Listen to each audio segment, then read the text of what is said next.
Yo guys, what's up? What's up? What's going on, guys? We are doing watch party today, guys, for the CRL monthly finals. We are doing watch party, okay, guys? We will be looking out some games. Let's see who will win this first monthly qualifiers for CRL 2026. That's Clash Royale League 2026. Okay, let's see who will win this. Okay, let's see if the match started or not. Okay. Your way up, of course, I think we'll all be looking for that 5 in the end. The beautiful banner, and oh, look at those guys with their flight caps ready to drop some.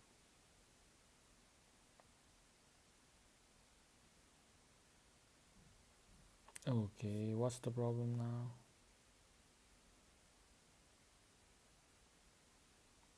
Ready to drop some havoc. Yeah, what's really cool, excuse me, about the format in 2026 is that we are allowing more players to come into our Swiss stage. 1,500 players. It used to be 1,000 players. Now it's 1,500, which brings more names into the mix. And as we saw yesterday, some of those new names can pull off some big upsets. So yes, all you people in the chat talking about how you're better than these players for year in, year out, you could be here. There's 500 more spots. Then you get to the Swiss stage. After that Swiss stage, you're going to go to the group stages, which is what we talked about a lot yesterday. You're put in a group with several other individuals, and the top 2 players from each of those groups will be in our monthly finals, which is where we were yesterday. 16 players in, which means there is no longer a first round bye, but there is still elimination games. It is a dual mode format, best of 3 dual mode, of course, double elimination, so you get one chance to lose a set. You're still in it, and obviously in dual mode you cannot repeat any said card in any said set unless you get a perfect draw. And like I said, 3 best of 5s coming your way. Rich, we're giving away gold, we're giving away points. How much money we got going on here? We got nice pockets of change coming your way for our winners, and all the way through down to people who played in our group stage as well. But here in the top 16, just for making it, you walk away with $500. Everyone who's left right now is in our top 12, so $1,000 minimum what they've cashed in if you make it all the way to the end and hoist that monthly final trophy. $14,000 for our monthly champion. Gets and we know a few players who've raised that cash a few times. Oh yeah. And it's going to be a big victory for whoever makes it to that final stage. Yeah, but like I said, there's a lot of action to get through today. We're going to start in the lower part of our bracket, starting right off with eliminating players. That's right, and there are big names on the line. As I said, Rafael Nadal is where we're starting off. He eliminated Riley yesterday in a 2-1 in the first match of the lower bracket. Very surprising there. We're going to start things off actually at the bottom with Taniro versus Samuel Basto. Samuel Basto got a 2-0 win over Ta. That was actually more of like a 2-0-1 win with a draw in the middle of it. If you guys weren't here, absolute madness. Then we have Sandbox versus our former world champion in Ruben from Team K, so very excited to see that one. Then we have OP Sam going up against Clown, which it's crazy because, Sam had a pretty good day. He was up and down a little bit, but obviously he's still here. Clown looked unstoppable, and then he ran into Mohamed Light, and then Mohamed Light happened. And then, of course, Adriel on the other side of it was nails. I mean, he just looked like the Adriel that we are so used to seeing. And then at the top part of our bracket, Rich, 4 players remain. EGW and Elmojas. That is a very surprising one. I feel like when you look at the people that got sent down below, there's Riley, there's Ruben, there's Vitor, all in that mix. There's Sam. We ended up with EGW and Elmojas. And then, of course, Mohamed Light versus Kimchi. So really, when you look at the 4 players in the upper bracket, you might be a bit surprised at where we ended up. But that's where we are, and that's our bracket for today. We're going to be moving through all those matches. Like I said, lower bracket final, upper bracket final, and grand final will all be best of 5s. And of course, our bracket reset, if necessary, will also be a best of 5. I'm excited to see EGW here in that upper bracket, Andrew. He's been a guy that has been kind of on the fringes for a long time. In 2023, he had a really good run in team format competition. He even gave Mohamed Light a run for his money in a couple of occasions, lots of creative deck building. And then he's been a guy who's made it to the group stage a number of times throughout 23 and 24. So seeing him make a monthly final here in 2026, pretty exciting stuff. And he definitely, you can look at the bracket and the route that he had, maybe a friendly side of the bracket for EGW, but you can only play the games that are in front of you. If you win those, then you just keep on winning. So I'm excited to see what he does here. Yeah, I mean, I do get that the players that he was going up against are kind of not no names, but just not as well known as some of the other players on the bracket. We have so many world finals, we have so many world, a couple world champions, but EGW looked really good, Rich. So I think you'll be really excited to see how he comes out. He had a good amount of deck versatility. He was kind of all over the place. I mean, it's easy to be all over the place when you only have to play 4 games. Sure, yeah. You can kind of spread your deck pool out. You might have a deck pool of 5 decks, but you look pretty deep across just 4 games. Of course, we'll find how deep that goes as he gets drug in the deep waters. You know, Andrew, when I look at this bracket today, the most interesting thing here is how many of these fresh faces have made it further along in the competition. You look at that upper bracket, right? Mohamed Light is the only former world finalist who's in that upper bracket at the moment. And then down on the lower side of it, we still have a lot of new faces who are mixed in. And, of course, right now we see one of those new faces up against one of the classics all the way back from 2019 CRL, Samuel Basto. And you were here with Josh yesterday. Of course, there was that great matchup with Ta. But talk to me a little bit about what you saw from Taniro yesterday. Taniro was a bit of a surprise. He started the day off going up against EGW. He loses 0-2, and I think kind of in that mindset, you're like, okay, well, I guess that makes sense. I know EGW. I don't really know Taniro. I believe that's how it went. I think that's who he played against. He beat Riley to start off the day. Oh, yeah, yes, excuse me. I was looking at the wrong thing. Yes, he started off against Riley going 2-1 there, which was actually really, really surprising, honestly. I mean, Riley, a lot of people were kind of talking about how during the creator event he didn't do what you thought he was going to do, but you and I never hold much weight to that because it's a creator event. It's fun. He was the only person in that event that actually had CRL this weekend, so you expected him to kind of play close to the chest in terms of showing his decks. But Taniro came out and played really, really well. Samuel did kind of what you'd expect. He played consistent. He ran into Adriel, which was really, really tough. Adriel has looked really good. So I'm excited to see what Taniro does. Definitely a bit of a surprise yesterday. Taniro is playing... Got a great matchup with Lava against Riley yesterday, going back to the Hog deck that he also beat Riley with. We'll expect a potential, actually a little bit change here with the Bomber. He ran Mega Knight in it yesterday with this Hog Rider Golden Knight configuration. Yeah, he ran into EGW later on, and that did not go well. As I said, EGW has not dropped a game. He went 0-2 against him, but yeah, Taniro was able to pick up game 1 against Riley, drop a game, and then come back. So he's also got a little bit of that gumption. And quite a lot of leaking as Tanjiro's just slowing things back down, maybe waiting to see what Samuel Basto is going to do. Yeah, Sam looks like he's going to drill, maybe not wanting to get too aggressive with the drill, maybe not wanting to ruin his cycle. They are not playing. Okay, wait. Yeah, he might just have the perfect 4 cards in hand for a response. Very interesting. We don't see the game slow down like this very often these days. Drill or hog, guys? What do you guys think? Drill or hog? Yeah, I mean, especially once you've already seen this many cards come out, and you can already see that Sam's deck is pretty fast. It makes maybe a little bit, I mean, not really. Even Tanjiro's deck, it is a heavier hog deck, but we've seen a lot of heavier hog decks in the current meta with MK, with Giant Skeleton. But both these guys kind of happy to sit back and play incredibly patient, which is, kind of impressive for young new blood. So going arrows instead of log in this Hog MK deck, and the Bomber in lieu of the Dark Prince that he used yesterday. Mega Knight met easily. Maybe you see some of why Taniro was sitting on that Mega Knight, knowing the Evo Mega Knight is crazy. Mighty Miner was there to drill him down. It will be tough to defend with Hog.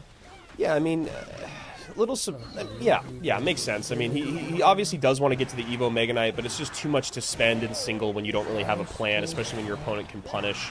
So Samuel playing really, really patient, which I like. I like seeing Sam kind of poised, As AC talked about yesterday, he's a guy that can get emotional. We saw that not really yesterday. You know, he ended up playing very, very well, even in spite of some of the struggles he went through.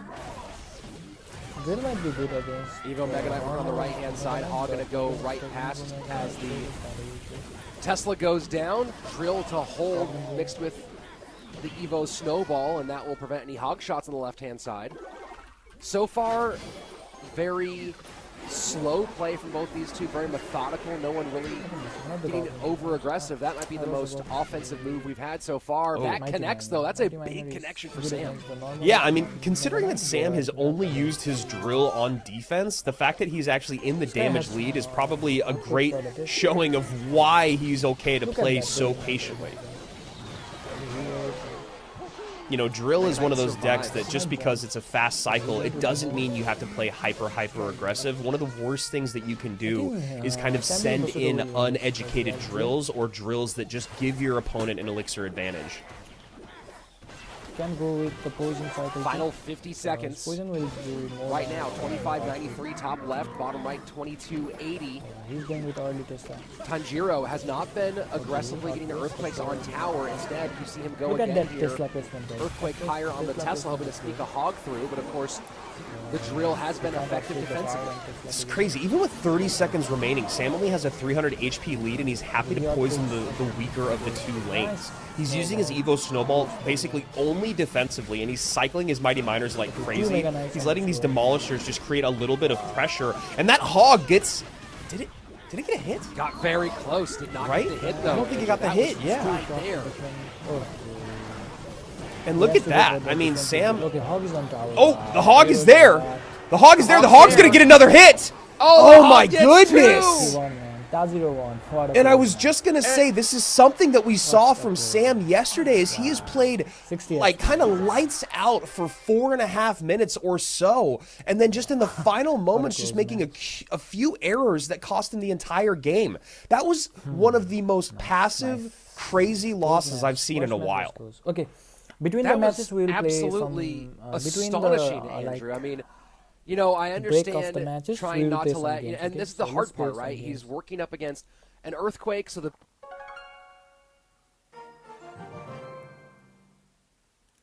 between the matches, we'll play some games. Round account. Let's go with this.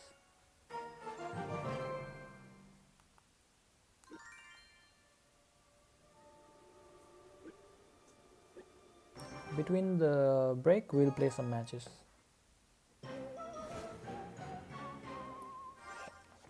Taniro won the first match. Nice.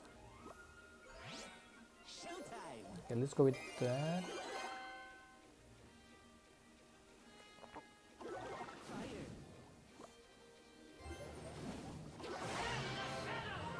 Okay, this guy has RG. Let's go with the Volk.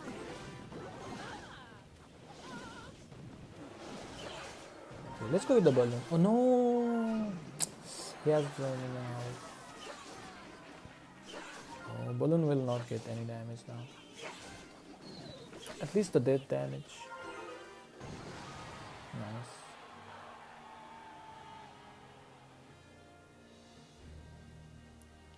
Alright. Let's go with the lava hound like that. Okay, he goes with those. Mega Minion low. That will defend the balloon. 1 hit. Okay, only 1 hit. Nice. That's fine. I have to go for the push. Okay, this guy has a wizard.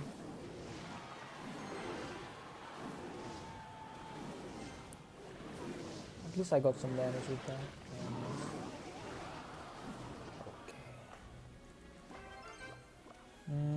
Let's go like this. Tombstone there. Wow, I messed up the tombstone. What am I doing? Let's go with the balloon because he used his minion horde. Zap ready for that. Tower will take the balloon will take the tower. Let's go. That's tower down. The thing is, I have to defend that. Okay, there's the RG. I can't defend that. Just go like this. Try to defend that and go for... Okay, he goes for that. Let's go for lava hound like this.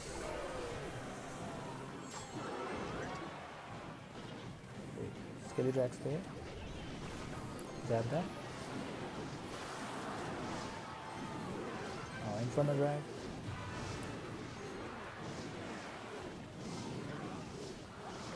Balloon. Okay, that wizard was too bad. Let's go for Mega Minion. Okay. Skelly drags. Let's go, that's tower down.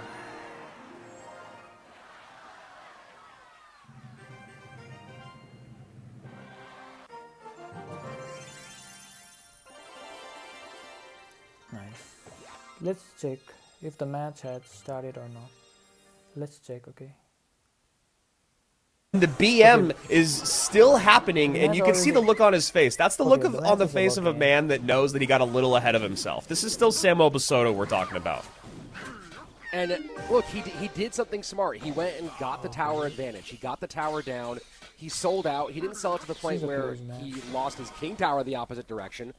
But Sam was savvy and recognized the low elixir situation and just full sent the opposite direction and able to turn this into a real contest. And now, Andrew, a much more difficult contest, I think, for Taniro, as Sam really has no questions about what that Inferno Tower is going to do, and that's what we're talking about right there.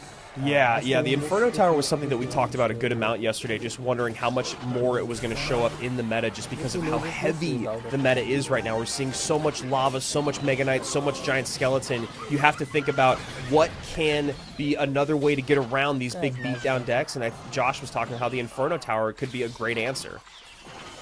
And the other thing here is that while Taniro feels like he might be in the advantage in a single, tower situation going in the same lane just because he has the Exi, the NATO, and the Giant Skeleton.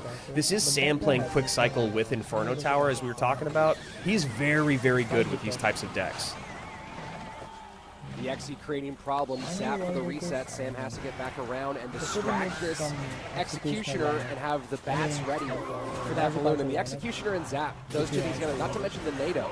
So many ways for Taniro to handle the two primary responses that Sam will has to these balloons. I love the confidence of Sam to just drop that Inferno right in the pocket, knowing that he can just play large units like the Giant Skeleton on top of it. Hopefully he doesn't get, I was going to say, as soon as I'm commending him for it, he gets punished. Another great Magic Archer lineup here, and now Sam is almost in the lead. Okay, 100. Very tight, 1456, 1541, under 100 HP, separating these guys with 90 seconds left. It's a great Ice Spirit. Like that, it's Sam so small. Yeah. Heartbreakers? Okay, he has gone. Okay, Miner got some chip damage, so 200 difference now. Okay, he's ready. And just happy to get that Inferno down. It's a nice Miner to pick up. Oh boy! Oh boy! Back to the tower one more time for Sam. Look at that Evo. And that little Bomber Berry does come out with the death damage, but Sam gets a connection? No, he does not. Oh. Taniro doing a good job of sequencing here. He's trying to find different ways to break through, and now getting a little bit more aggressive with the miners. Yeah, Sam having a bit of trouble playing some defense here. Everything is just so heavy going in the same lane. It's just a really tough spot to be in. He's been doing a great job with the double-cycled Infernos, but that Exi in the back is just a menace. I think this is a Executioner still alive. Balloon still up as well. That's a really nice high cannon, and Sam is going to actually go down 2-0 here. The BM comes back, and the crowd goes wild, if you will, at the BM in the chat. I mean, it was filthy the first time, and then Taniro. So let's be very clear here. Taniro a little lucky to survive after the way that Samuel turned that game around and fought a really good fight. And yes, we got the triple elixir and it got a little bit too heavy. Samuel did a really good job of trying to keep up with everything.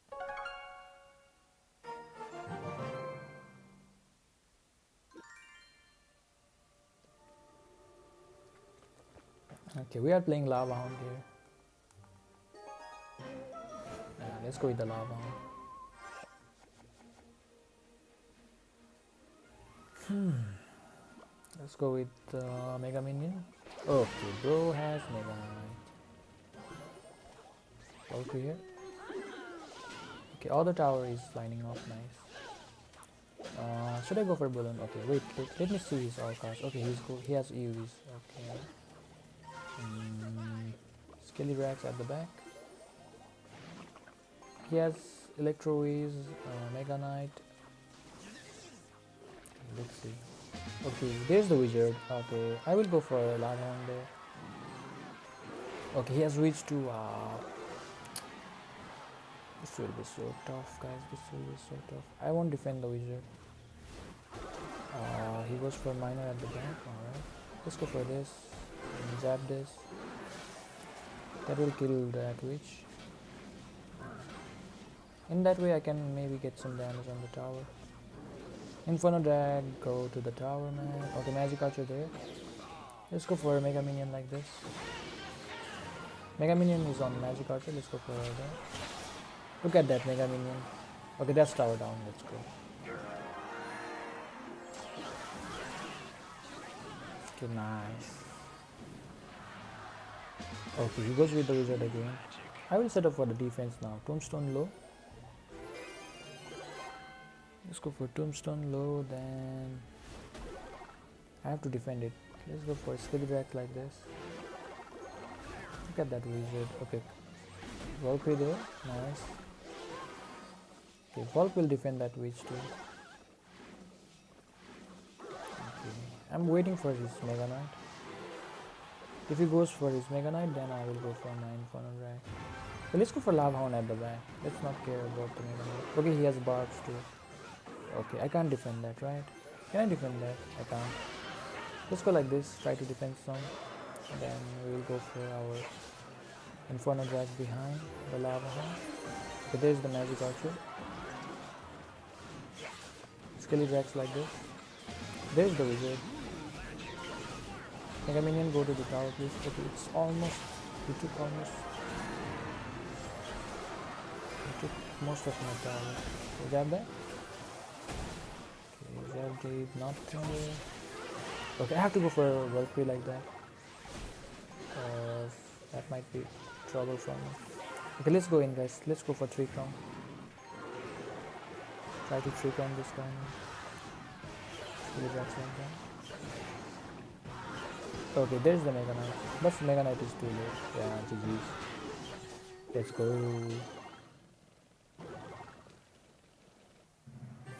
Alright. Let's check the CRL matches now.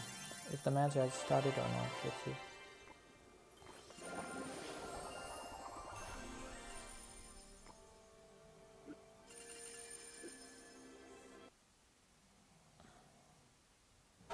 Okay, match has started, guys. Sandbox versus Ruben. Let's see. And Sandbox going drill. Yeah, yesterday Ruben ran a graveyard deck, the more traditional one that's in the meta right now with Knight and Evo, Furnace, Berserker. Berserker is just such a great card, I think Sandbox will in my opinion, especially defensively. You're able to defend like 5 elixir units with 2 and just get an elixir advantage or disadvantage back. Graveyard, okay. Drill or drill? Okay, graveyard. That's a nice bit of poison value for Ruben, getting a couple of troops plus the tower, plus the Tesla. Wow. He's Yeah, going this is to get rewarded for it here. Yeah, Skeleton Dragons, still to this day, one of the most underutilized card by the general public, but one of the most frustrating cards to deal with at the highest level. They're just like not that tanky. They do just enough damage. They're cheap enough to where they're kind of annoying to deal with. Do I want to spend? Do I not? Do I want to just eat the damage? Are they really going to tank that much? And they really do a great job. That Hero Knight ability, though, not so great. Everyone, Yeah. please hit that Hero like Knight, I and mean, subscribe that's the button. thing with all the abilities, right? Hello, Is Vladi. that temptation to use them in the Vladi. Hero Knight ability. I guess Alright, the bro. saving Welcome, grace of it watching is that me. you always do get the bonus to your survivability out of it. but man, when you don't actually pull the aggro that you want, it can be pretty What a frustrating. tough night. Yeah, totally. And I like what Sandbox is doing here with setting up a bit of a Sim City. And yeah, just to finish on that point completely, and I think that's why, you know, the cost of that ability is in a good spot.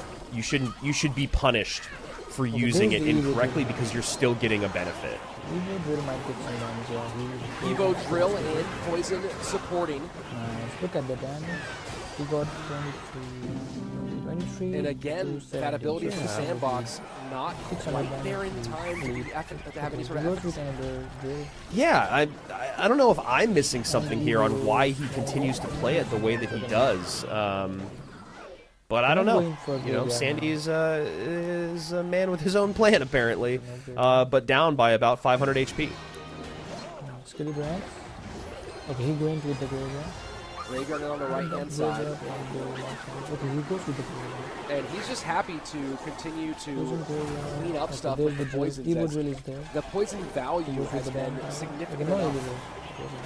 that Ruben is more than happy to keep Bomb on tower sending them. defense pretty well. Yeah, and Ruben's been doing a 21 great to job with 14, his so defenses. You know, the 7,000, bomb tower's been 700, carrying a lot of 700. weight in terms of defense, and then he's got the great units in terms of think the Hero Raven- Bar Raven Barrel, will win this the match, Knight, I the think. Skellies that can all play great cleanup, even with the Snowball coming in.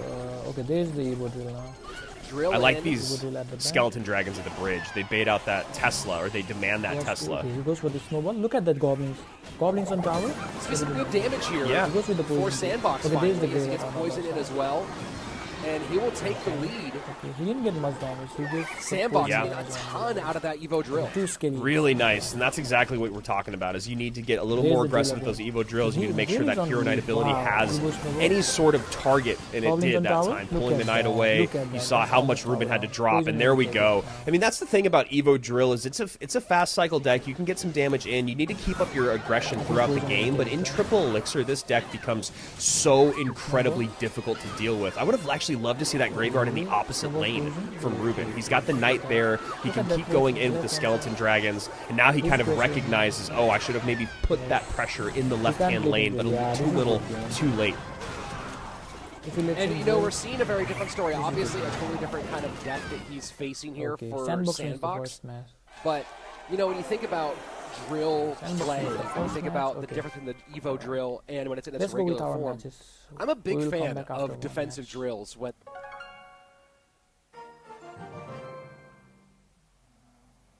Okay. Okay, let's go. We'll play one match here.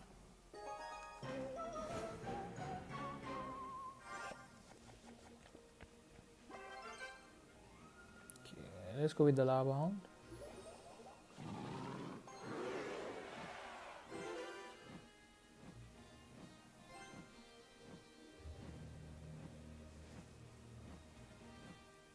Lava Hound there. Okay, this guy is not playing. Let's go in.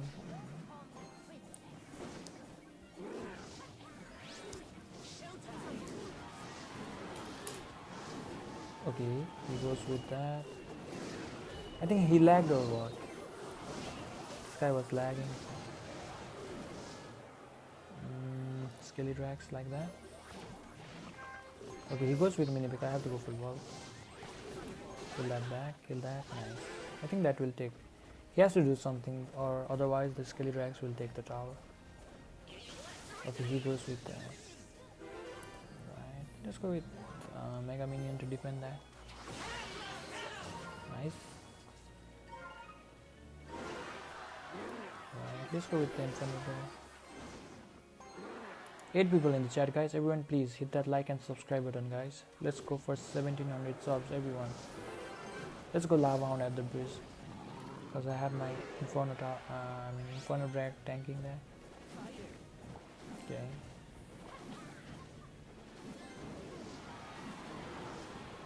The wizard is dead. Okay, that's tower down. Okay, he goes for a Sparky Hunger, didn't he? I can go for Skelly Drax like that. Okay, let's go for the balloon, to be honest. Get it on there. Look at that. Wow. Okay, Burra, welcome to the stream, man. What's up, Burra?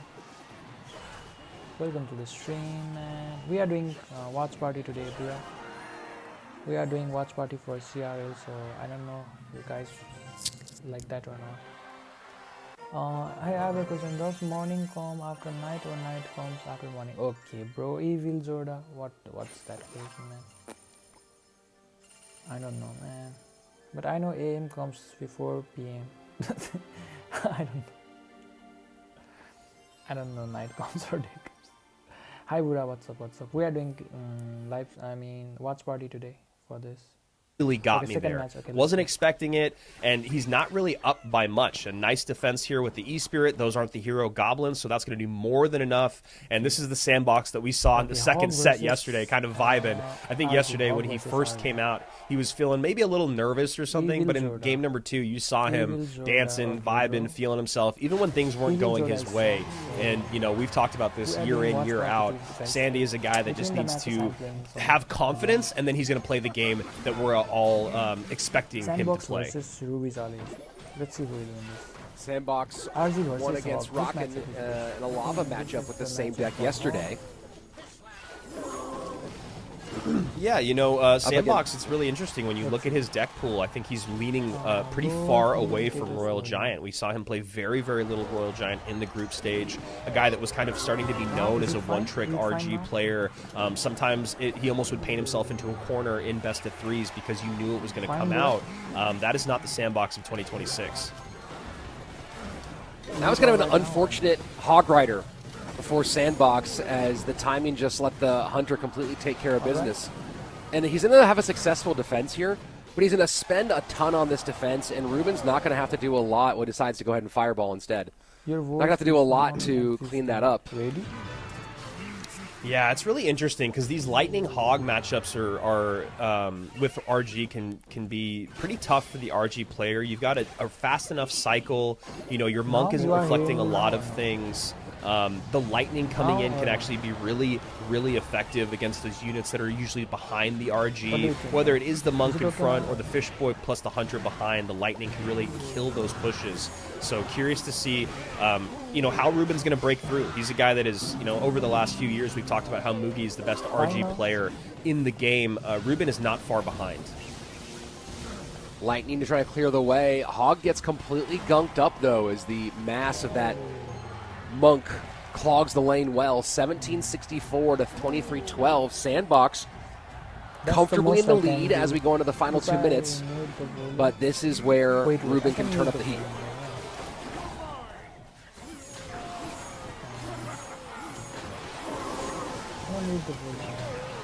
And that's kind of what I'm talking about with the Lightning there. Nice cleanup here, log to push back, and the E-Spirit to reset. I mean, Sandbox is really just in a great spot with his deck choice. And this is the first time we've seen Ruben play RG this entire weekend. Probably not going exactly how he'd expected, but he's not far behind. He's got, you know, he's got the fireball, and obviously an RG shot is going to be more than enough. Question is, does he have a solid double push ready and locked and loaded for this final minute? Another good Lightning. Hog should get one, and does it get a second one? Does not, but still damage in 1406. And now Ruben going up high with the Royal Giant rather than building from the back and trying to get the double stack to break through. To build from the back, going up against a Furnace. Furnaces are so annoying. You have to spend a decent amount to take care of them, or you can just cycle that Furnace in the lane that the RG's in, or, you know, the first RG to kind of bait out the Elixir for the second. So he's got a relative fast cycle, and he's got a card that really clogs up the lane. That's a nice high Hunter, though, and that's what we're talking about with the way that Ruben plays. That's a great Hunter. And now with 18 seconds left, Ruben not far behind, 15:59 to 13:65. Sandbox with a chance to 2-0 the former world champion. Yeah, wow, he's going to be able to just cannon and lightning. That's it. Fisherman not able to pull away. Wow. Lightning will do it. And Sandbox 2-0's Ruben to continue in our lower bracket. Just dialed, bro. Just absolutely dialed. You know, he starts his day yesterday going 0-2 against Clown. Since then, he's been perfect. 2-0 over Rocket, 2-0 over Ruben. And between the matches, we will play some games.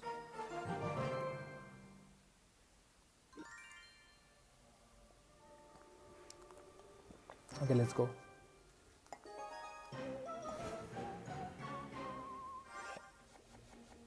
Okay, we are playing Lava Hound here.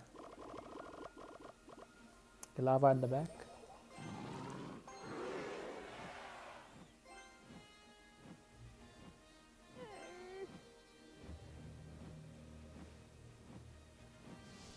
What? He fireballs that? What was that?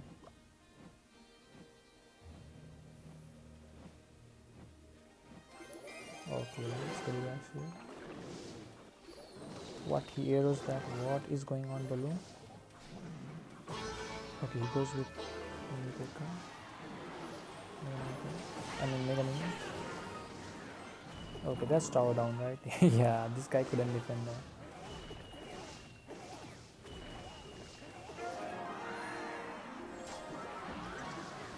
Okay, he fireballs. Okay, this guy can't play. Let's go like this. Let's three count this guy quick.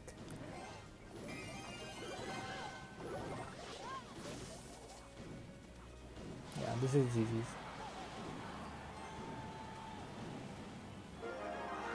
Okay.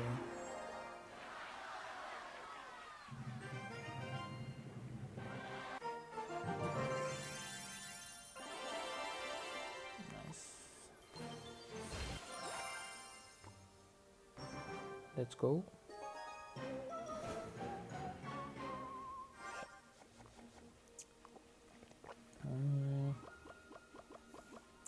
Tombstone like that. Everyone please hit that like and subscribe button, guys. Let's go for 1700 subs. Everyone hit that like and sub button, guys.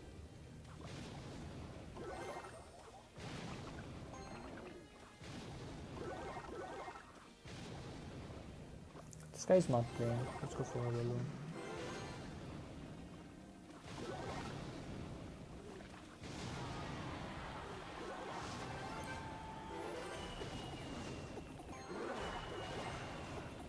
Okay, this guy didn't play what?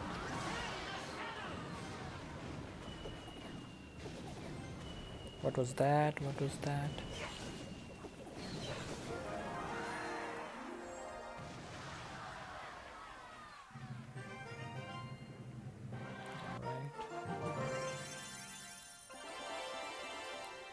So let's get this nice. Okay.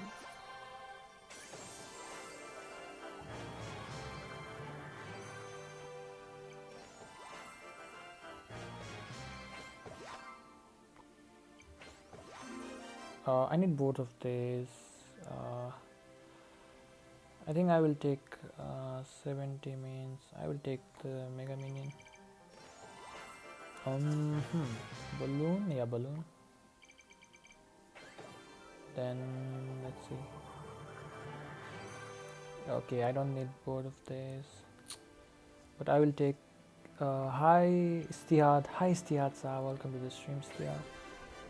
We are doing watch party today. Okay, sorry.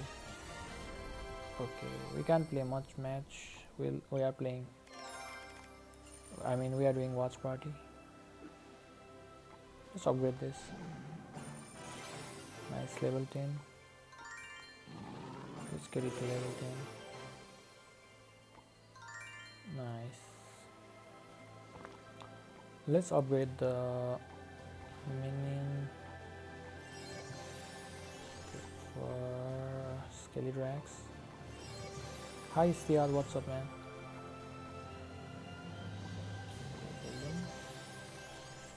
With this Lava Hound. Okay, nice. Okay, we need to upgrade this now. Okay, let's go. I think a match has started. I mean, considering we're now allowing a top 1,500 in, you know he's going to make it every single month. It's just about what he can do in the Swiss stage so that he can get the points in the group stage. I don't know if he's going to win a monthly final. That's such a difficult thing to do, but I really, really hope to see him at World Finals, at least based on the leaderboard points. Okay, Sam versus Clown. Let's see who will win this. Well, it's very possible that you can lose a monthly final and still go to World Finals with a golden ticket this year. We've seen it happen a number of times in the past. Archer Queen, not a card that we saw much of at all yesterday. Archer I don't know if we saw her even once. She is actually back in the meta. Not the most popular card in the meta, but she's there. That's a really nicely timed vines. Yeah, she's going to go bye-bye, and Dark Prince requires a response. Valk will come out to clean it up.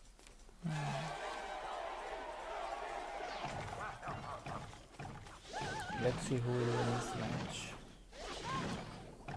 And Giant Skeleton. You and I were talking about this during the creator battle. Giant Skeleton has just made such a resurgence, and as we talked about that day, Giant Skeleton is either everywhere or nowhere. And he is very much so everywhere right now.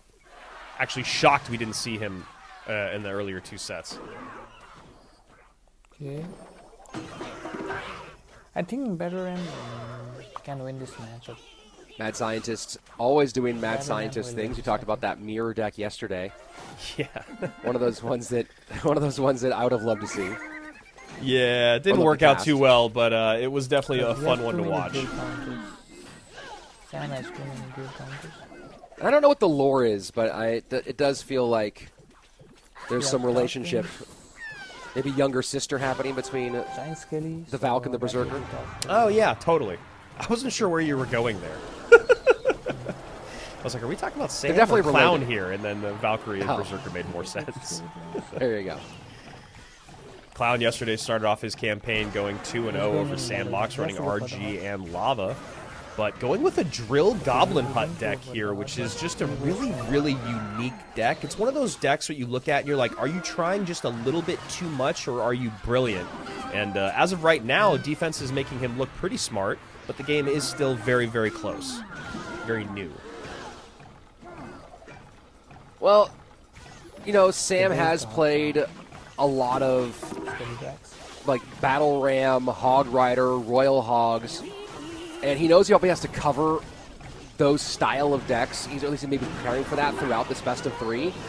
And so this might be partially because of, and that might result in a small connection there. It does. Just barely stops. While the spears get a little bit of damage on the right-hand lane, so Clown's still in the lead. I guess, you know, the thing that I think about here, Rich, is that Sam did not run Lightning once yesterday, and I don't think he ran it much during the group phase, which is probably why we might be seeing AQ here.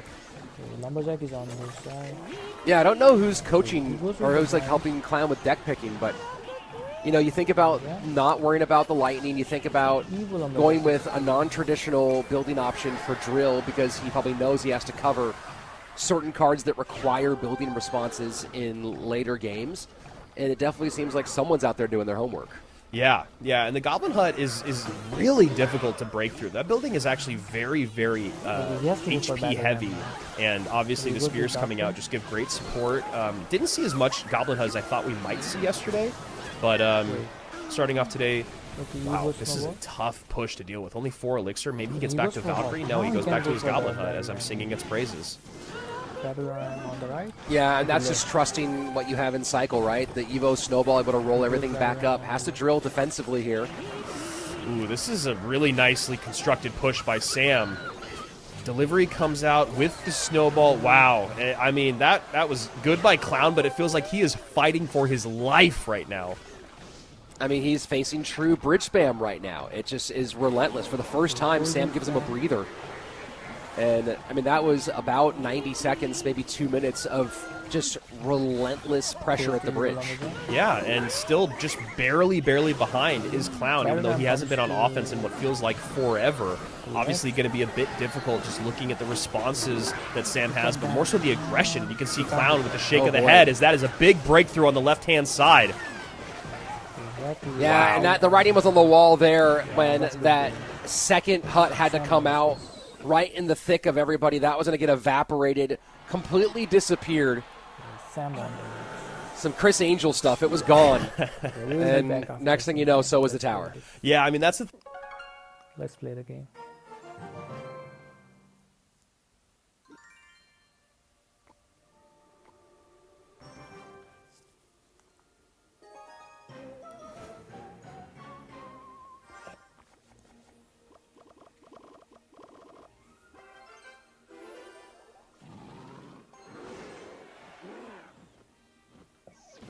Okay, he has hog. Let's go with Mega Minion like this. Now he goes with Princess.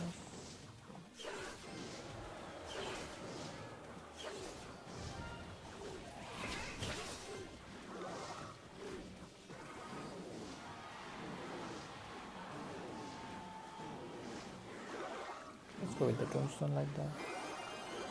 Okay, this guy is going in with the Skellies.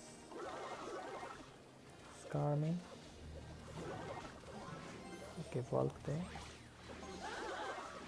Wait, I can go for the balloon. Let's go for the balloon now.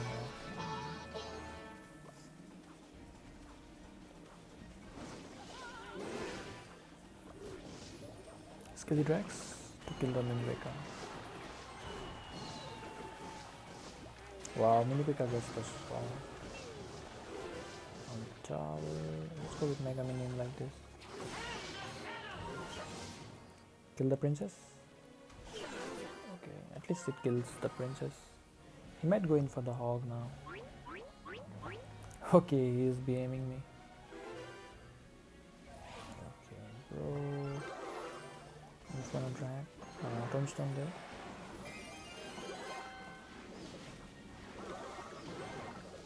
Wait. Let's go for a balloon there. Let's see how will he defend this. Is that this? Okay, I missed some, but that's fine. That's tower down, right? Yeah, that's tower down.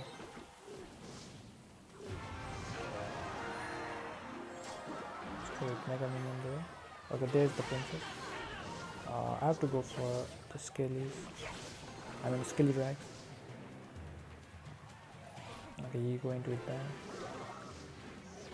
Okay, he goes with the hog. Tombstone. Ball. Yeah. That pulls the Minibeka, nice. Look at that defense, guys. Look at that defense. Okay, that's bad princess. Let's go for lava on at the bottom. Mega Minion like this. The balloon there. And that's tower down. And this guy's not happy. But he had Mega Knight too. But that's good game. Everyone please like and sub, guys. Like and sub, guys. Everyone please hit that like and subscribe button.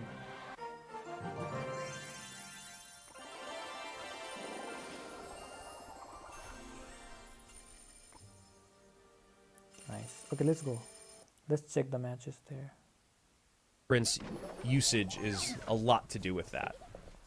Let's see who probably graveyard here for Sam. And Clown has some work to do in front of him. Yeah, Sam started his day off with Graveyard yesterday, if I remember correctly, against Elmojas. Okay, what is this? Elmojas. That name gave me some... So I've been working on it all day and night. And that was one of those games that he kind of stole from behind in the last 20 seconds. Okay. And is happy to work slowly as Sam Pigs go opposite direction. Hut of his own here in defense. This Hero Wizard has just been a menace in ladder, in competitive play. You know, we talked about it a bit during the creator event where you used to see Wizard or Witch, and you're like, all right, this game is... I'm going to win this game. Not the case anymore with the Evo Witch and the Hero Wizard. We even saw Evo Wizard yesterday, I believe. Okay, there's the graveyard. Nice little barrel to clean up right into tanking for the graveyard. It's a really nice placed bar barrel there from Clown. Going to tank that hero bar barrel, but needed to spend those skellies a bit earlier. I would have loved to see more defense instead of those hogs first, just taking a lot of damage. There just isn't a phenomenal graveyard response for Clown in this deck. There are a lot of okay graveyard responses. A lot of ones that can work collectively to take care of it, but you kind of either have to eat some damage or overspend to deal with these GYs. Yeah, and you know, I like the way that Clown is doing it here. I would have maybe liked to see the E-Spirit first, and then the Skelly, or excuse me, the Skellies first, and the E-Spirit second.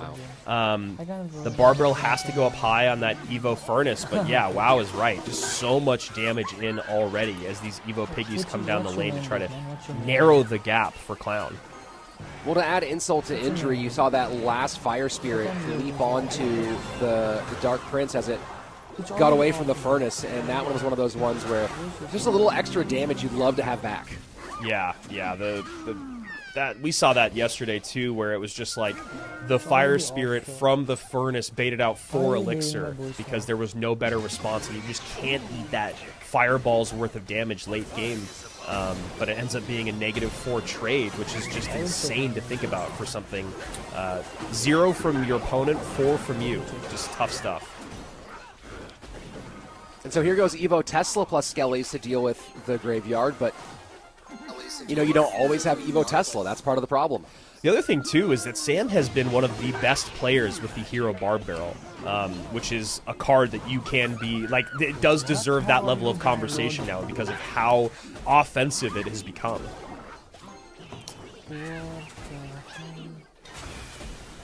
Not quite able to make anything happen from it. Lightning trying to clear the path for the Wizard. This going to require a response, and it does. But still just kind of stuck is Clown. Yeah, I mean, it's so easy for me to sit here and say, I wonder if, or should he have done this? But the thought process I'm having is just wondering if he should have spent a lot more time on defense in single and most of double, and then gotten aggressive in triple with the Lightning, with the Piggies. We're still seeing good damage here, but look at how much damage just came in there, Rich. And if he would have maybe focused more on defense throughout against these Graveyards, because Sam's deck is so much more aggressive, I wonder if he'd just be in a better spot. These Piggies trying to make a race against the Graveyard, but they're going to get stopped mostly. One little snout touch, 11-18 to 697. Because I feel like if he was a little more passive earlier on and then aggressive later, it makes it so hard for Sam to play these huts as confidently as he did throughout the game, because you know the Lightning's going to come in. I mean, that's only a difference of 300 HP. After what looked like an unsurmountable amount of damage early on, I think maybe the macro understanding of that matchup was just a bit misplayed by Clown. Sam, 2-0 victory. Will move himself into the top 8. Dude, we are breezing through this day. Yeah. I mean, don't jinx us, dude. Come on. you caster cursed us, of all people? Yes. My word.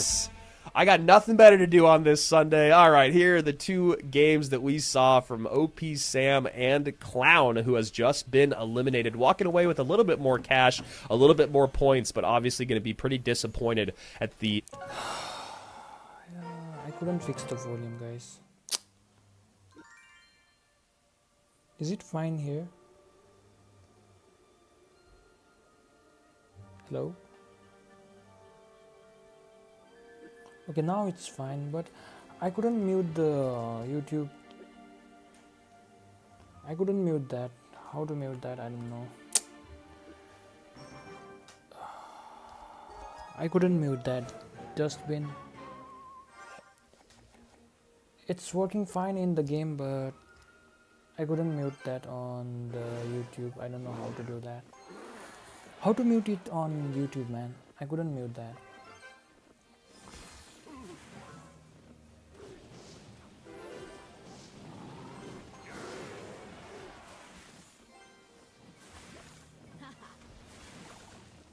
Okay.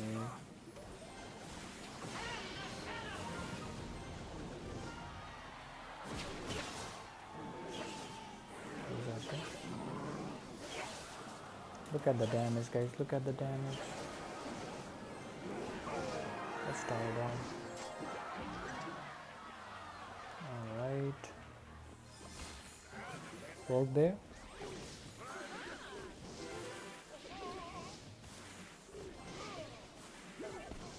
Okay.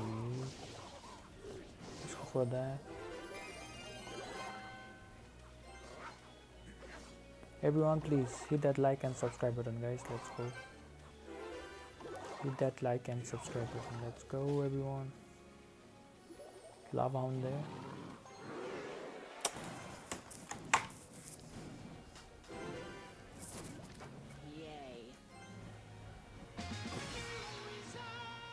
Okay, he has wizard. Are you free to play or just new? This is free to play account. I'm not new. This is my mini account. Okay, here's Ruben. Chance HBW, welcome to the stream, man. I'm free to play. This is not the new. I mean, I'm not new.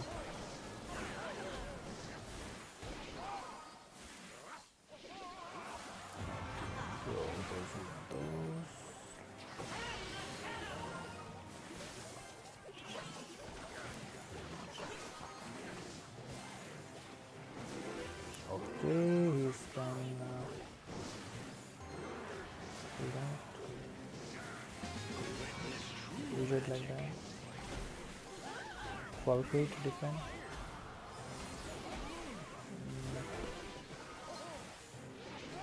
Okay, comes down there.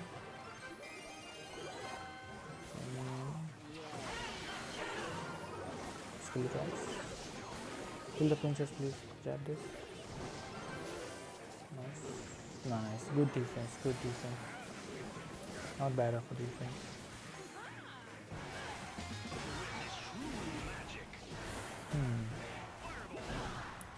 Everyone, welcome to the stream, guys. Everyone, please hit that like and subscribe button, guys. Okay, nice. Let's go.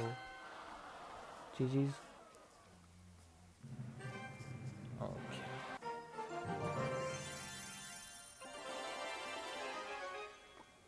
Nice. Okay, let's go, guys. Let's go to there if the match starts or not. Second set against Colin, where things just did not come together for him.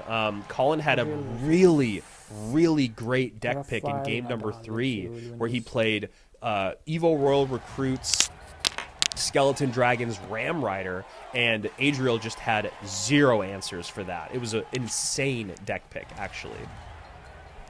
Haven't seen Skeletons this weekend yet from Rafael Nadal.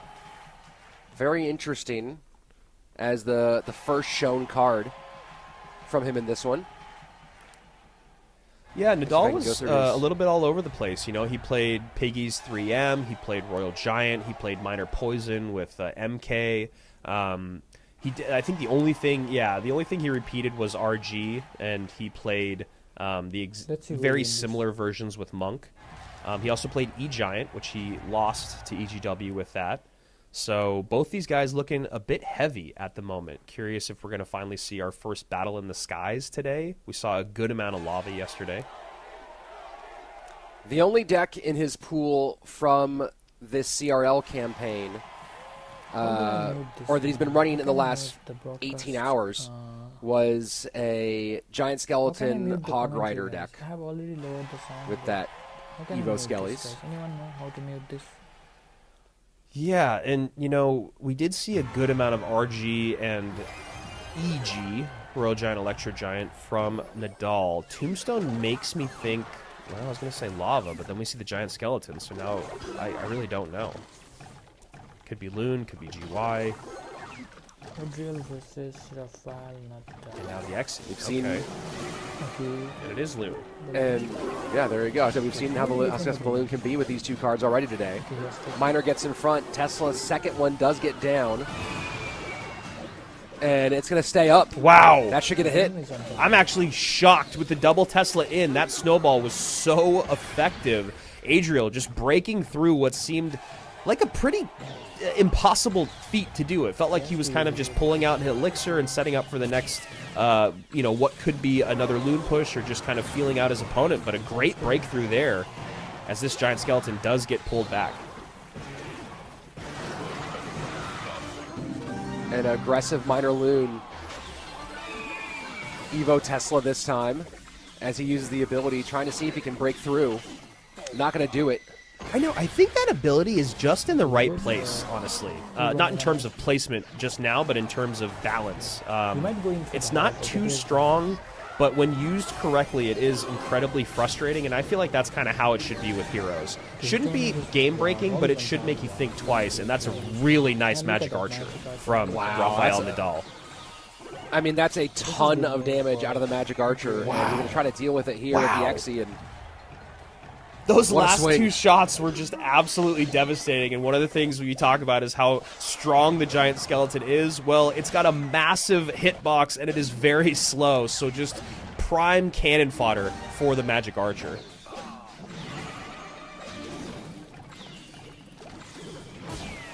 Loon going to get pulled in. The Giant Skeleton pulled back by the Hog. Brilliant play from Nadal to allow the Tesla a little bit more space to go to work. This Giant Skeleton might be a problem, though. Log to push it back. The last 50 seconds. Let's see what happens. And an aggressive Giant Skelly plus Loon push at the bridge. Nadal's Magic Archers are somehow... Every one of those shots has hit the balloon as well. That is not as easy to pull off as you might think watching. Death damage might be in range, and it is 11:07. Very tight here in the final 30. And Evo Mega Knight, one of the cards that is just a great counter to that Giant Skeleton. Just really, the Evo Mega Knight controls the conversation, whereas the Giant Skeleton usually controls the conversation. And that's one of the things that's so great about Evo Mega Knight, and it's another reason why, you know, the Giant Skeleton and the Piggies are bringing out so much of that MK. And wow. Man, yeah, Hero Magic Archer ability going from 1 to 2, no problem for Rafael Nadal. Yeah, I mean, the Magic Archer was the MVP in that game for sure. The huge lineup in the middle.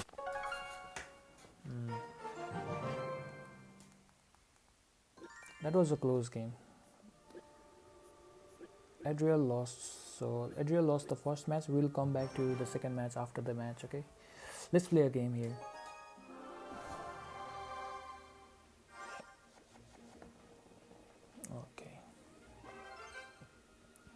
Let's go with the lava hound. Everyone, please hit that like and subscribe button, guys. Let's go for 1700 subs, everyone. We are doing watch party and some games. So today, everyone, please hit that like and subscribe button.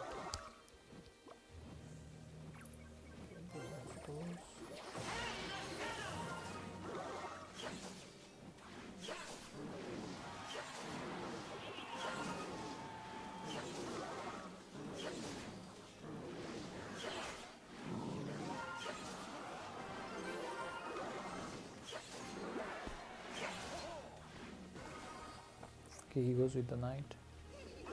Skilly backs like this. Wallpaper. Okay. Kill the witch, please. Nice. Wallpaper. Okay, wait, what? Let's go for balloon. Yeah, this is good. This is good game. He can't defend this. Yeah, GG's. Okay, he goes for the Mega Knight. I mean, Lily Picker.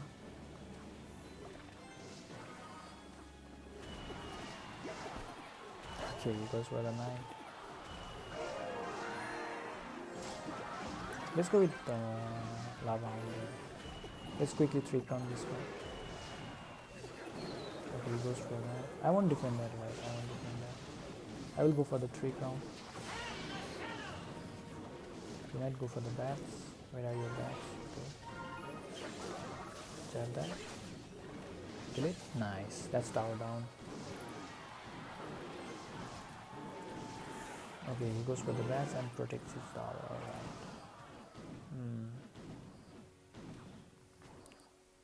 Okay. Let's go with let's go for tombstone. Let's go for the balloon.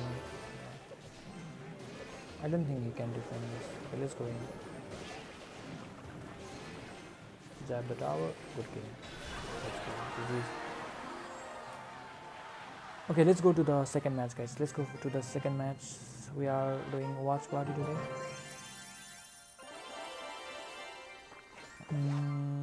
This. Take that. A 3-star, not bad. Okay. Okay, let's see the match. Who is winning? right corner behind the Magic Archer, knowing that Nadal was going to hit the ability, thinking the miner was going to the Magic Archer, it still didn't matter. Nadal was able to get a second Tesla down to pull the balloon away. So even with Adriel making those insane in-the-future plays, they really didn't matter because of the way Nadal played that matchup.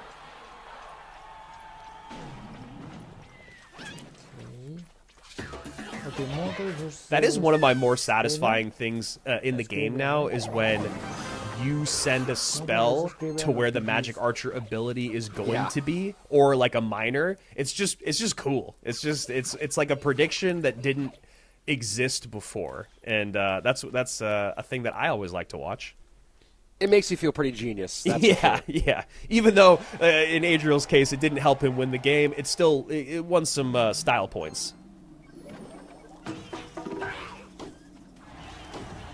So you being the mortar player of our long-standing pair here, Andrew, if you're in the situation for Adriel, how do you feel about the matchup, and what do you feel about your methods for getting on tower?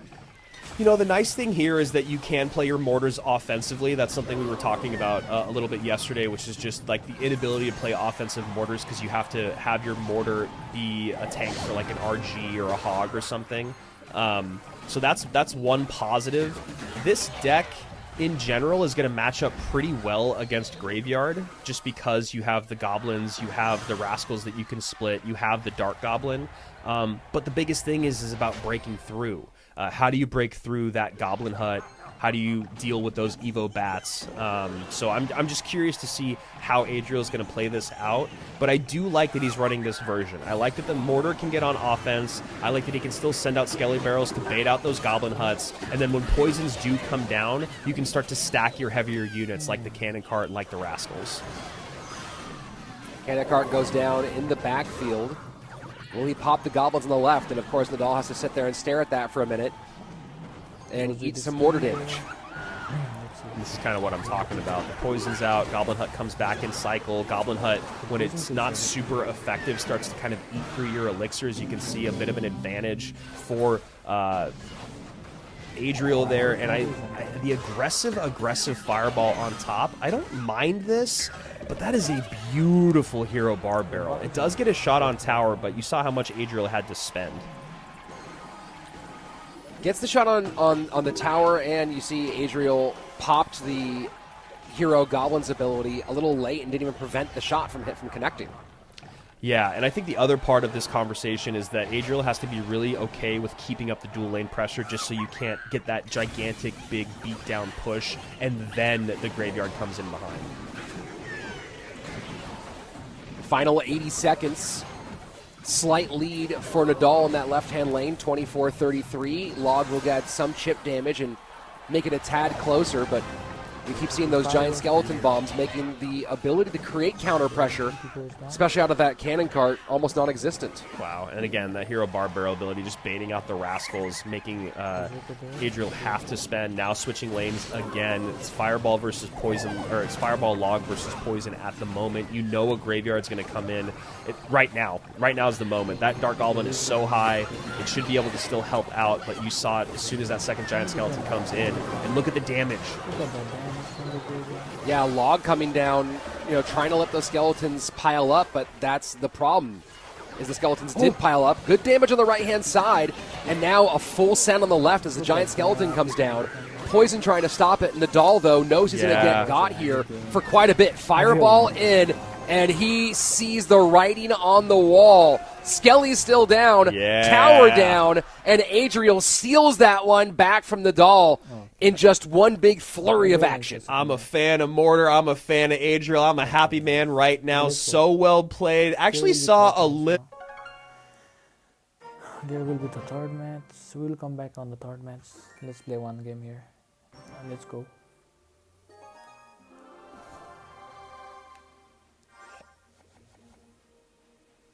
Okay. Let's go with the lava hound.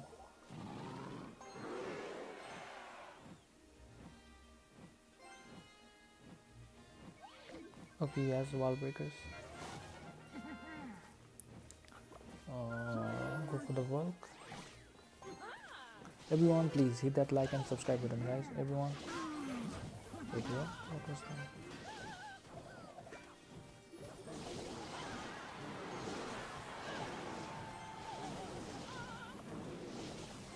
Balloon behind. What was that, Valkyrie? Is that this? That's dead. Running in there.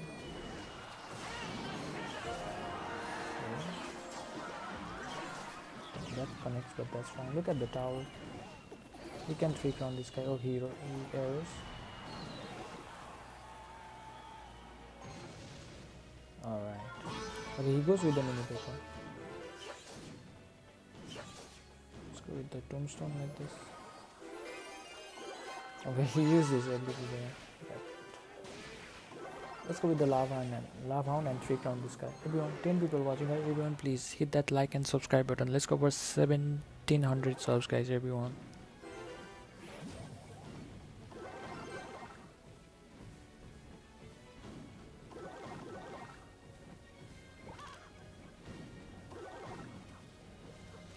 Let's go in, guys.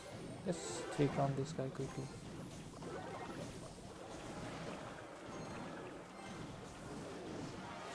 Okay, I can defend him. Hi Ranjito, what's up, man? How you doing? What's up, brother? How are you?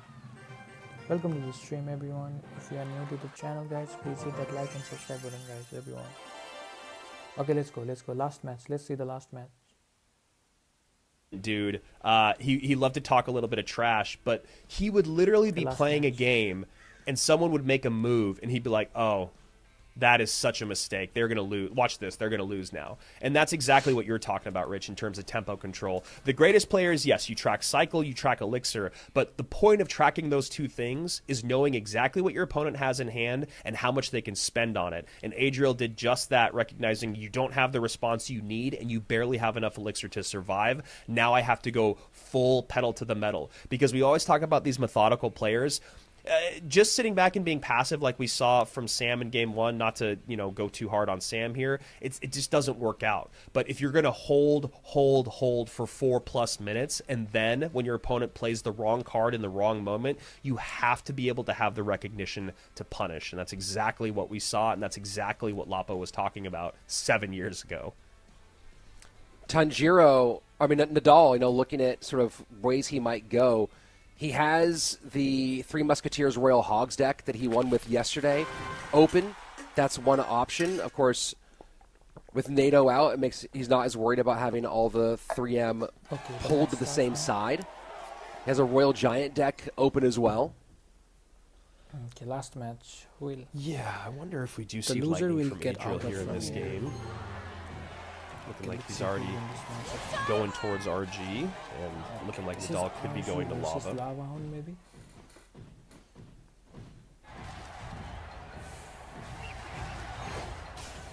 Seeing the praises of the Spirit Empress yesterday is just another way for lava decks to have some presence on the ground. Historically, you'll see players going up against lava sometimes just go a Naked Knight or a Naked Mighty Miner at the bridge once they know that the guards or the Valkyrie or the Tombstone are out of cycle, what have you.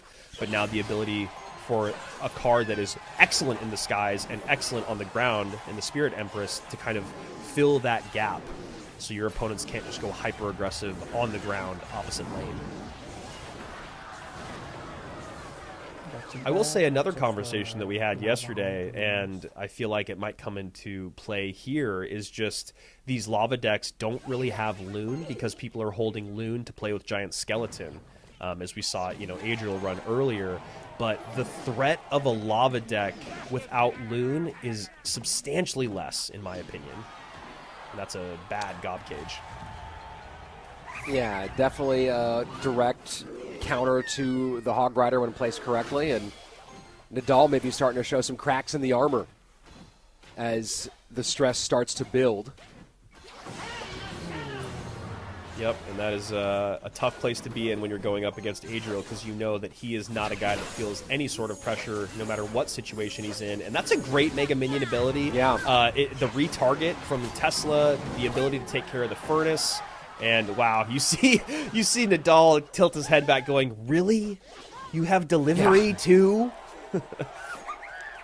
Yeah, that was brutal. You're sitting there going, hey, he hasn't shown a spell yet at all.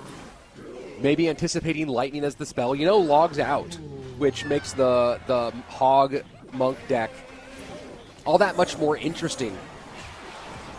And Adriel opting for a more defensive variation. Ooh, this is a scary push. Yeah, you can see Nadal already going. I think this is over. The lightning plus the Evo Furnace behind. Now we have to see him trade towers. Adriel only has 4 elixir, though, so I'm excited to see how he defends. And that's a perfectly placed and timed Monk. Absolutely brilliant. Evo Tesla comes to clean up. And Adriel, absolute clinic. And, you know, talk about deck variants. Pulling the Hog Monk Lightning out here without log being one of your options and opting for this more defensive posture. Okay, Adriel wins the match. Adriel is moving to the next round, and the Rafael Nadal is out of the monthly finals. Okay, let's play some games here, then we'll go back again to the games. Okay.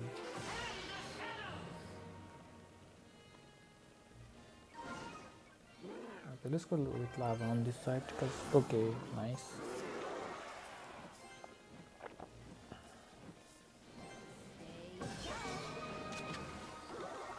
Okay, he has musketeer too. Wow.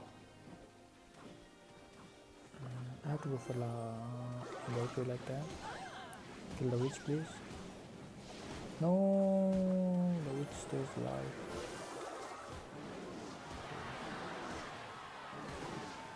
He goes with the prince. I have tombstone for the prince. That musketeer is dead, right? Let's go for the balloon.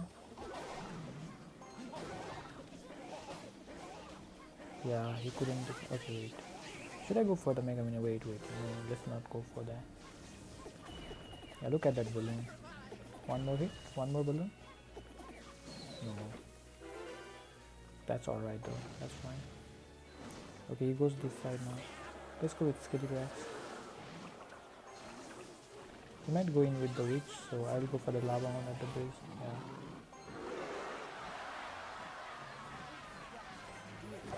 Okay, Skitty Grass.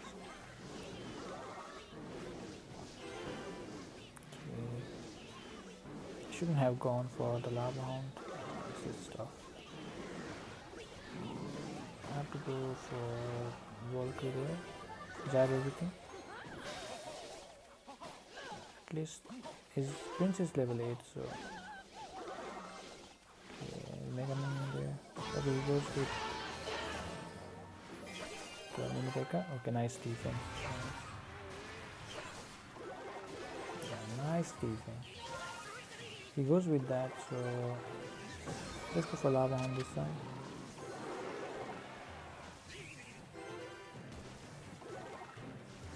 I think Tombstone will defend that pretty well.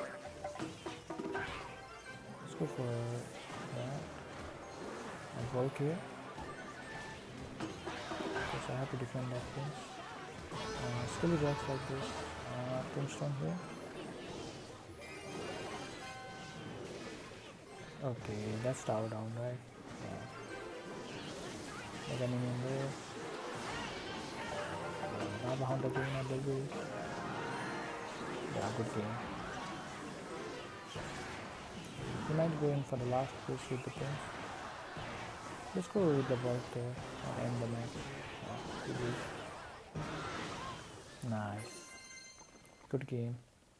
Everyone, please hit that like and subscribe button, guys. Let's go for 1700 subs. Let's go.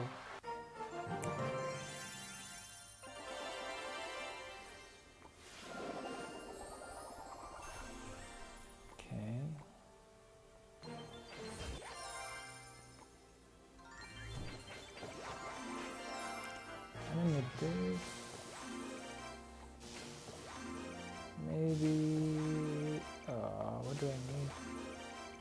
Valkyrie or Mega Minion? Okay, Fireball is fine now. Okay, let's check out if the match started or not. Against newer Okay, guys, that's not whereas started. Elmojas Let's went play to again. game 3. Let's play one more game.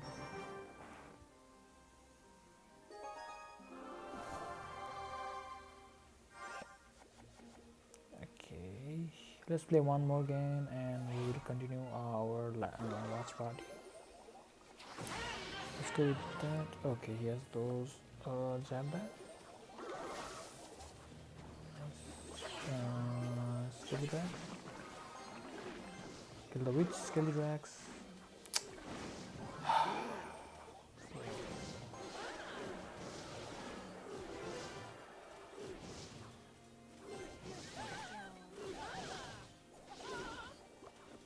Tombstone there.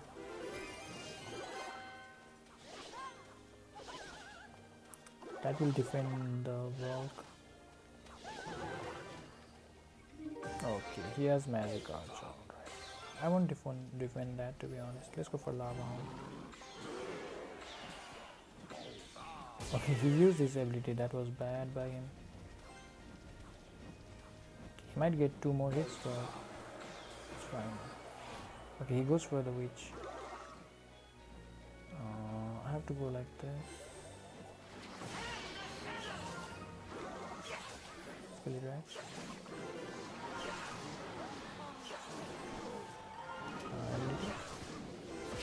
But that's on Hunter. Wow.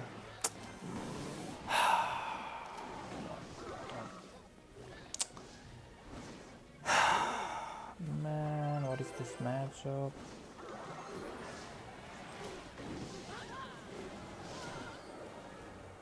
Okay, bro. He has so many air cards. I can't break through, to be honest.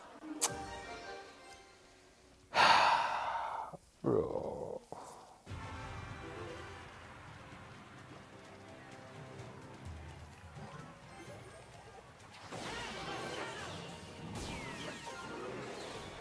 Wait, what? Is it? It's still on one. Let's go with the ball. Okay. That's down.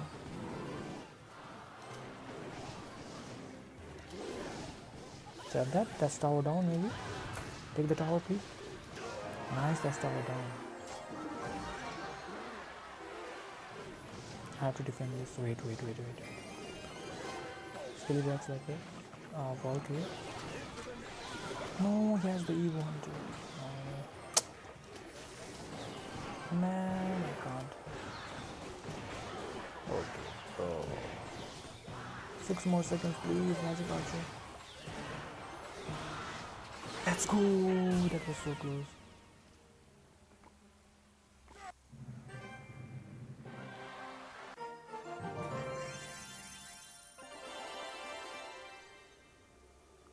Okay, let's check out the match.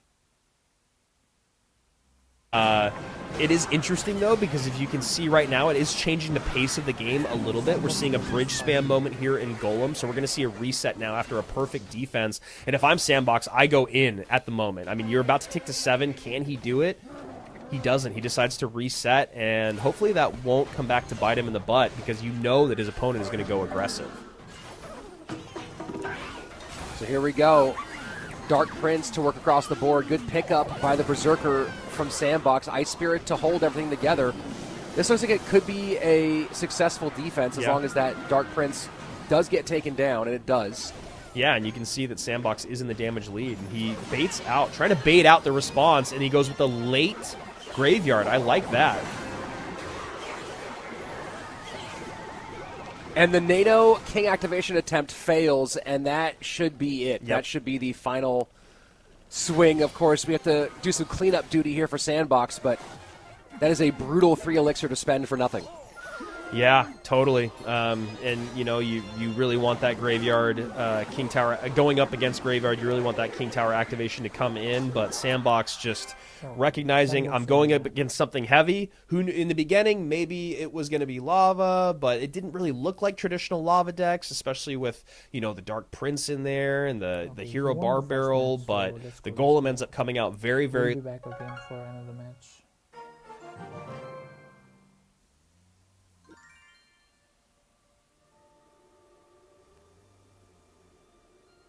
Okay, let's go with our match.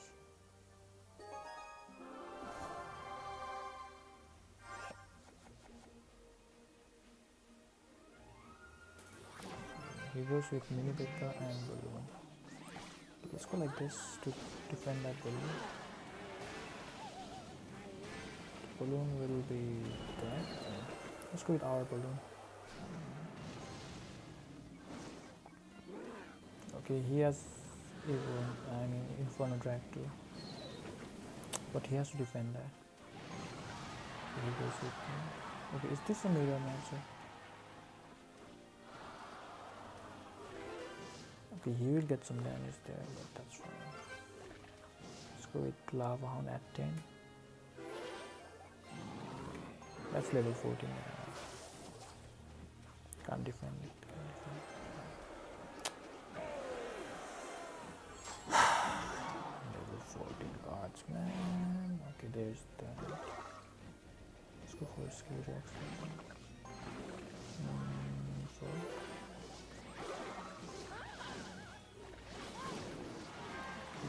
So never in there. It's level 12 mini Pekka. No, okay, he got so much damage. What was that balloon? So I have to go for tombstone. That will defend. Nice.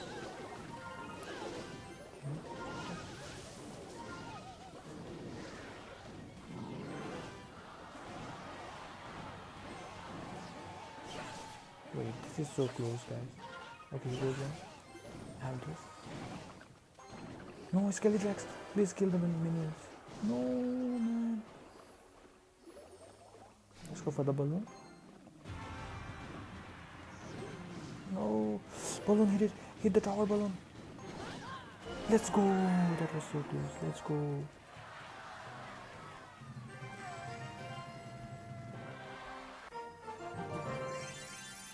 Everyone, please hit that like and subscribe button, guys. Let's go.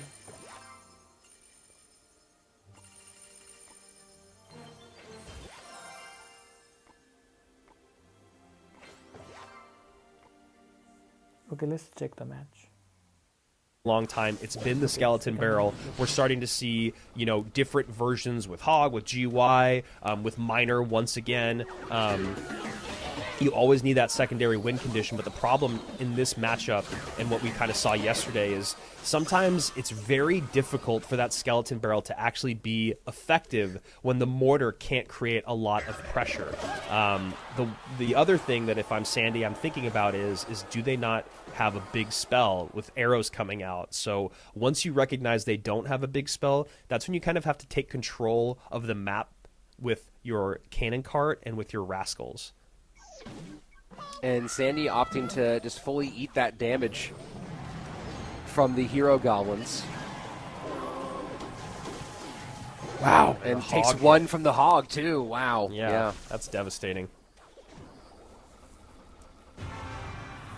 Here we go. Double elixir, and Taniro has established a pretty significant lead, 1686 to the 2500s on both of his own towers. I gotta say, this is, you know, for as much as I was just saying you wonder what his team looks like, this is a great deck pick. You know, that the Evo Mega Knight is just annoying as a tank, but when you look at the fact that you're going up against Mortar, you have Earthquake, but it's this Mortar deck with Rascals and Dark Goblin and Goblins, and you have the arrows for that, it's great. And then the other thing is that you can use those Zappies really well against a Skeleton Barrel. So just curious, once again, as a Mortar fan and as a CRL fan, just how this is going to play out for Sandbox. And a little tankage to get that Goblin for a couple of stabs in on the left-hand side. And now back to mortar one time for Sandy. Gets about 200 HP damage on the left-hand lane. But these mortars consistently are getting controlled and just not quite able to get on tower. And a nice barrel there on the left-hand lane, though. And the mortar connects on the right, so well played here from Sandbox, but just going to have to eat another hog hit, which is just so demoralizing. You're kind of playing this dangerous game of, when I play that mortar offensively, that means I have to be willing to take a shot, overspend, and then I better get some damage out of it. Yes, and wow. This is going to get some damage, and it does. That Goblin's getting tanked for a moment, and finally the Evo Mega Knight comes out, but not before an absolute devastating blow, and now Sandbox, smelling blood in the water, is turning the pressure on. Evo Skeleton Barrel, Dark Goblin behind. Arrows don't get the Dark Goblin, and now it's just spamming the bridge for Sandy. Yeah, and then we go another high Dark Goblin here, and then I'd love to see a mortar come out opposite lane. No, he goes same lane. I don't know. I don't know. I think it just maybe would have been. Nope, never mind. I'm wrong. That was a beautiful cleanup. Clash Royale League 2026 monthly finals. Wow, that mortar cannot decide what to target. That took so long for that first shot to come out for Sandbox. It finally got it on tower, but I think the real victory there, Andrew, is how much that mortar sequence sucked out of Taniro there at the bridge. I thought you were just going to say how much it just sucked for Taniro, but pretty much the same thing, honestly. Yeah, that took so much time and elixir and attention. And the other thing that we don't talk about a lot is in those panic moments where your cycle just goes completely out the window. Yeah, you have a game plan. You have an offensive sequence you're trying to establish, and you can't do it because you're having to hyper-respond. Evo Mega Knight right-hand lane. Wow. Final 10 seconds. Slight lead for Sandbox. Earthquake and lightning, or Earthquake and arrows both available. High mortar to hold. Fireball goes one direction. Wow. Sandy is playing out of his mind, bro. He started 0-2. He's gone 6-0 since then, and he is just on fire in the lower bracket. Wow. Moving through Rakan. Sandbox won that. Wow. He beat him 2-0. What a match. That Evo Mega Knight was crazy from the opponent, but he still lost the game.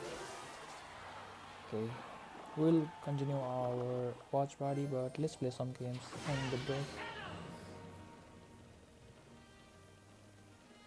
I want to watch the MOHAMED light game. He's in the upper bracket. So let's see. Skellydrax there. Okay, I have the Volk. Volk defends everything, yeah. He has to defend the Volk and the Skellydrax. Let's see what he plays there. But he has PBs, so I have to go for Inferno Drag. Maybe wait. Let's not jump this. Let's go for Lava Hound at base. Let's go for the Lava Hound there. Let's see how will he defend this. Okay. Should I defend this? Yeah, I can defend this, right? I have to skill Tombstone there. Yeah, he has to defend that now. Okay. I don't think he can defend that. Let's tower down there.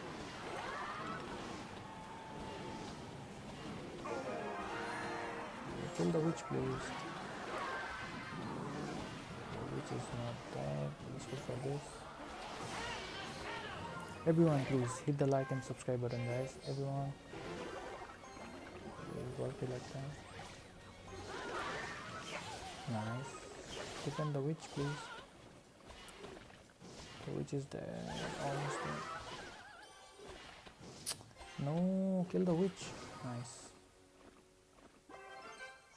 Okay, he's going in with the PBs. Jagger. Running in there. Nice. I'll go for the Lava Hound at the pocket now. Okay. He's going in like that, but that's fine. I'll take the both towers now.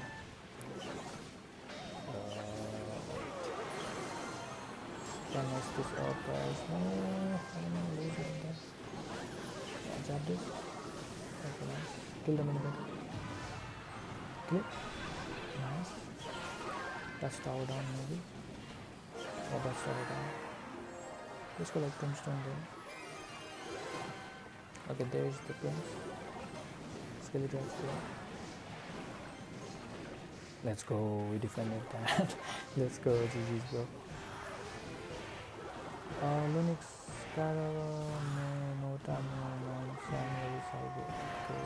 please can you use English? I don't understand that. What was that?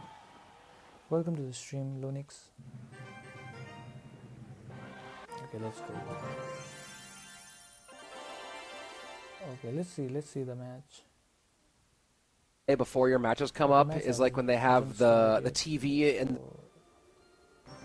let's go for this.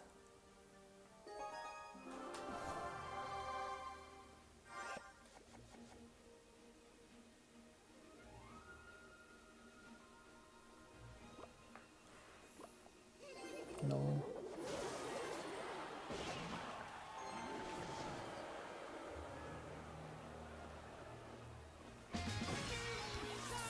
Okay, he has wizard. What was that ability, man? That was bad. Let's go like that. Inferno drag kills that. Wizard is dead. Yeah, how did you defend that? Okay, yes, please. Wait. Let's go for the balloon this side. Because he has to defend the Inferno drag too.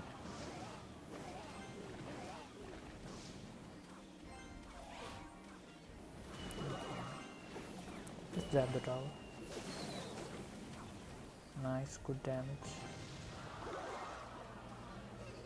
Okay, I can't defend that. Let's go defend the witch. Okay, he's going in with those Skelly drags here. Please don't take the tower, Skellies. Okay, Valkyrie will take the tower maybe. Okay, not.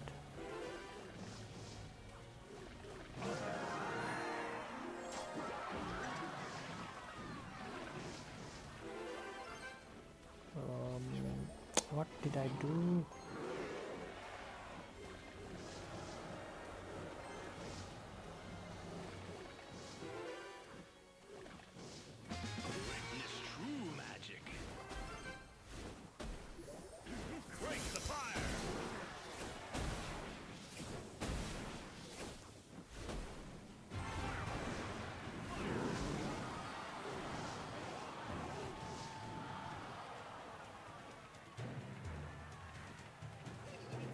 Let's go with the balloon.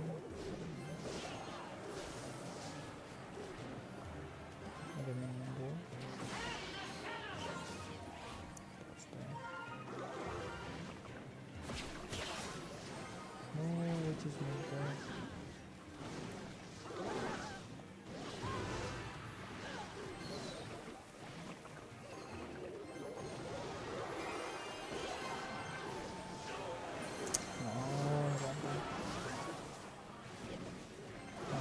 Log emote. Okay, he's back again, bro.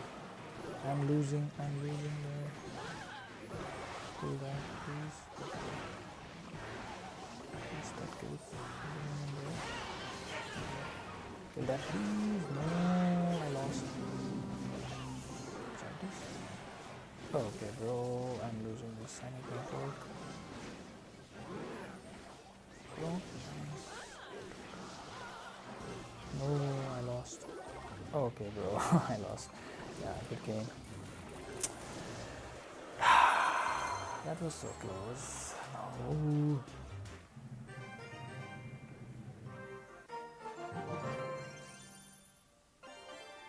Okay, let's go. We are watching this. And Sam finally starting to get into the damage conversation as we are just ticking away into sudden death. Yep, and there's another good poison. I think he definitely pulled the trigger on that poison. I don't know if I actually like that hero wizard ability, but it's obviously not the worst thing. All right, we got a lot to the left-hand side. Now Dark Prince to the right-hand side, just getting in the mix, and it does not get to the splash damage there. It gets stymied just a little bit early. So right-hand tower staying clean for Adriel as he now gets his first real look at offense. Yeah, this is kind of what we're talking about, right? Deep into double, getting close to triple, get some good damage in on that right-hand side. And, you know, we've talked about this for years with Graveyard, Splash Yard being one of the most powerful defensive decks in the game. We'd see a lot of players just kind of hold fast until towards the end. And similar to this Graveyard deck, it's just incredibly defensive, even though it's a completely different look than what we're used to. And that's that's such a great poison. That's a lot. It's such a good poison because the Ram Rider wasn't even, or the Battle Ram wasn't even there yet, and Sam is forced to play into the poison, which you never want to do. Final minute. Adriel just maintaining a stingy lead. Yep, and then you cycle. Completely shutting down. Yeah, you cycle the Furnace because it completely clogs up the lane towards your weaker tower, even though it's still very, very healthy. And you know you have at least the damage conversation with your poison plus the lead that you already have regardless of the spell that Sam has, even if it were to be a rocket, which it's not. This is such a patient game out of Adriel and exactly what he needed here. Yeah, this is one of those things where Adriel's like, you're going to play my game, and you can see Sam just going, what on earth? Like, not even going in the lane that he got the Graveyard damage in. He's going to the lane that got chip damage and poison chip damage from throughout the game, and, I mean, look at that. Just perfection. Absolutely clean, and just a good job of recognizing early that all he had to do was stack up tiny pieces and make sure that nothing got through. And that's a very mature win, right? Yes. We've seen Adriel competing for quite a long time. We finally saw him break into true CRL right when he turned 16, and he'd been doing his best to try to do that beforehand as well. So even seen. Okay, that was the first match. Hi Dracoxd. Hi Dracoxd. Welcome to the stream, man. Okay, Casey King, welcome to the stream. 707 says wow. Everyone please subscribe, guys. Everyone. Okay, let's play a match. We are doing watch party today, so everyone please like and subscribe, guys. Let's go for 1700 subs today. Yeah, let's go with the lava. Okay, this guy is playing Ghost. Mega Minion there.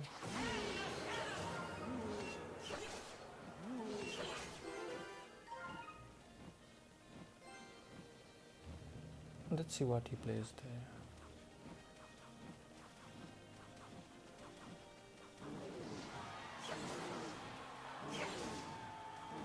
What? Level 5? What is this?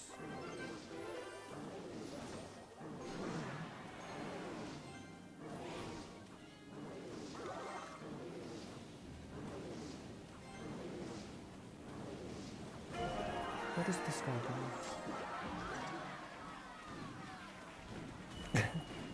What was that? Okay, easy win, that's good.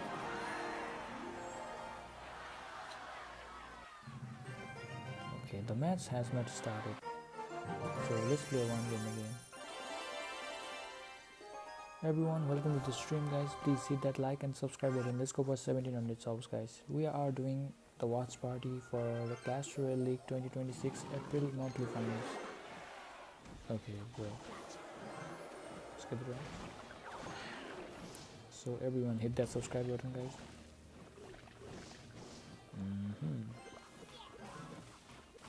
I'll go for heroes. I'll go for the Mega Minion right now. Nice. I will leave that rascal. Balloon. Okay, goes for the princess.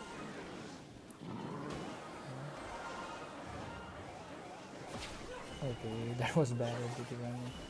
Got this. Let's tower down.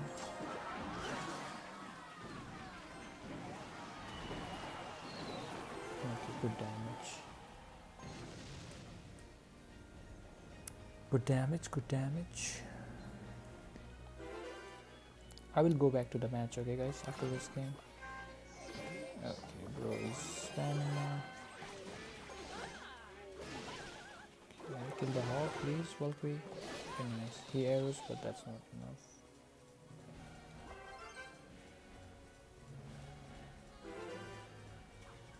There's the knight. Let's go with Inferno Giant like this.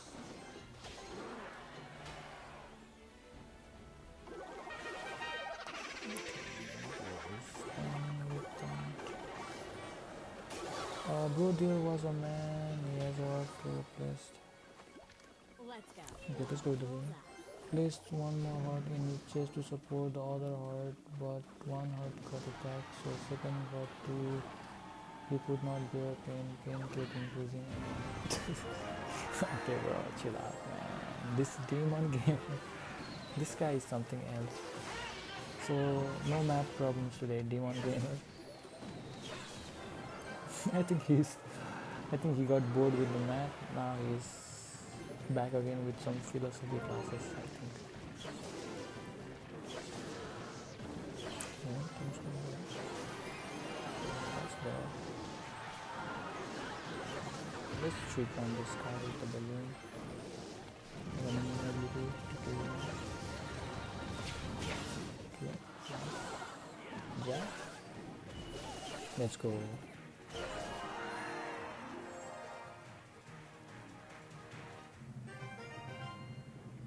Okay, let's go back to the match, guys. Let's go back to the match. Let's see who is winning. Free to defend your hog, and then all of a sudden a lava's dropped in front of it, and Inferno's behind it, and you're just in a world of hurt. Also, those guards are going to get a decent amount of value. Just, well, I guess actually the wizard should do a pretty good job of cleaning them up. So we'll see. Yeah, you know, a lot of common wisdom is to play under the lava, and like you just called it out, the wizard might be the key to making that happen. And Adriel, I think, looking for a spell there with that early pop of the monk ability, but he's going up against the mad scientist who has freeze. Why not? Why not? And this is why we call him the mad scientist, folks. We coined the name back in the first season of CRL when he was the late addition to TSM and was just doing what you can only describe as absolute nonsense, especially in that era of Clash Royale with so far fewer cards. Came in and went on, I think, a 9-game winning streak when he first joined the team. Completely changed. TSM ended up qualifying for playoffs, or qualifying for the playoff stage in CRL back then, North America, and Sam was a big part of it. And that is great protection on the wizard. The wizards have been so annoying to deal with for Sam. And this wizard ability, again, just so nice. Not allowing that Inferno Dragon to charge up and then taking it off the board. And that is an Evo Inferno to nothing. Here's Adriel playing under one more time. And this is the same problem, right? The Hog, you have so much on there. But the Hog cannot be stopped. Yeah, and you don't want to just use that freeze on defense time and time again, especially with the game getting dicey like this. You need to use it on offense like we're seeing now. And this balloon should get a hit. Oh, boy. There's a lot of tankage. That's going to do it. Oh, my word. OP Sam goes to the lab and cooks up absolute insanity. Lava Loon freeze, taking the win from Adriel. Wow. I mean, that's exact. I mean, it was happening as I was talking about it, is that you cannot keep. Wow. OP Sam won with Lava Loon freeze. Lava Hound and freeze. Wow. What a crazy match that was. Okay, we'll go for the last match again after the break. Okay, nice, you got this.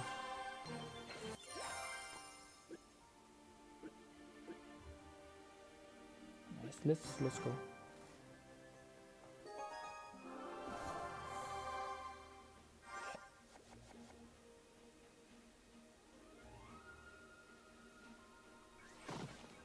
Okay, he goes with those.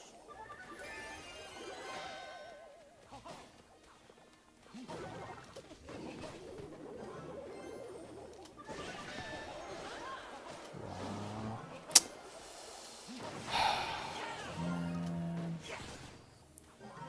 He used the hunter, so let's go with the balloon.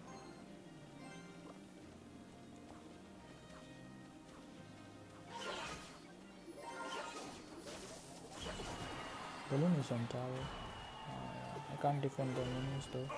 Let's tower down with the balloon. Nice. That's a tower trade. Okay. Skeletor X like this. Kill the rascals first. Yeah, wow, he got so much damage. What? He goes with Inferno Tower. That was bad. I will go with Lava Hound at 10. And if he goes with the Prince, I will defend with the Tombstone. Yeah, I need to go in here. Let's go.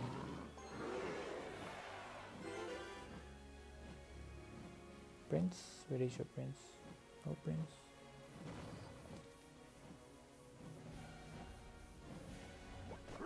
Okay, there's the hunter. Okay, there's the Prince. Kill the hunter. No, 100 kills the Mega Minion. What?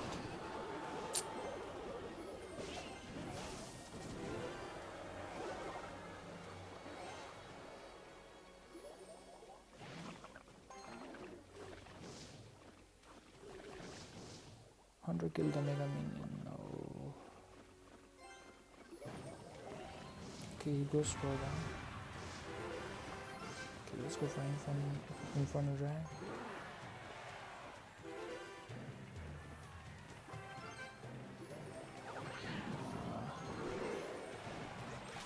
Okay, he's going on. That was bad by Mega Minion there. Skeletons. Okay. No, that goes invisible. Please take the tower down. That's the tower down. Goes with that. Look at the balloon though. Wait. Bulk here? Wait, that's tower down. Let's go. Defend with the tombstone. Okay, he's going in. Yeah, he can't. Let's go. We defended. Let's go. GG.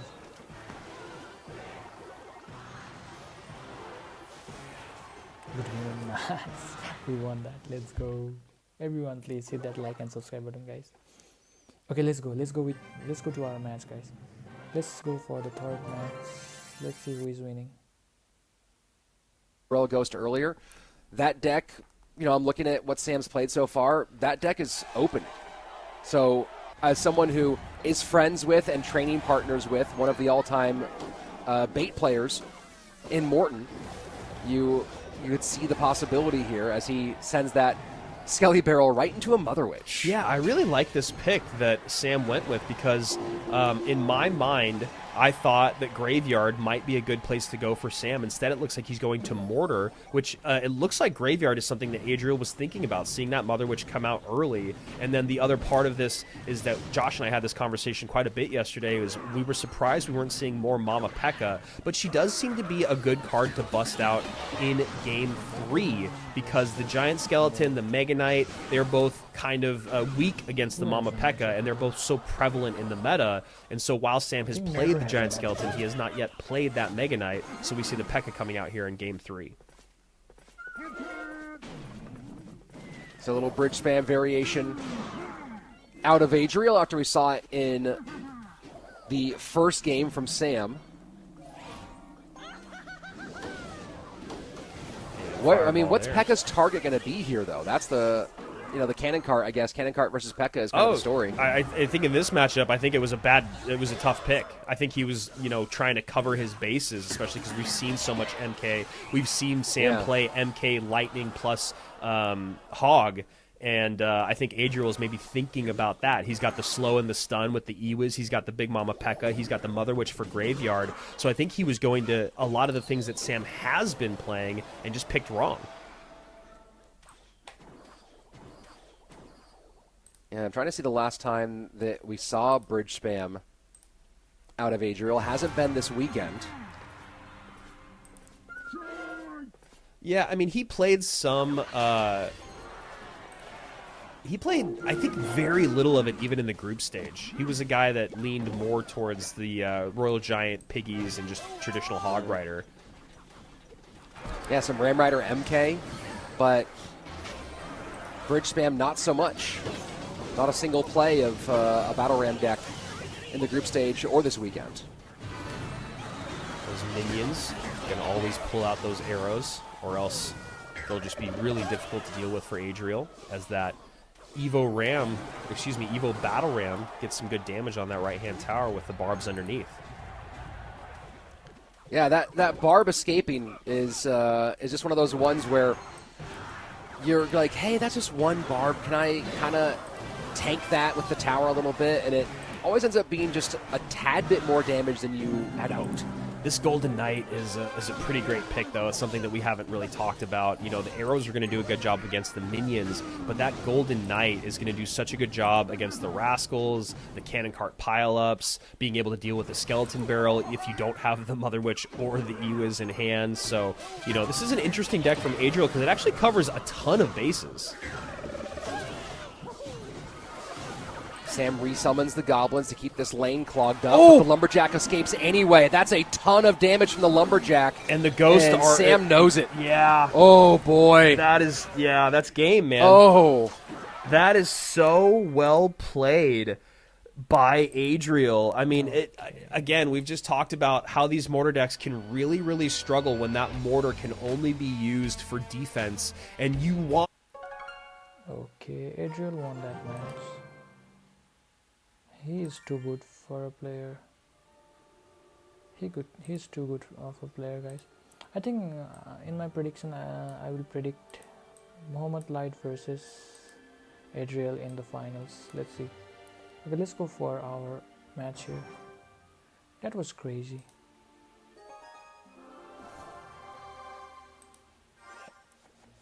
Okay. Okay, zap the tower.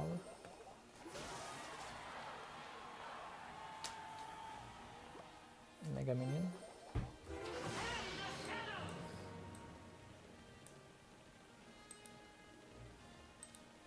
Okay, he's not playing anything. Let's go with the lava.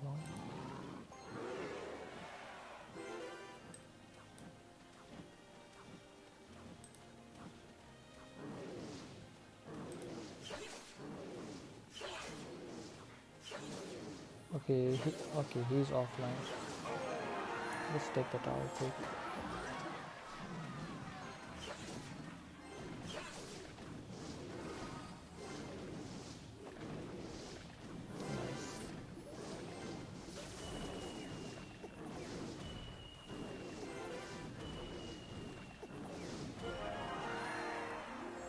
Nice. Quickly take the tower.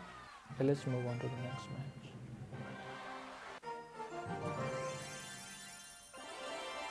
Okay, we unlocked the reward. Okay, 10 people, not bad. Let's go there.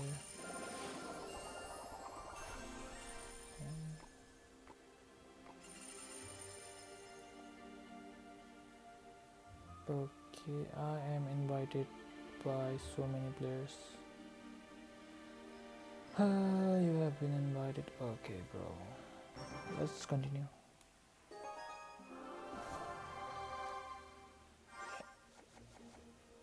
Everyone, please subscribe the channel, guys. Let's go for 100. Let's go for 1700 subs. Let's go.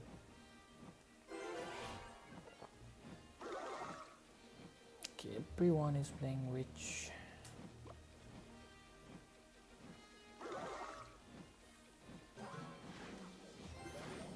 Okay, he has wizard too. And the fireball. Okay, this is good game, I think. What the hell is this?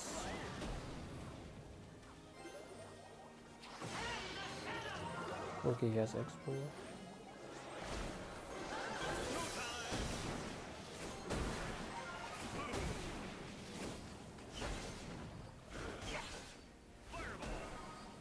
At least that's dead. This guy's playing expo with wizard and witch.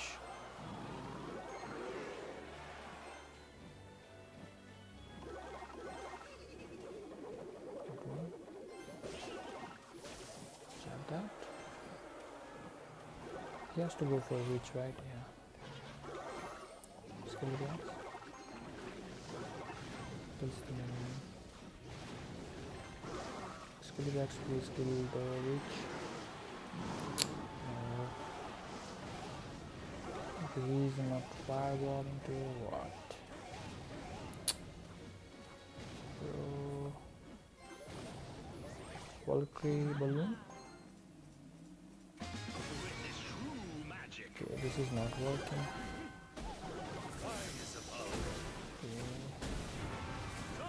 Wow, wizard is so broken, man. Ebo wizard.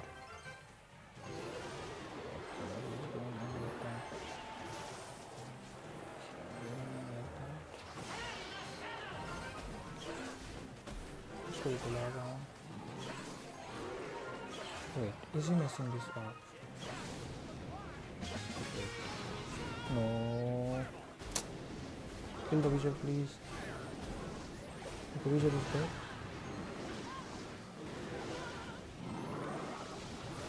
No.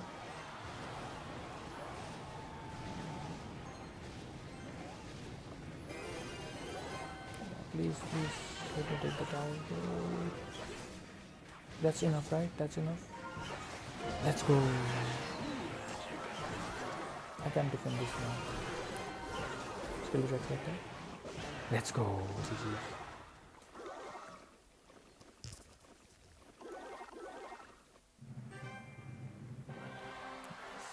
Okay, let's go to our watch party. Let's check the matches. Nice. Okay, we can upgrade the balloon maybe. We cannot. Okay, let's go. In both the games, first match of the day, Match and is a not started. really weird rune. Let's go back. Let's play again.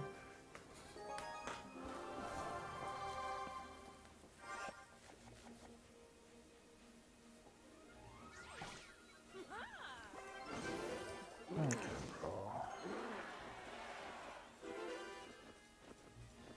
Goes with that.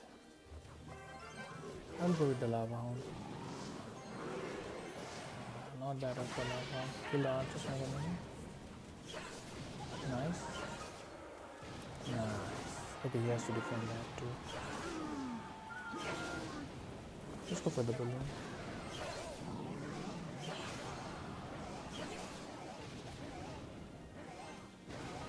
Yeah, he can't defend this. GG's.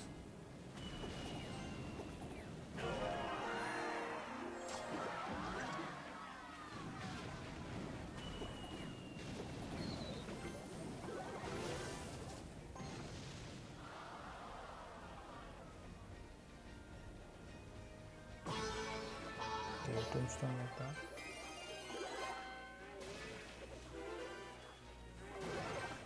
Yeah, that will defend. Okay, use this. That was useless.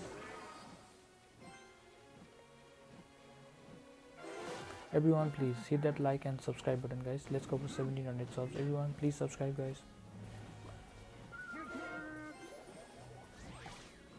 Okay, I missed that.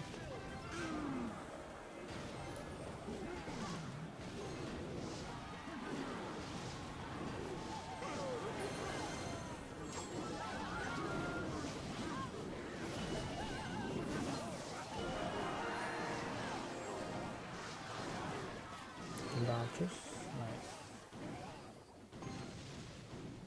At least we took the tower. Okay, this guy is going on. Tombstone there. Okay, this guy. Don't spam, bro. You can't win, don't spam. This guy is trying so hard. Okay, let's go for the lava hound and 3 crown this guy. Grab this. Skill tracks to kill the archers. Okay, archers are there. I need to make a minion. Okay, who is going on with that? Look at that. Look at him, he's trying so hard. Grab this. Let's 3 crown this guy. Let's not defend that dark prince. We have to 3 crown this guy.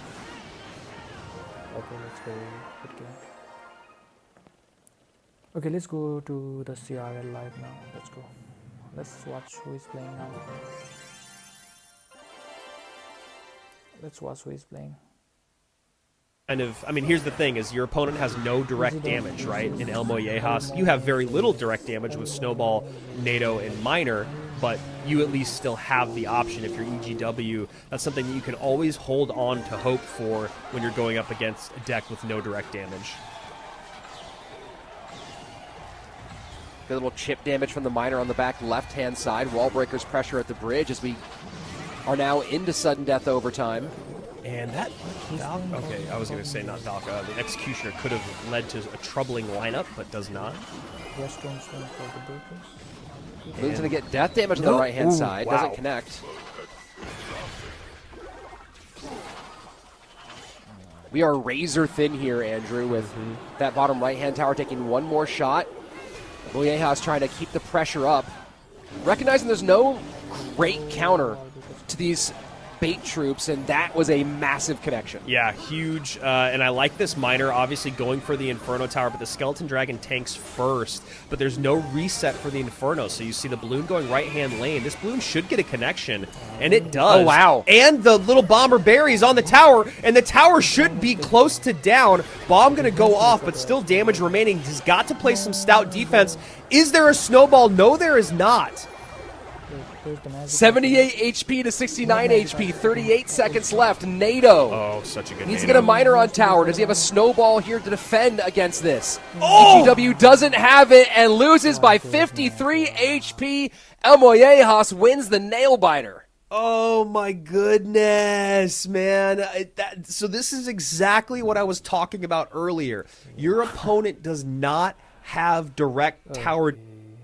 What a close match, guys. What a close match. He won by 59 HP. If that Minor had hit the tower, he would have won. Wow, what a close match. Okay, let's go in with our match. Okay. Lava Hound at the back. Everyone is playing Witch. What the hell?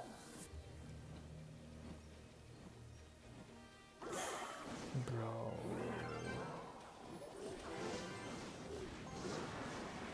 Okay, what is this? Kill the witch, please. Yeah, at least that is dead. Okay, he has that. Wait. Here we go. But he has balloon too. Let's go like this. Okay, use the ability, that was bad. Let's go for the balloon. He can't defend this, yeah. Wait, he used too much elixir.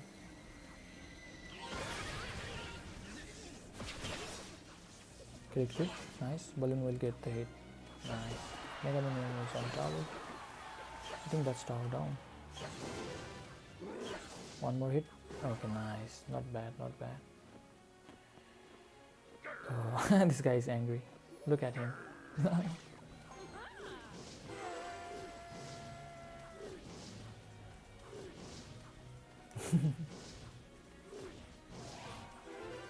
Okay, he goes with the witch. Skeletrax. Okay, he's going in. Jab this. Kill the witch, Skeletrax. Alright, not bad. Let's go with the lava one at the back.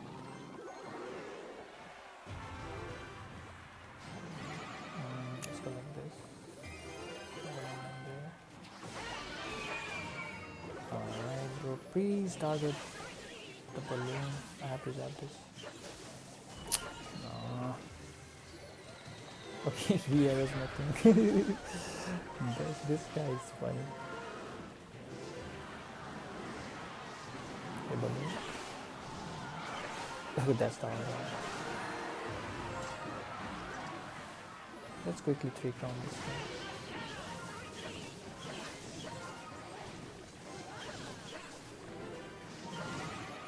He's going for the balloon. let's trick on this guy quick. 9 people watching, guys. Everyone please hit that like and subscribe button, guys. Let's go for 1700 subs, guys, everyone. Okay, let's go to the match. Grand finals and possibly the grand final reset. And someone else saying they think EGW is some random player. No, we don't. Never said that. He's just not a guy that's shown up in CRL that often. No, as I've said a bunch, I've cast a ton of EGW's matches when he was playing in some of the smaller third-party team events. Lots of really fun, creative play from EGW, a guy who does weird deck stuff, like what we just saw here. But it's nice to see him here in this CRL environment.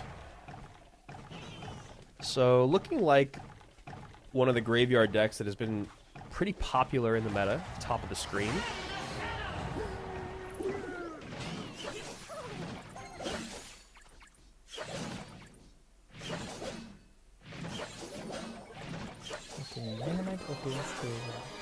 Yeah, looking through it, I don't think he did have a monthly final appearance in 2024. This is not his debut in a monthly final. Went out early, 6th place in that Season 3 monthly final. Yeah, one time a couple years ago, so glad to see him back.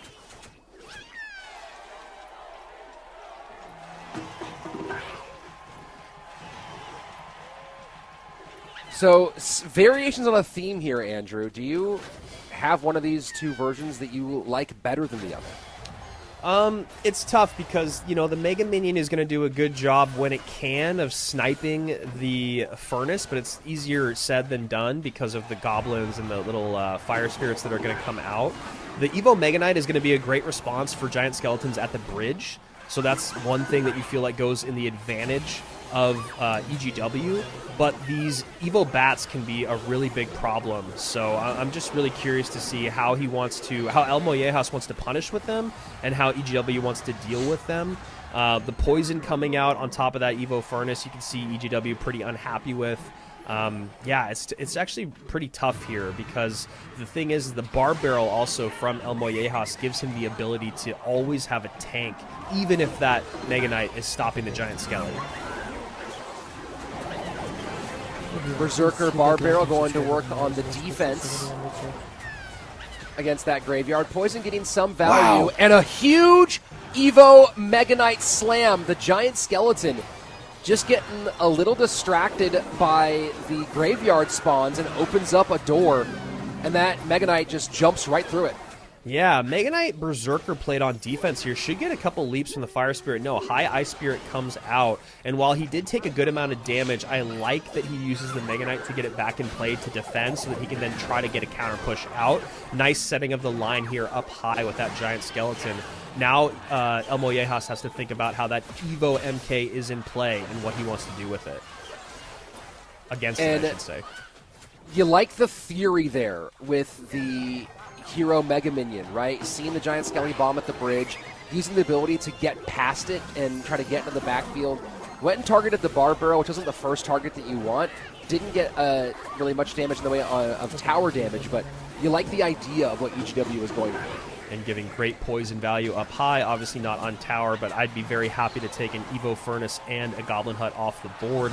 The other thing is that when you talk about defense here, you know, that Bar Barrel is just a little bit more effective than a Berserker plus Ice Spirit. So you can go Bar Barrel plus Berserker or Bats plus either of those, and you're going to probably have a little bit cleaner of a defense, but we're basically tied up here, 30 HP the difference. Final 45, and every time you use a poison to win a bridge fight right now, you're behind by 30 HP. That's poison you're not getting on tower. Elmojas has to recognize that. I really like that Elmojas didn't go in with the graveyard after he baits out the Evo MK with the giant skeleton at the bridge, knowing that the Evo MK was in cycle.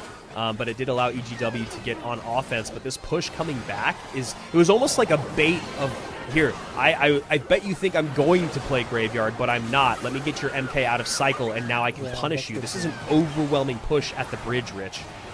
Yeah, this is way too much, and there's no way to get back from this one.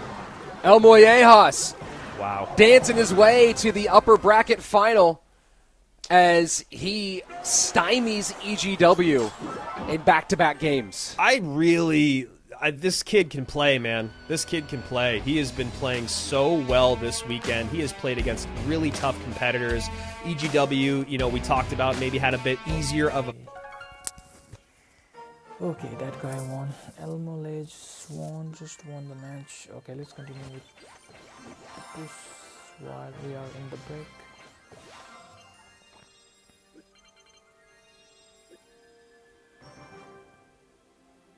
Okay, let's go with our lava hound push.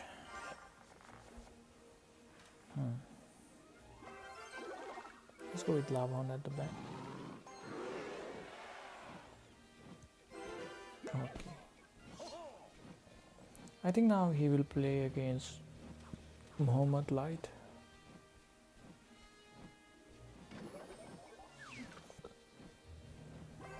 Okay, he goes with the vision.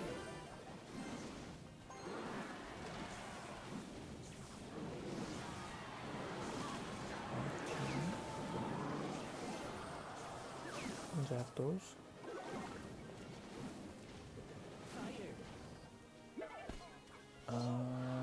Wait, walk like this. Skeletrons.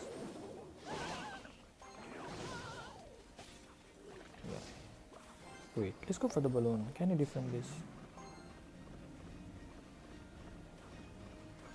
Okay, there's the wizard. I think that balloon will get one hit maybe. No. At least the skeletons get some hit. Nice.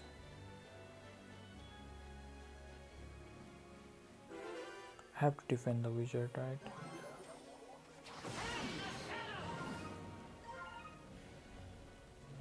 That. Okay, he goes with bulk.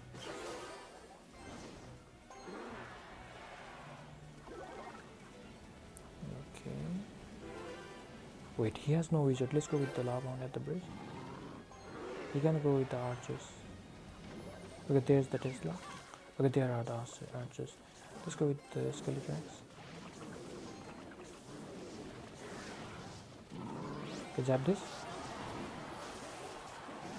Kill it. Skeletrons. Nice. Okay, he has no balloon. No air counters left, right? Okay, now he's back. What? He arrows that. Wait.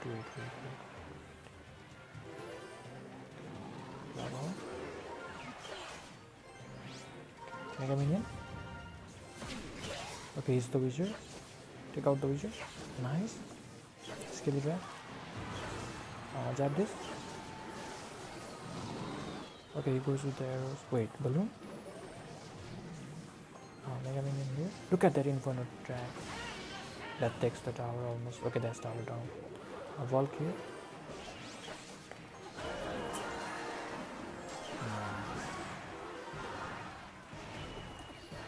Okay, he arrows the tower. Yeah, good. Let's go. Everyone, please hit that like and subscribe button, guys. Let's go for 1700 subs, everyone.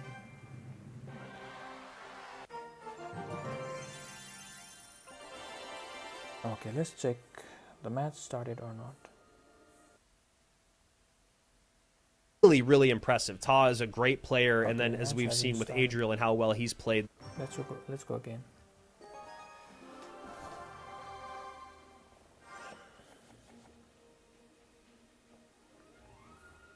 Match hasn't started, so let's go with another match. Okay. Bro, don't spam.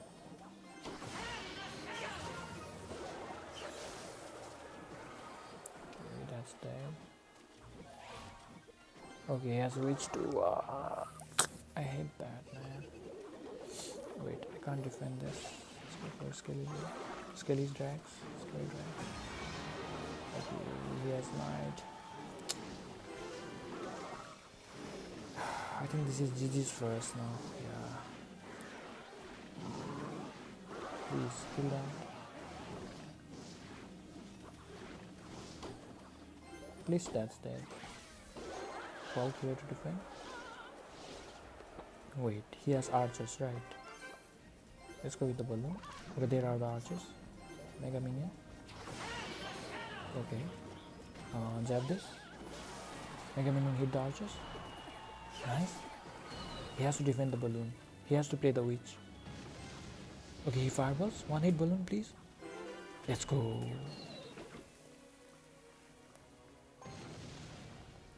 He will play his witch now. So, okay, he goes well there. Okay, I will not defend this. I will not defend that. Because I have to take the tower. Okay, he goes with that. Okay, he can't defend the lava hound now. Because he used too much elixir. Wait. I think Skelly Drax will take the tower. Yeah. Okay, he goes with archers there.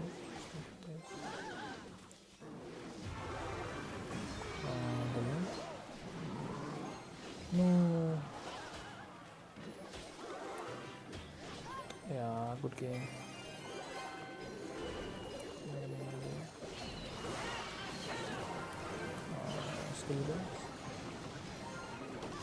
Yeah, good game. I can't. That was close. Well game. Okay, he goes for that.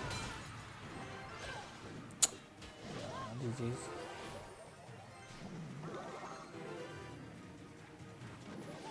Yeah, good game. He has bomb tower, which I can't break through. Yeah, good game. Bro, what a tough matchup.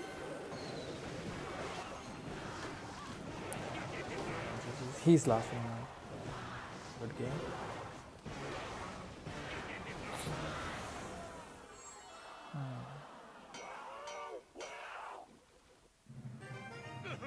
I think I need to play the fireball, guys. I think I need fireball in this deck.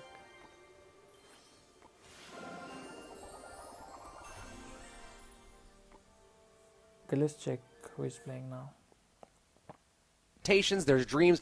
Everything is possible at this stage in the year. Of course, we start tightening.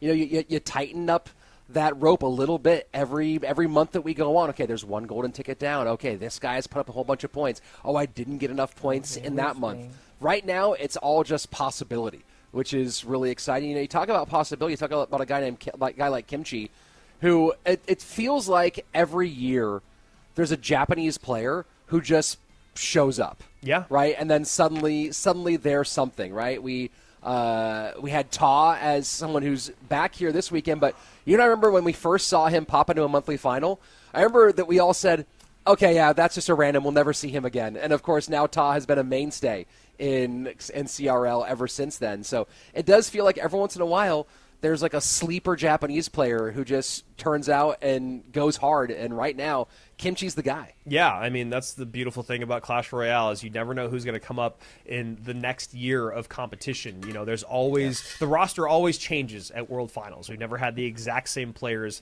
year after year at World Finals. There's always someone that comes out and either surprises or disappoints, and that's just part of the game. And that's why when you look at consistently over the years, the people that are return World Finalists, there's some. I mean, that is one of the most impressive things to do, if not the most impressive thing to do, other than winning, because the idea of being able to stay in the game year in, year out, that consistency, evolving with the meta, getting away from being a one trick, talking about Sandbox, a guy that we are so used to see play RG, not really play it at all in this first month of competition, in the group stage as well. It just shows the evolution of how you have to be if you want to be at the top.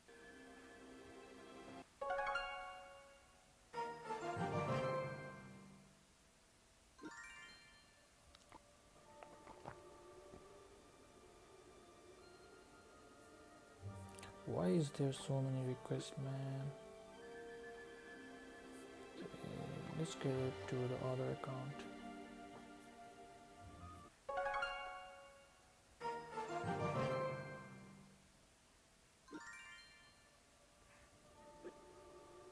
Okay, let's play bet.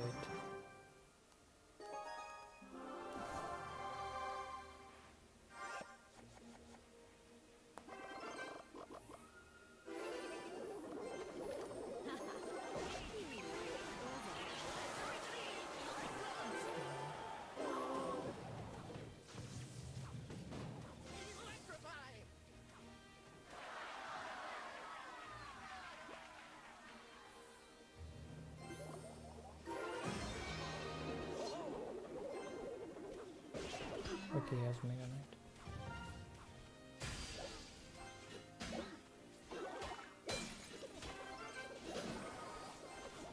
Let's Okay, go. good damage. Tesla like this.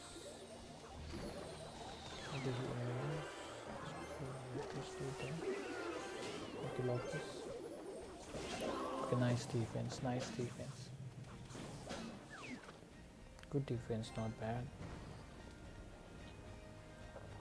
12 people watching, guys. Everyone please hit that like and subscribe button, guys. Let's go for 1700 subs. Everyone please help me get to 1700 guys, please.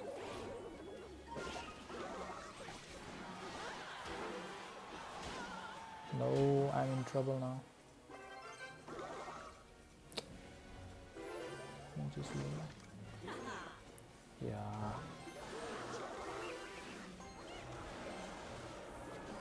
Skellies? No, that's on tower. Okay, that's tower down.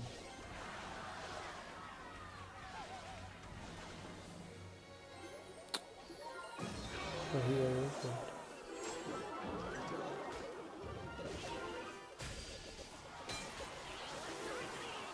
That's tower down, nice.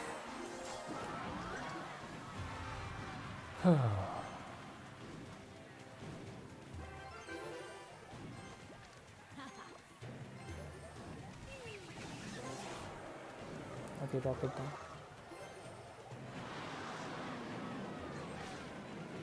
Wow, nice rocket, man.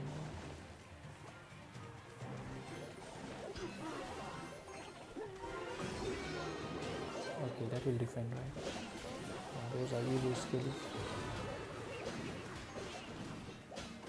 Nice. Block this.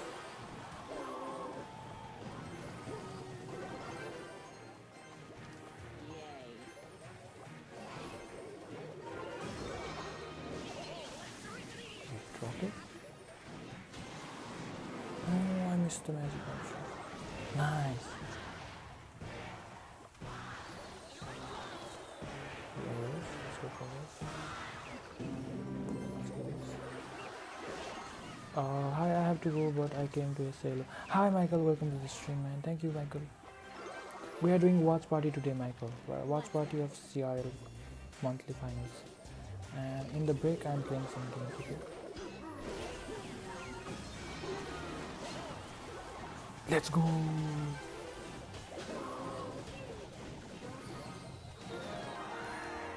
Okay. Thank you, Michael. Thank you so much, Michael. Please hit that like and subscribe button, guys.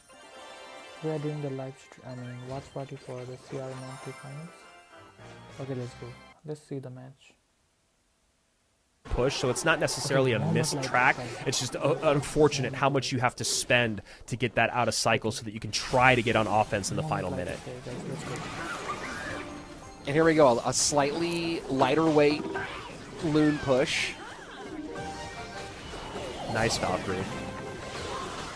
Just there to tank the baby dragon, distract the magic archer from the hut. But that magic archer ability, huge connection on the princess tower. 981 to 433. 30 seconds remain. I wonder if Kimchi starts varying minor and using it to go on the tower as opposed to on these furnaces. Freeze in. Wow. Easy control with the second hut.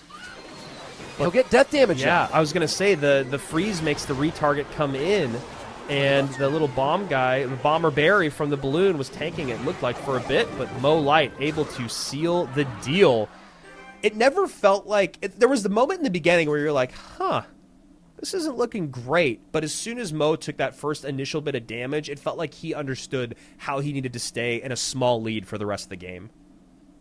I mean, you talked about the cycling the goblin huts, right? The spears...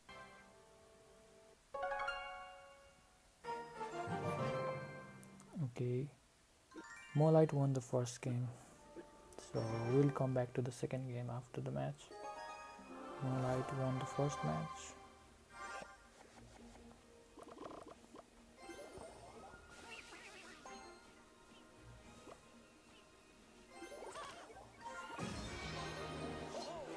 So like this.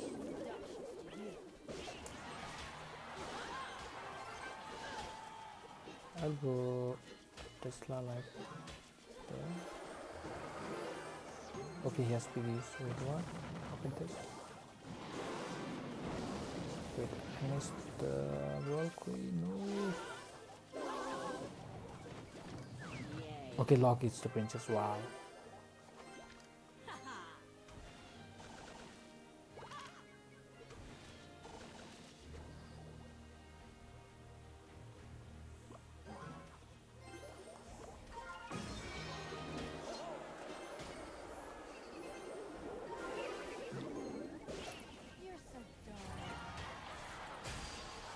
Look at that, that's showdown. Skill. Princess there. Nice. Okay, lockdown.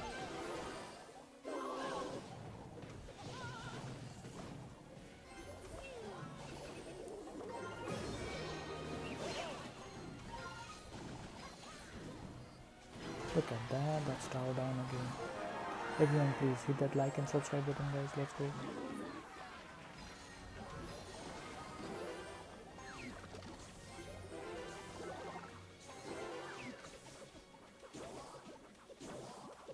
Okay, look at that.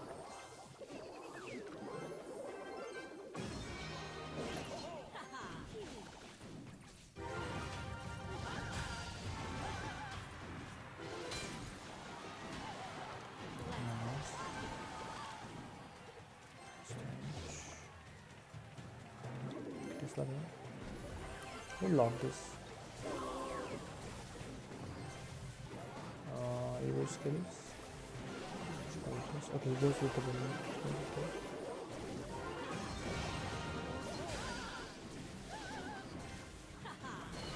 Lock it there.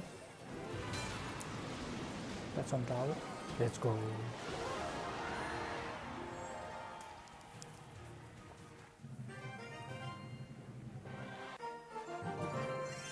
Okay, let's move on to the next game. Light things, controlling the board, double goblin huts regularly, furnace is always coming out, and even if the match hasn't started, so let's play some games.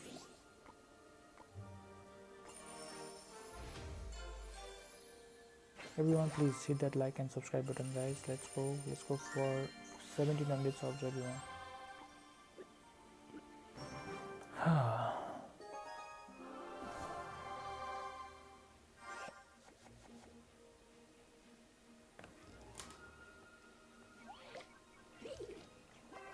Princess. Yay.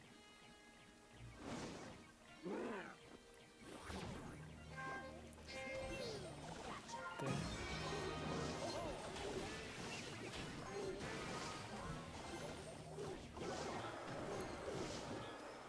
Wow.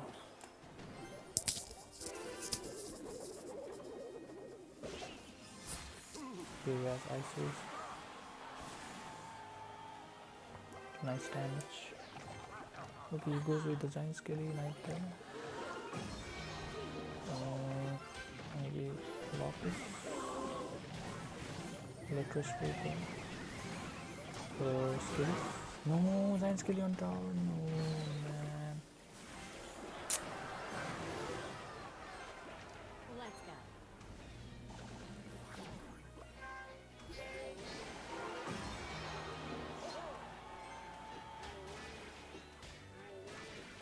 Kill the mini P.E.K.K.A, man. Mini P.E.K.K.A is too OP.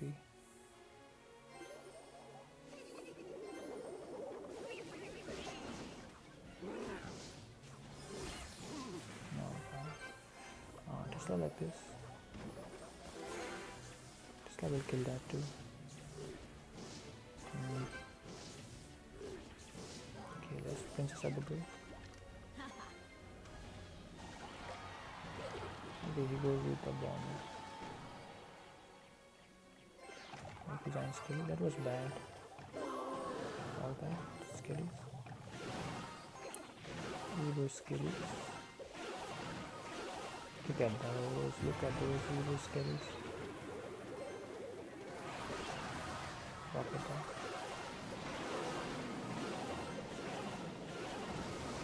Look at those easy skills, guys. I took the power. Okay, there's the Pekka.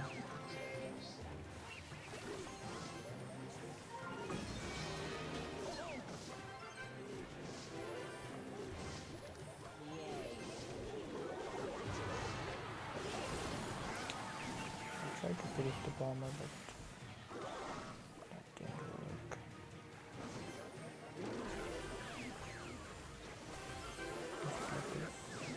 Right there. 10 people watching, guys. Everyone please hit that like and subscribe button, guys. Let's go. Hit that like and subscribe button, guys.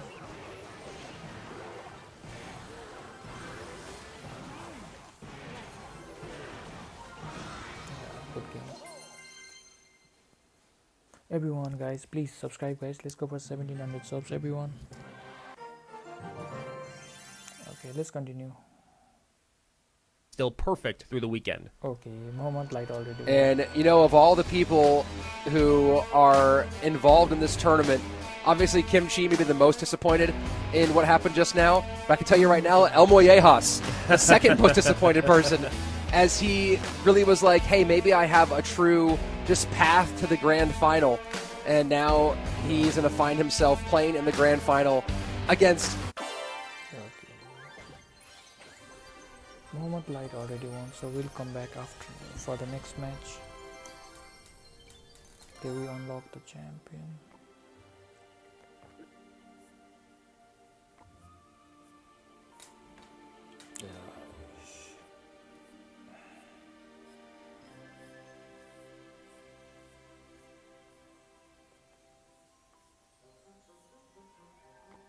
Okay, we unlock this. Nice.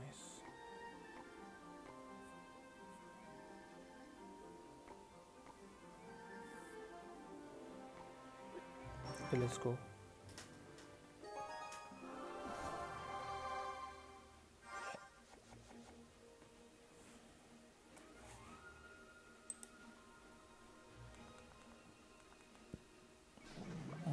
He has those.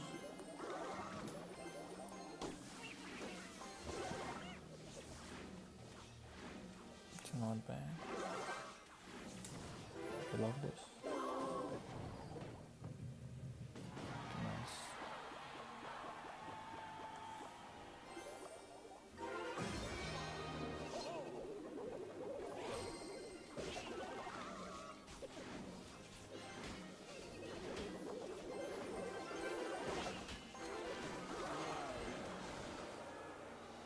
Nice.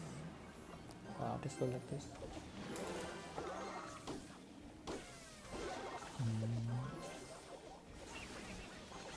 Nice defense. Wait, what? What was that? Right there? Yeah. Let's go for the barrel. Skitties? Okay, which was too late. Look at that, Bobbies. Man. Princess hit the tower again. Let's go for Princess at the back. Let's go for electric spirit like that. Nice. Okay, love this. Just like that. Look at that. Let's go there. Let's stand down. Skill is to pull that many seconds. Look at that. We are playing God mode today. And look at that. Princess on tower.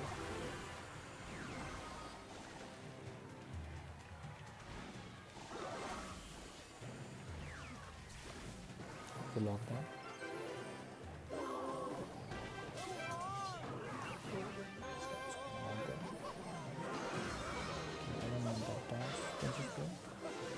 I love this. Okay, spirit like that. Look at that, guys. Look at that. He goes again.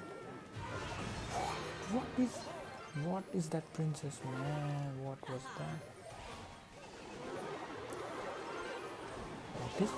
We are too quick for this guy. We are too quick, guys. That's tower down. Electric spirit there. Look at this, guys. We are playing too good. Okay, he has no way to. Princess? Block this? Okay, no. We already won.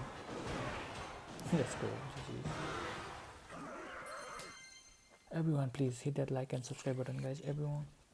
Let's go for 1700 subs. Everyone, let's go.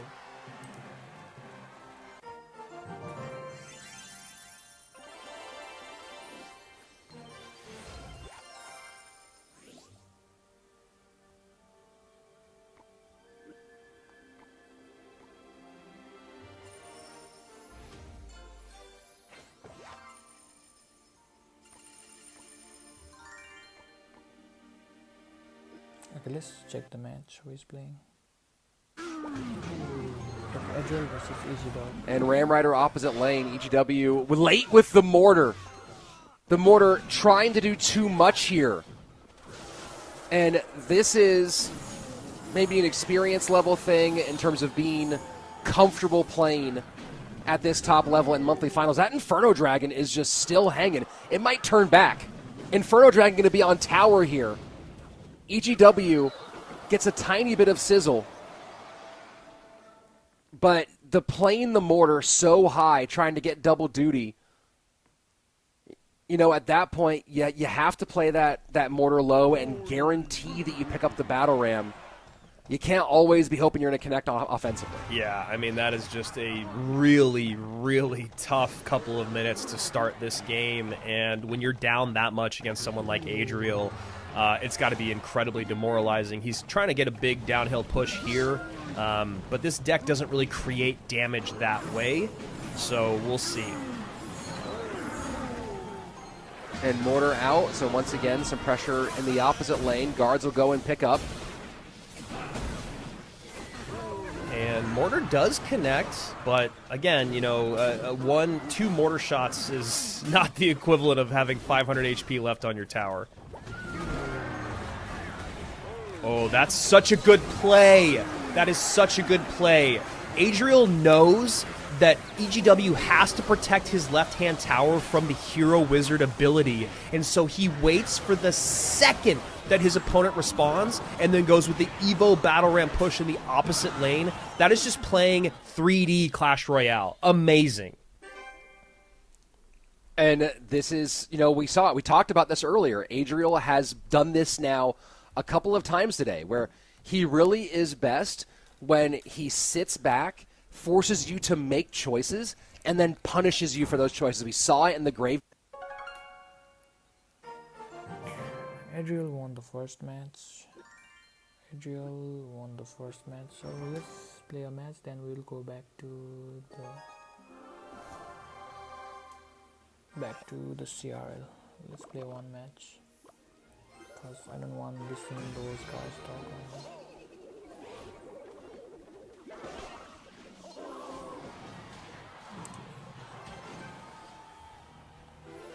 Princess like this.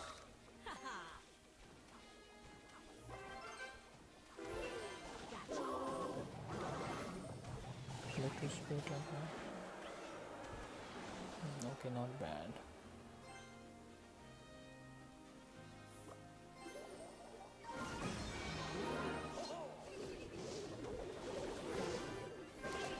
Princess.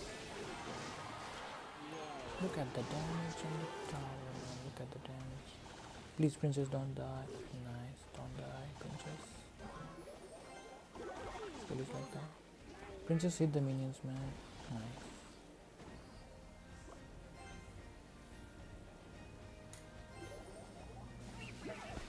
Okay, yes, knight. Hold our knight. Yes, hard. Just a low. Let's go with princess at the bridge. Okay, we won't go with the bridge. Look at that princess. She's getting so much damage.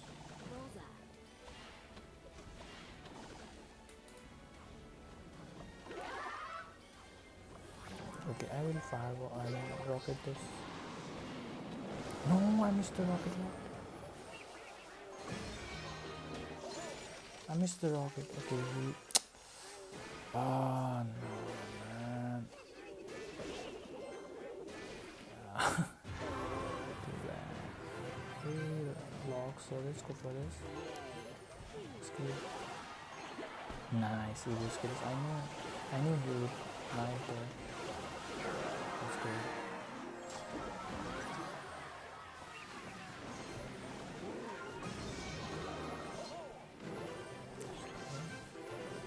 Lock them out. Wait. Chill, bro. Don't freeze me, don't freeze me.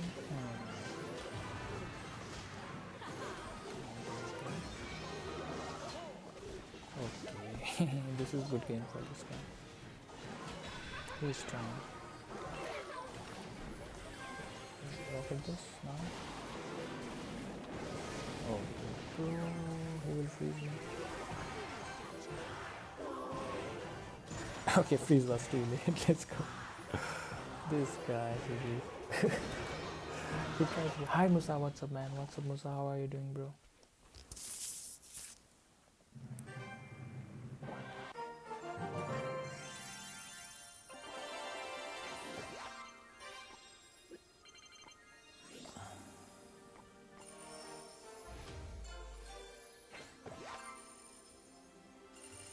Okay, let's go to the match. Who is playing? Let's see.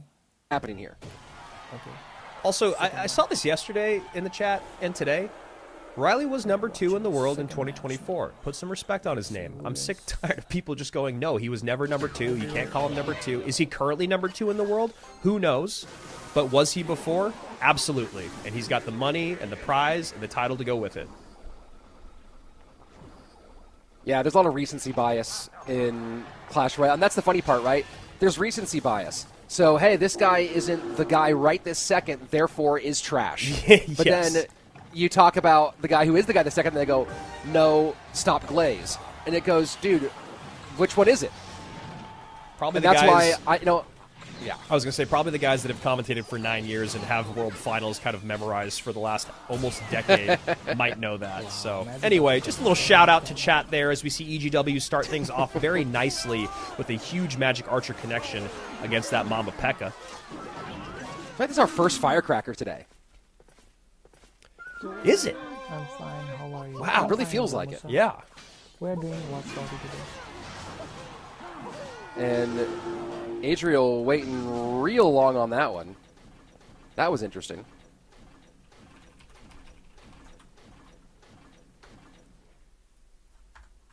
And Seeing a little bit of a challenge with some of the tech here for a second.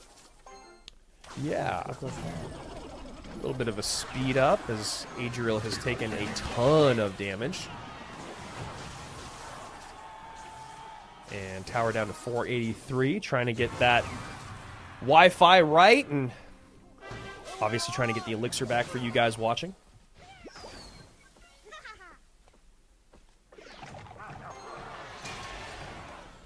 Yeah, it is interesting that the Firecracker hasn't really made much in the way of any appearances today. I'm pretty sure this is the first time we've seen her.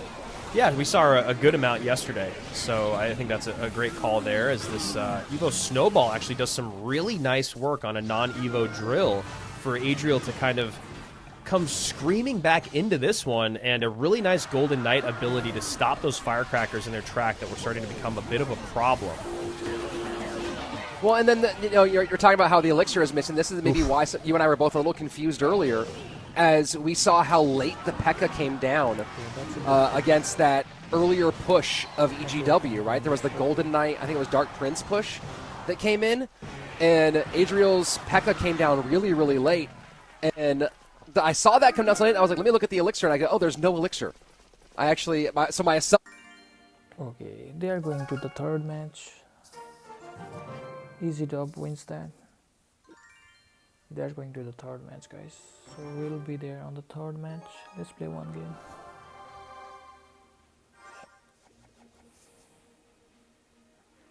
Okay, go with the princess.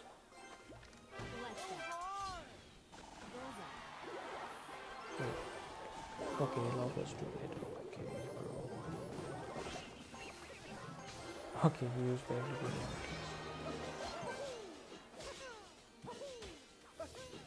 Princess at the back. Nice. He thought I would bear.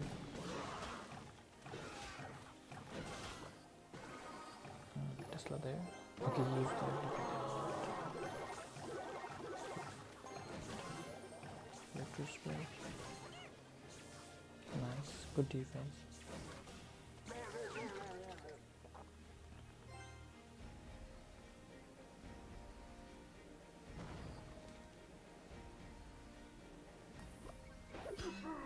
Let's go like this.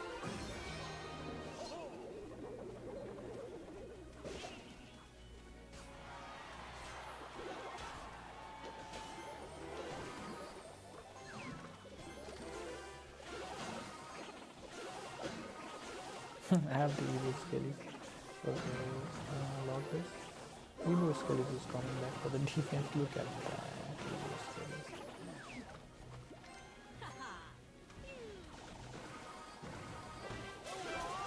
Wow. Princess takes the tower. That's great. Okay. Knight here. Okay, he's going in.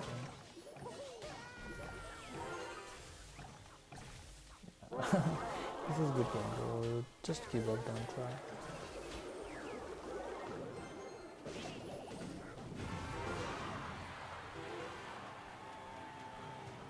Everyone, please hit that like and subscribe button, guys. Everyone, let's go for 1700 subs. Everyone, please hit that like and subscribe button. Okay, bro. The dodges, nice.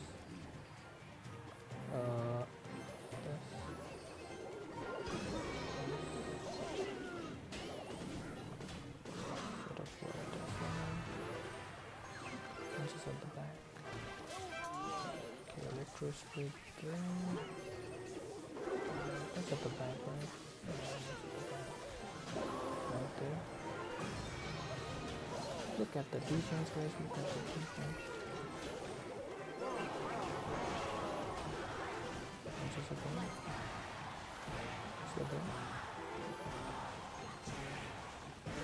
This is very good game. Let's go, everyone, hit that subscribe button, guys. Let's go for 1700 subs, everyone.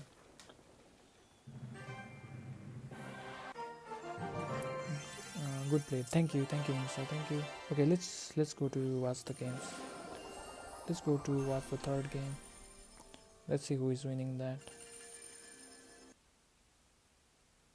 You guys to qualify for our CRL monthly finals, just finishing that top 1500, and then obviously it gets a lot harder to play well in the Swiss stage, get through the group stage. Oh,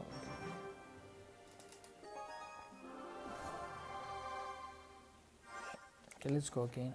I don't want to listen to their talks.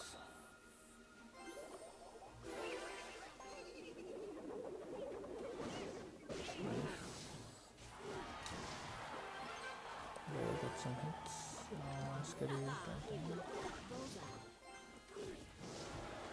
Okay, yes, princess too.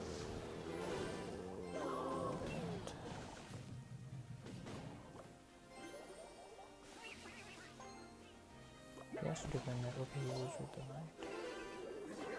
I'll go with another princess. Skills. Nice. Nice.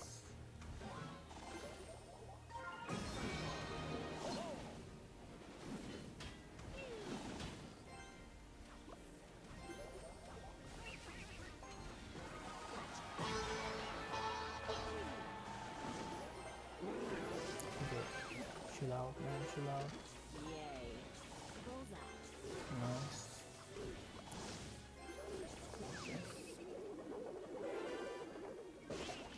Let's go. Okay, that was too late. Okay, that's too late. Okay, lock that.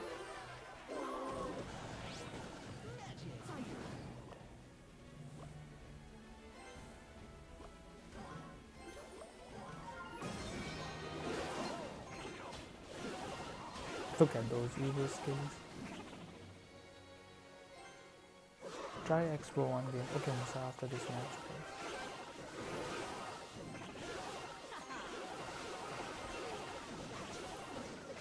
after this match, okay, Musa.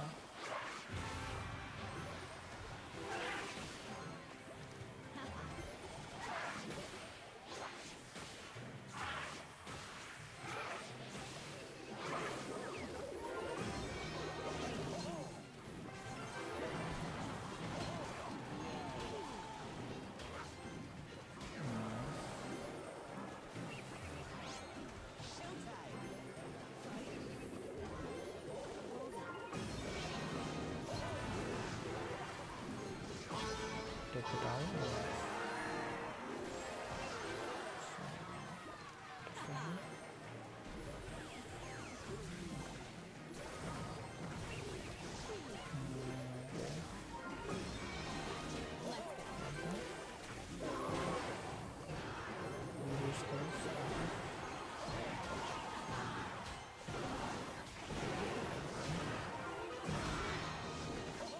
Good game.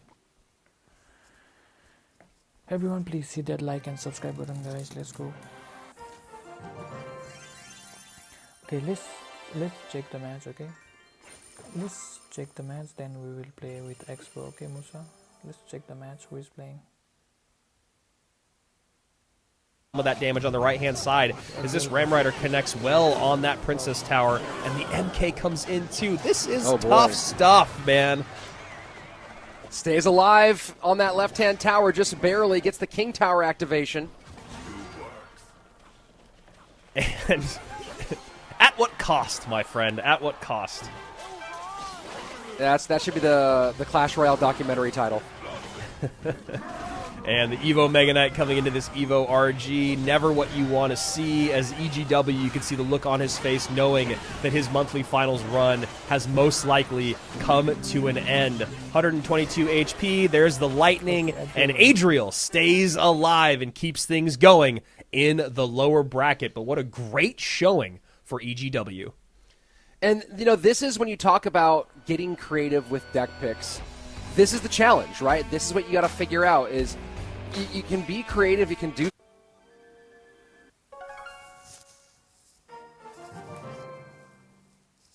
Okay, Adriel wins the match.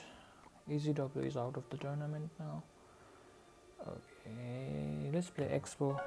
Musa wants me to play Expo. Let's play one game Expo for Musa. Okay, this is different deck. Okay, I need Expo. Which was the deck, man?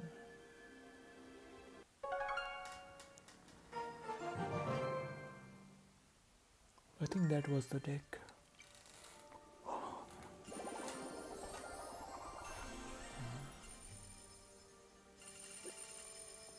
This was the deck, right? Yeah, okay. Let's play one game of Expo.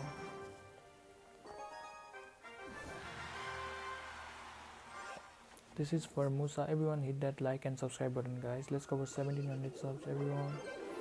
Please, guys, let's hit subscribe.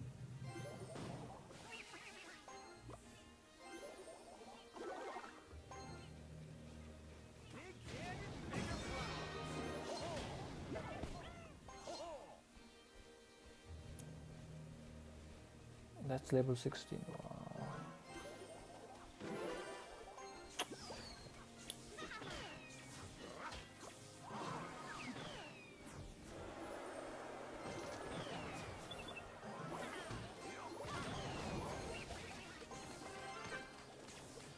Locked it. Oh, he has the. I forgot. Yeah, he got so much damage.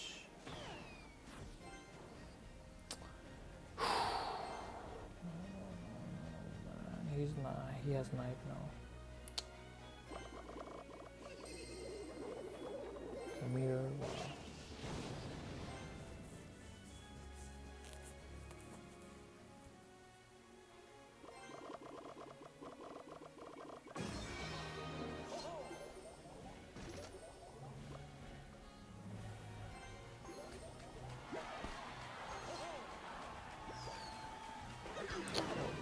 This is good game, yeah. I can't. Look at those level 16 cards. I can't defend, man. I can't defend.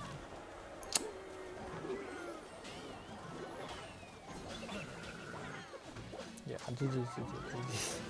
I can't. I can't win against the level 16 cards, boys. So sorry, Musa. That's why I don't play this account. He has level 16 and 17 cards. GG's, man. I can't, Musa. Sorry. Look at my card levels. It's all level 14 and 12, 13. Only one card is 16, so I can't face all the level 16 cards. Look at those level 15 and 16 cards. Yeah, there was a mirror. He used the mirror, so that makes the level 17 cards. Nah, good game. Yeah, I can't.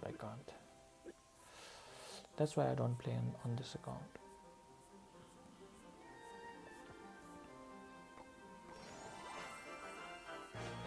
Mirror makes level 16 card level 17, that's why.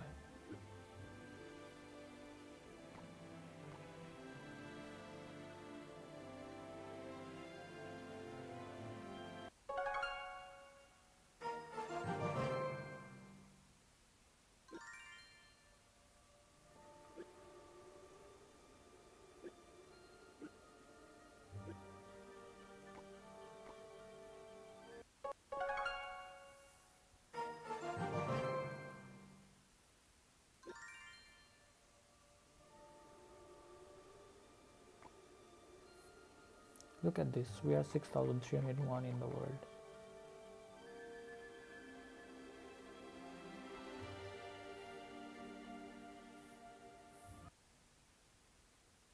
Seeing that is a really important thing to do. So I really like that you brought that up, and it even gets the best of the best sometimes. And as you said, he has righted those wrongs over the last couple of years, and since then has been even better than before, as we see two recruits in one set to the next.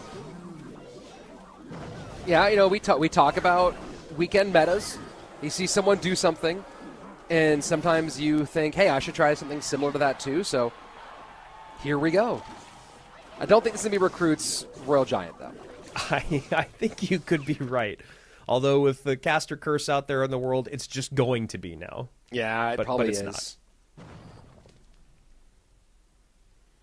So a little slowdown after a few flurries of action. First minute and 40 seconds gone. Sandbox holding on with the lead. I mean, right now he's looking like he's got a pretty good matchup, considering all the splash that he has, the Tesla, the Evo Tesla.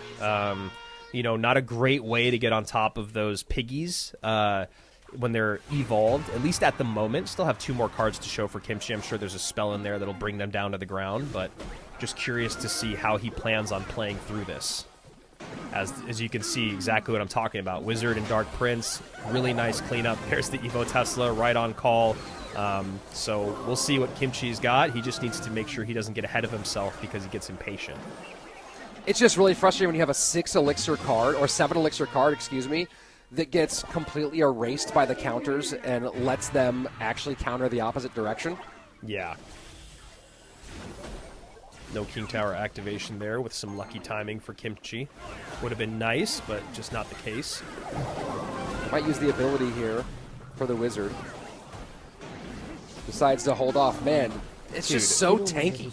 I know, and it does so much damage. The fact it was able to clean all that up. There's the Fireball plus the Cage. Misses one of the Evo Piggies, but Piggy's still going to get on tower. Oh, boy.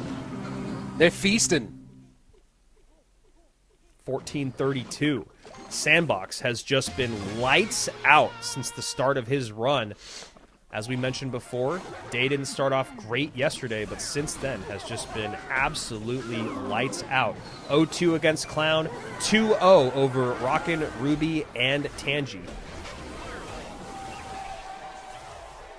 So high recruits. This is an opportunity here. Lightning, the last card for Sandbox, just completely disrupts that Ram Rider. And he says, go ahead, use the hero ability. Waste that elixir. I'll take a little bit of damage and I'll get right back on offense. And here we go.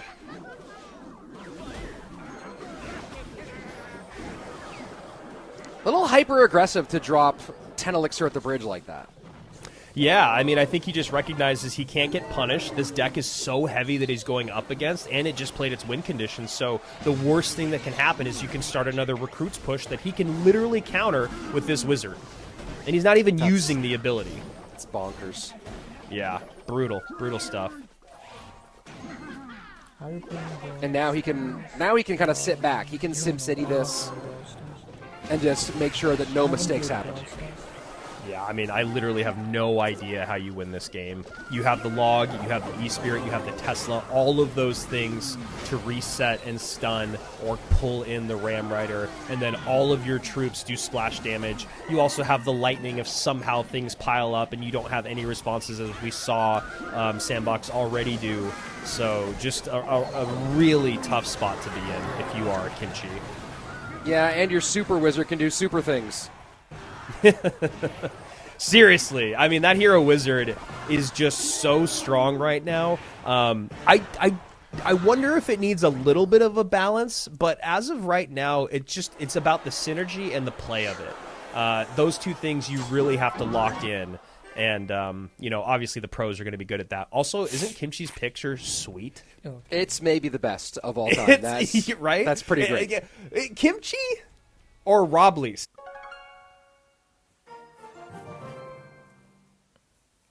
Kimchi lost the first match, so I think I will play one. Let's play some trophy road games. Practice this deck. Where was that deck? Let's practice this deck. Yeah. Let's go.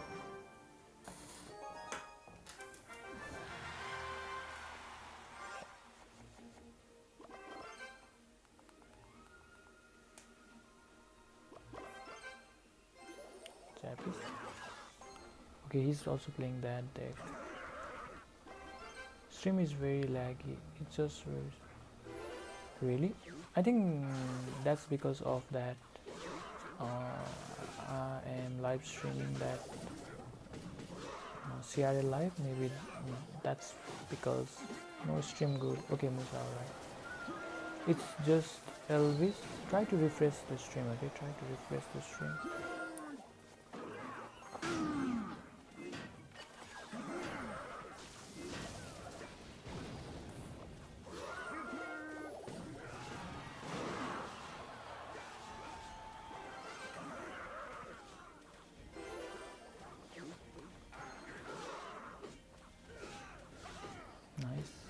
Okay. It's just Elvis. Please try to refresh your stream. Okay. I think everything is running fine.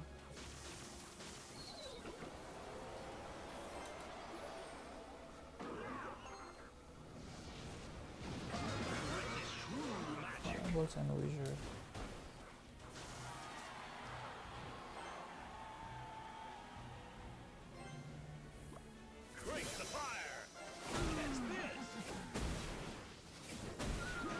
Okay.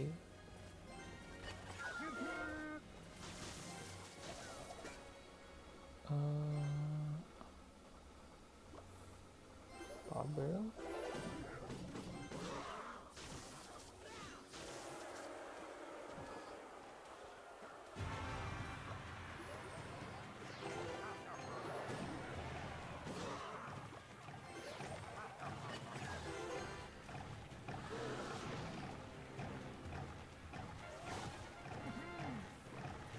At the back.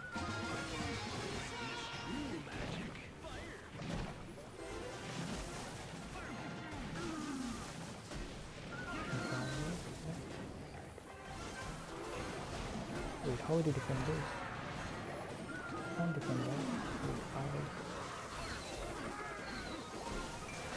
Oh, look at that. That's tower down. Look at that. Okay, he defended that.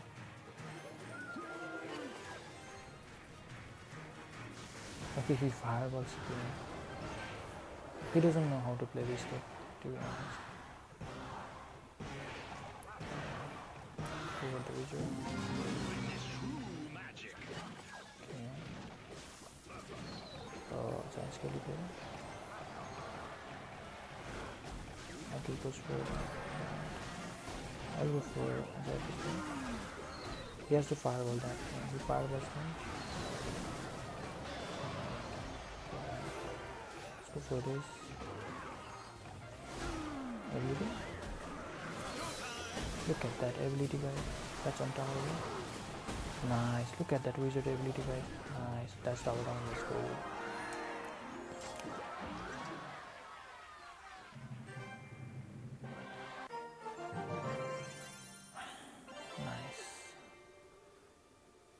Okay, let's check the games. Who is playing? Some because the MK is going to, or excuse me, it starts off as a -3 trade and then it quickly goes the other direction as the MK takes very, very little damage and creates a, like you said, a big counter push.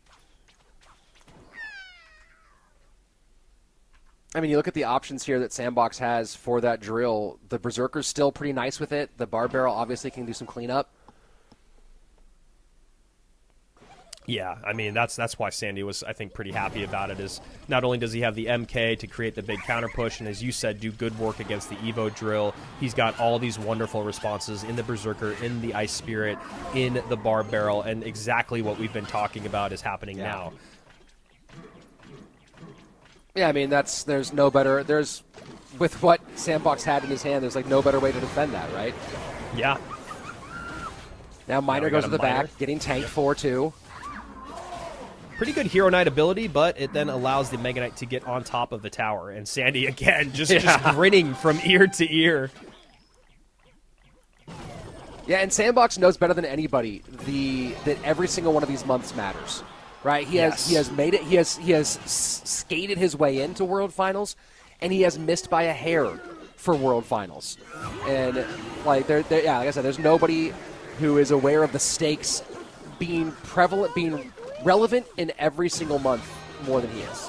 Man, and he just knows this matchup so well. He is playing it so well, creating so much pressure, pulls the Evo Snowball out on defense, more Miner Chip comes in. The Archer Queen is so frustrating to deal with. You don't have a way to take it off the board easily other than your Knight, but you need your Knight to tank for your Goblin drill. And just right now, Sandy just pitching a perfect game. Yeah, it's not a complicated math problem for him right now. Yeah, and especially, you know, the very good pick on the Archer Queen. You know, Lightning is showing up a decent amount. Actually, that's pretty good damage with that drill that just came in. Well, he cycled the Evo MK in the back, right? Yeah. And the moment he cycled the Evo MK in the back, Kimchi saw the opening here, and you see the King Tower activation, a pretty easy choice. Yeah, that's a good call, man. I don't really love that cycled in the back. There's no reason to do it. I think you can cycle things like your AQ or your Berserker in the back, Ice Spirits. You can even put cannons on the board. But every time that MK has come out to defend a drill, it's just created an annoying position for Kimchi to be in. And now Sandbox opting to switch lanes because going in the same lane with this poison is actually going to be better for him. All right, here we go. Miner goes to the back, stretching the field a little bit, but of course that King Tower activation. That's the thing, too, about just sending the MK the way that he sent it, was the King Tower activation was super easy for Kimchi to do. Double Archer Queen. First ability goes off, second one comes down, second ability coming in. You really want that King Tower activation to be an at-what-cost activation, right? And that's, and not having that be the case here might be, if Kimchi wins this game, I think it's that cycled MK on the right is going to be the story of this one. And MK cycled here at the bridge, holding that Knight up high, and then a regular drill, excuse me, an Evo drill coming in with the poison. Miner to the back. You would think a poison comes out as well. It's not going to be enough. Not going to be enough. Wow! He needs to get Miner on the front right now. Not going to do it. And I'm telling you, when we go back and tell the story of this game, it's cycling Evo MK to that right-hand side when your opponent has Evo. Kimchi won that match, 1-1. We'll go for the third match. After this match, we'll practice some matches with the Battle Rank. Then we'll go again to watch the game 3. Kimchi versus Sandbox.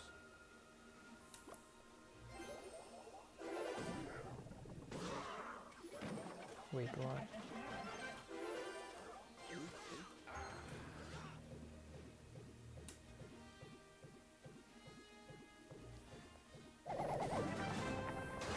Select science curriculum. We got okay, alright. Maybe I'll fireball that. Now? Okay, he has recruits. Wizard like this. Kill the recruits wizard. Nice. Okay, he fireballs that. Wait, I have to go for the dark points like this. Okay, he has recruits.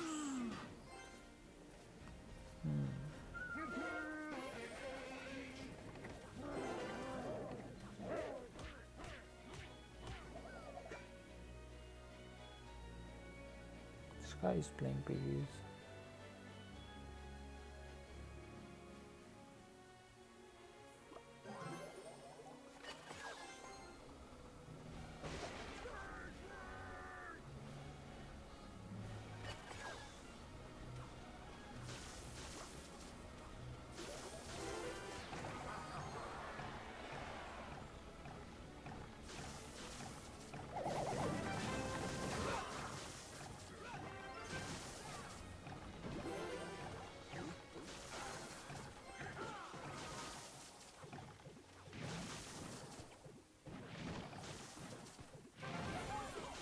Goes for the recruits.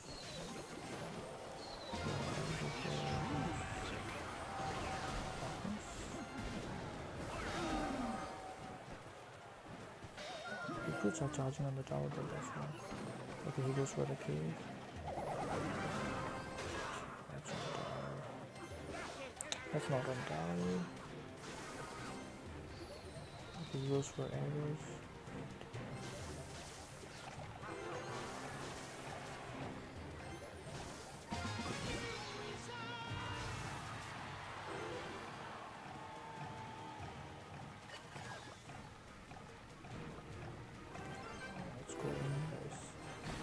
Whole recruits there. Yeah, there's the recruits.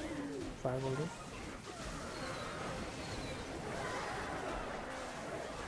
Wizard. Giant skeleton. Three fireballs. Jack is there. Remember that? Great. Jack is on tower. I think he has to fire now. Wait.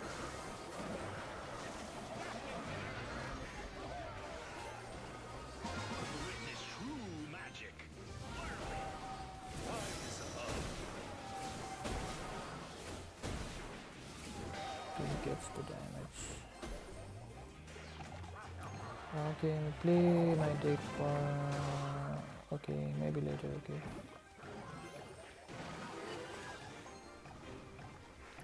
Okay, man, please subscribe the channel first.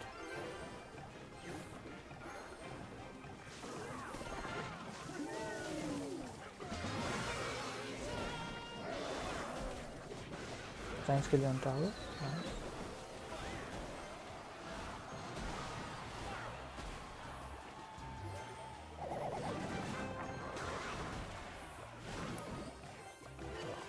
Fireball like this.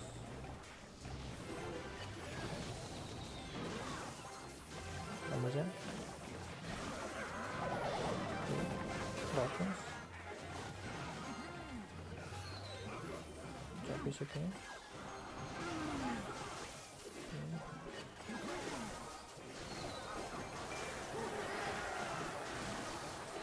What is he used there? Wait. Wait, please. I have to kill him.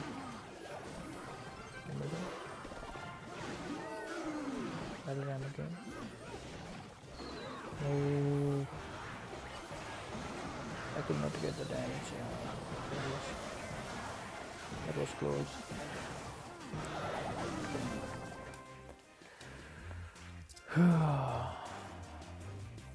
Okay, man, please subscribe to the channel, okay? Who is laughing, man? Who is laughing there?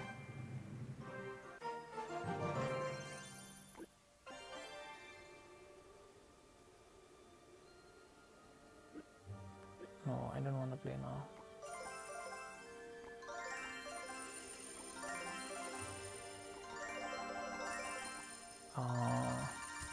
Maybe after this, okay. I need to go for the stream now. I mean, let's check the battle there. But he still shows that he could have been Evo if you cared enough to let him have it. Yeah, it's always interesting to see a card that was basically only used as an evolution for a really long time go back to its regular form. We are doing watch party today. Yeah, it's true. I haven't spent much time thinking about that. But now I'm thinking about it all the time. Now it's the only thing I'm going to think about. Wow! And a bit of lag, but the Hog and the MK are connecting to bring that tower down to 2150.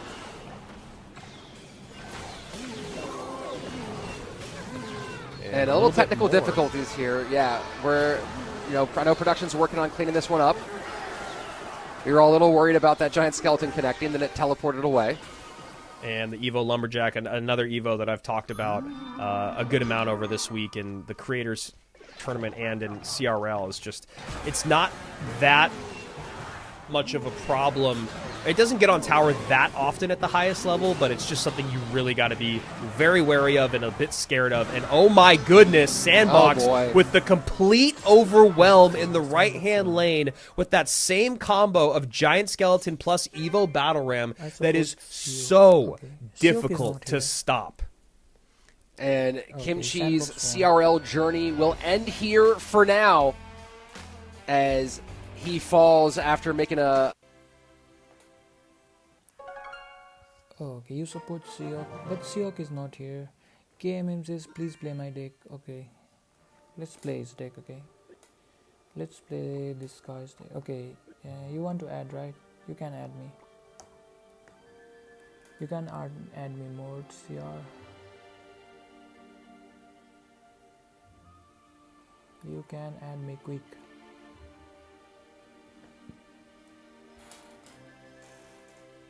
Okay, add me, okay? I'll just go back. KMM19 use play my deck. Wallbreaker, Miner, Scar me, okay.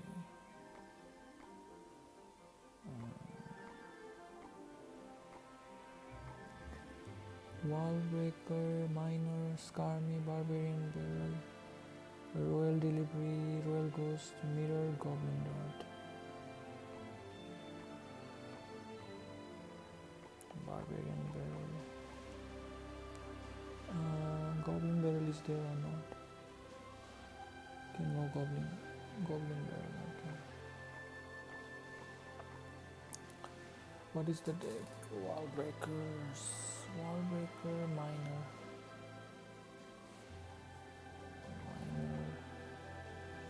Champions. Okay. Wallbreaker, Miner.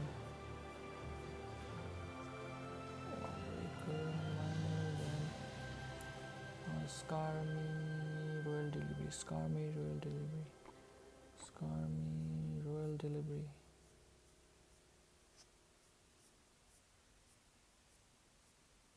Scar me, Royal Delivery.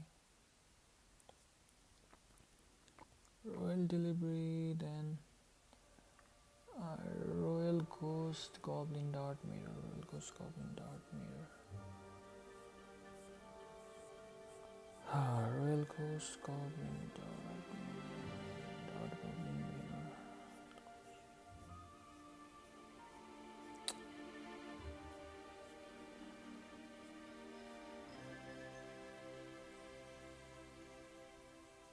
What the hell? Where are the cards, man?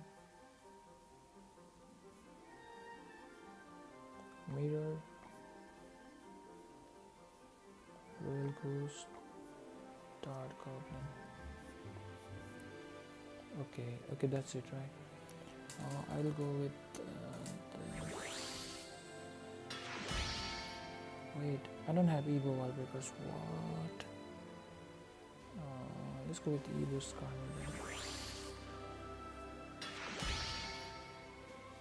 Yeah, let's go like this. Okay, this is for KMM. Hi, Hippoter. Welcome to the stream, man. Okay, hold on.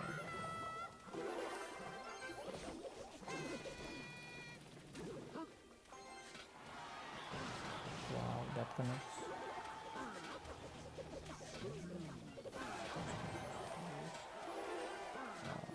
Really?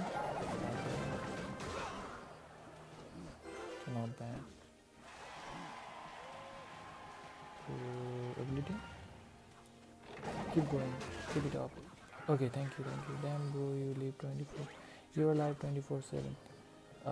I'm not 24/7 live, man. I need to watch hours. I need to monetize my channel, guys. Bro, he predicted that. It's level 16 hog.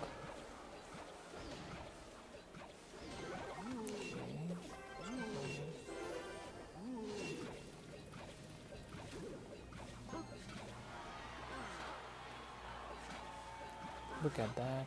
That's tower down, I think. Okay. Delivery.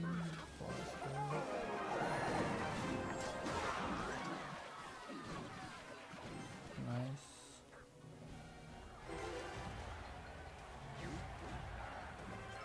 Okay. Post here.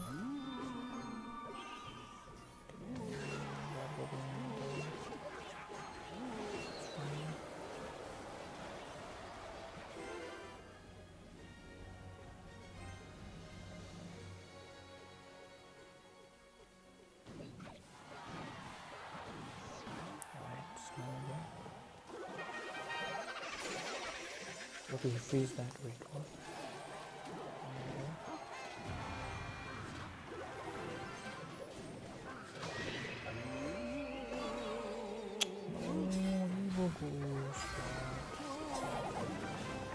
And that goes back.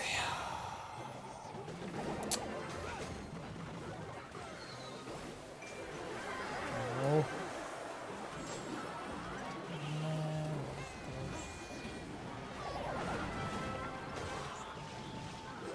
That connects to the tower.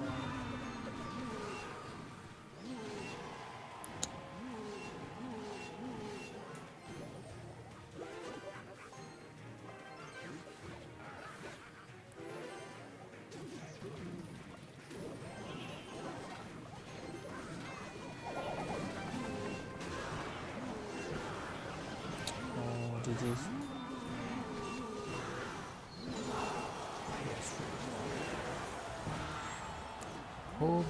Hoping bro doesn't have spell. He has spell, man. He didn't play 2 cards. Okay. He had Mega Knight and Wizard.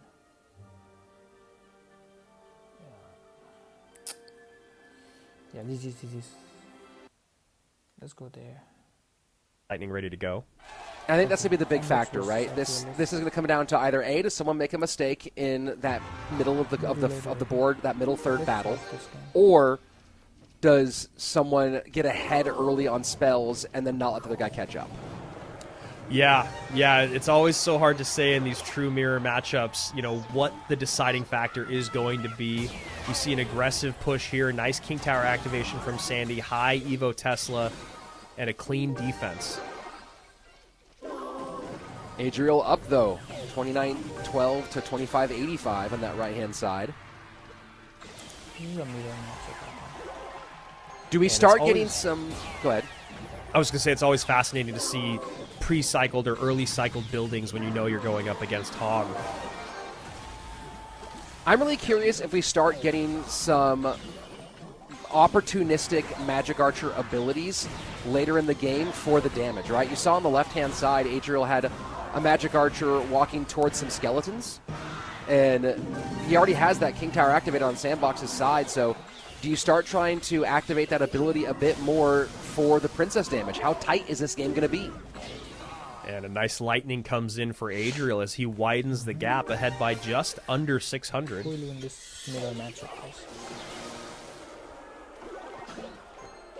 And a great Skelly surround.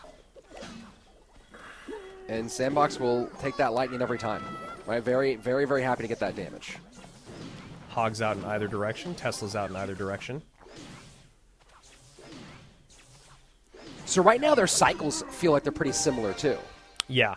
Yeah, I think they've both done a really good job of kind of having the cycles exactly where they need, knowing that the Lightning has to be there offensively and defensively and not getting ahead of themselves with that. Obviously, Tesla's being pre-cycled to help with MK pushes, but then still having a way to deal with the Hog. That's a really nice ability from Adriel. Maybe a Skelly surround. There we go. Not quite a perfect surround. And he really would have loved to get just an extra tile there and make that connection on the left-hand tower. I wonder if we're going to see a Lightning. Pre-Lightning misses. Look, Adriel, I like that pre-Lightning looking for the Tesla with the Magic Archer. I like even more that Sandbox knew that that was going to come in and late plays the Tesla off to the side. Well, this is when you have two world finalists playing. Yeah, it's just an amazing the thought process that goes into these mirror matchups with players this good. Final 30 seconds. Adriel, comfortable lead here. Is Sandbox going to try to get creative and find that last bit of damage? Lightning gets good value. Dead even, 22.99 on both right-hand towers, but I believe Adriel has the Lightning back in cycle before Sandy. I think Sandy should be able to get it out still, though. Tesla comes down. Lightning should come in with the log, though. The log's out in the wrong direction. Oh, my goodness. Is this true? 2 days in a row? It's unbelievable. That's what 2 days in a row. We get a dead even draw, and I am so here for it. What is happening? What is this life that we're living? Bro. Unbelievable. The truest of mirror matchups. Look at even Adriel finds a little bit of a kick out of it. The truest of mirror matchups in CRL. Dead even in cards, dead even in damage. The ending exactly the same with logs and lightnings going out. Was Adriel's log, though, did it not connect at the end?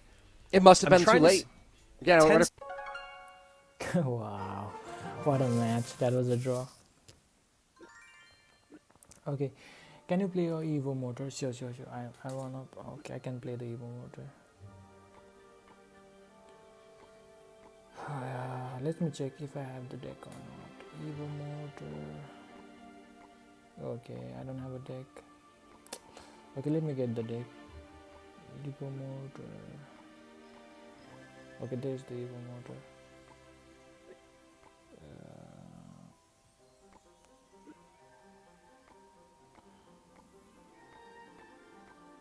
Okay, I will play the Evo motor.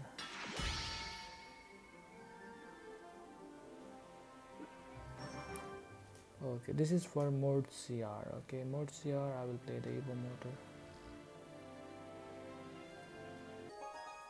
That was such a good match.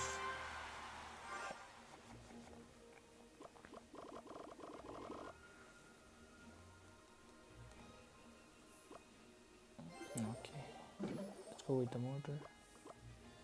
Okay, yes, nice. Let's go with card. Hi man, hi, what's up? He goes with the barber. Let's go with this. Okay, he has hot. Okay, that's on tower, nice. He got one hit.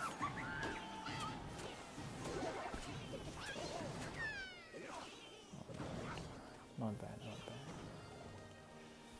I think I will go with the rascals. I think he's playing graveyard, right? Graveyard. He has to defend the rascals. Okay. Let's go for barber.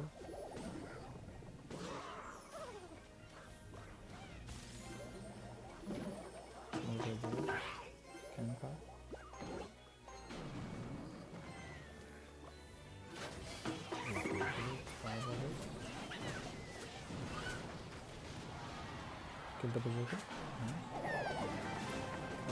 Motor is dead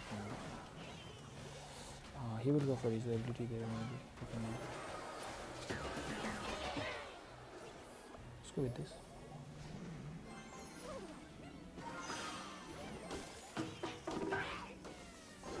Okay, I have my evil motor now, so let me see if I can get some damage.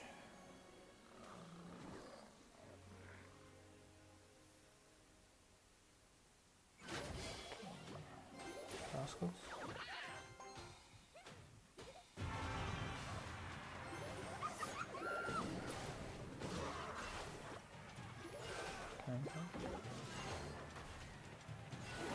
Even over this side now.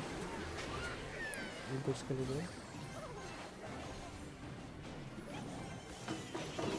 Menace. Okay. Rascal fish one.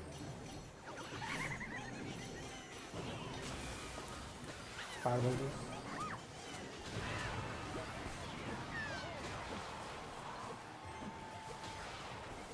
No, he has graveyard now.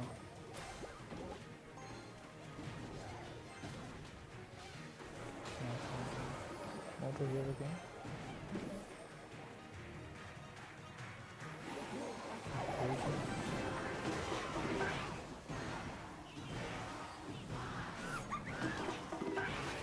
Nice.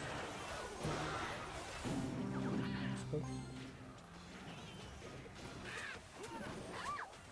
Fireball die. Got blue.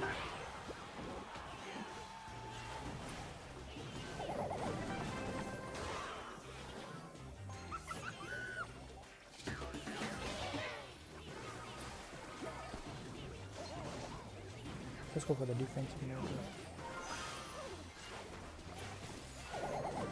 Rascals there. Look at this trick.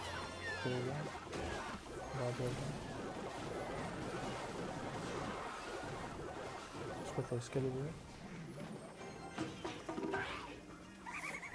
Fireball this. Nice fireball. Look at that. Look at that. No, I can't go for the even mode. Let's go for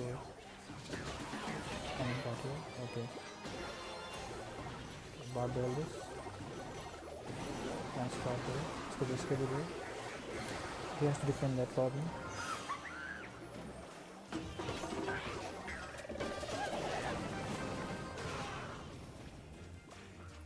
Cannon card here again.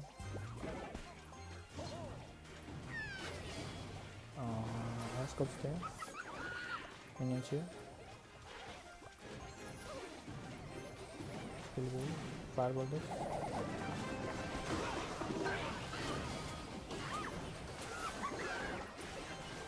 Only 3 seconds left. So he has to go in now. Motor there. Goblin. Fireball the tower. Minions there. He goes to the graveyard. Yeah, good game. Let's go. Eliane, welcome to the stream, man. Everyone hit that subscribe button, guys. Everyone, let's go with 1700 subs. Everyone hit that subscribe button. Yeah, let's go. Thank you, Mortiar. I play Motor pretty well, to be honest. Yeah, thank you. Okay, that's for you, Mortiar. Everyone hit that like and subscribe button, guys. Okay, let's check the match. And yes, the High Knight, but it doesn't actually get the shots from the Musketeer. Great placement there from Adriel to make sure that Musketeer has to step all the way up, doesn't get those buffed up shots. Okay, no worries, man. Final 45, huge lead for Adriel. Graveyard Poison looking to see if he can finish this off here. Some skeleton stabs come in, that's it. Okay. Wow. And with a very interesting start to this set. It's really impressive to see how this has gone. Both these guys just playing nails right now. Adriel, though, just playing better in that game throughout, better responses. Yeah, Evo Musk is interesting. You know, it is a good card to create space, but just not really in this matchup specifically. You're not looking to take out a building. You're not really looking to snipe off. Adriel won the match. Favorite but happy to see you. Thank you. Favorite but favorite card. Okay. Let's play. I'm practicing this deck. Hi Jexy, what's up, man? Jexy, what's up? How are you doing, bro? Goes with the house.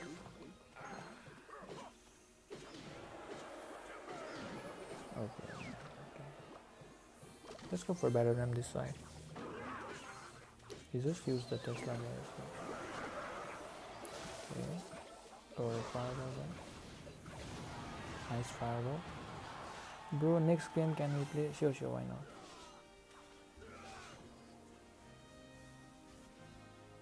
If you don't mind, sure, we can play Jexy.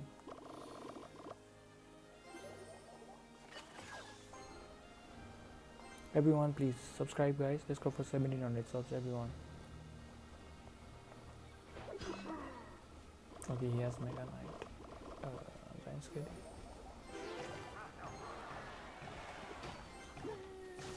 If you beat the limit of humbleness, bro, you beat the limit of humbleness. Okay, that's fine. Okay, bro has those. Kill the executioner, please. Father, kill the executioner, man. Ooh.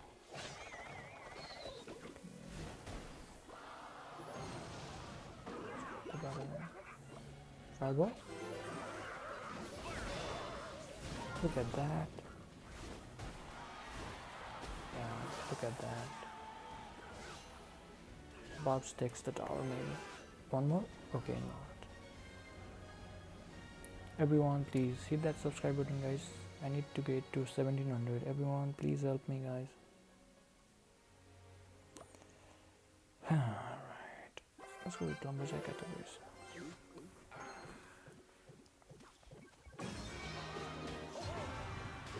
He goes with the knight. There's the Mega Knight. I have to go for those. Nice carry. Better than this one.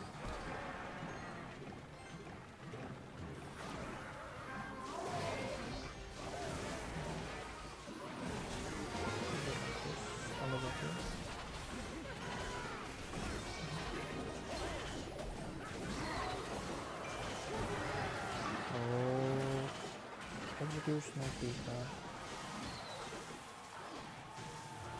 Okay, I have to cycle the fire right now.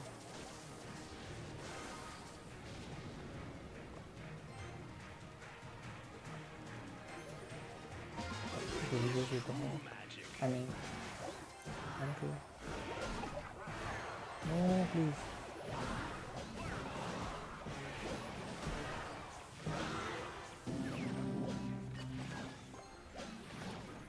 Like and subscribe. Yo, what's up, man? Let's go. 35 people in the chat, guys. Everyone, please hit that like and subscribe button. Let's go. Okay, Jexy, come on, man. You wanna 1v1, right? Come on, Jexy, quick. You are a friend with me or not, Jexy? Come on, quick.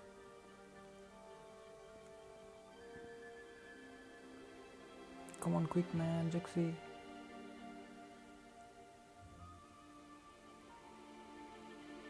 Jexy, where are you, bro? Come on, quick. Request.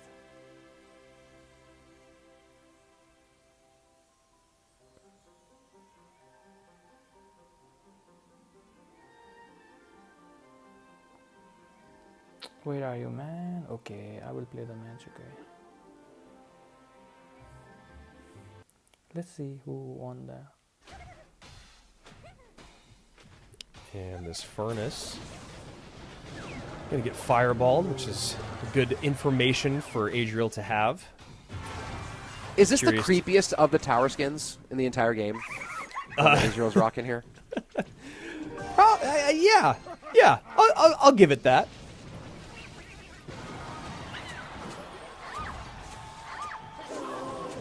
And yet, keep an eye on that one, right? Adriel playing Fireball. Now, two different things that make the Magic Archer really a challenge for Sandbox as we go forward, right? The Magic Archers up high can start running into some monks for the reflection damage that we already saw.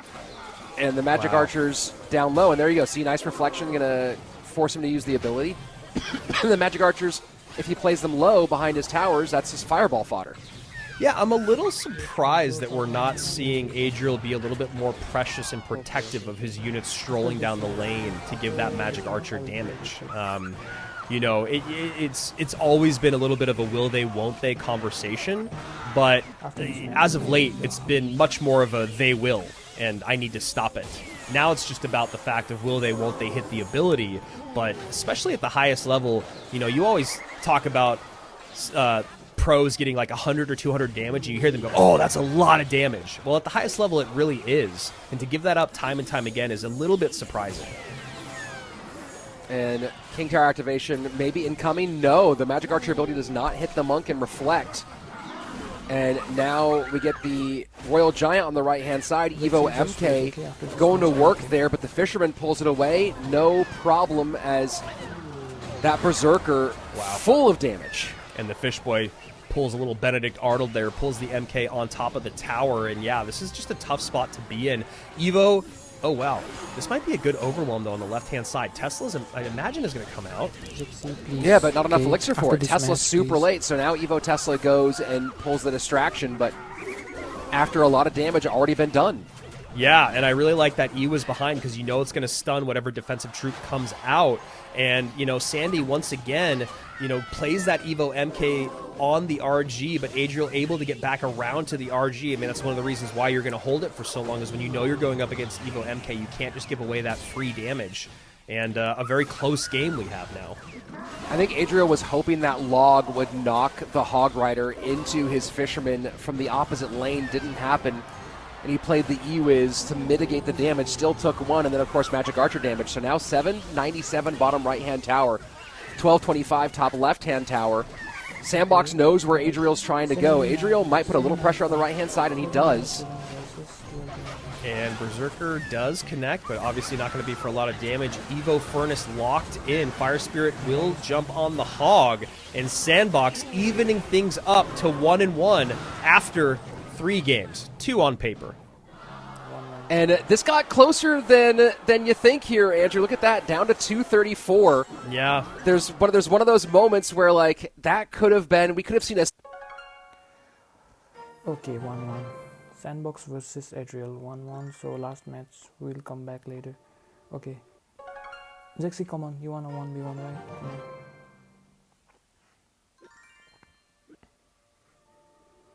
Come on, Zexy. Okay, come on. Send me the request, bro.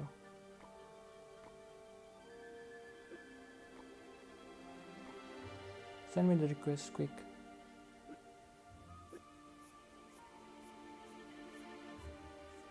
Come on, Zexy, quick.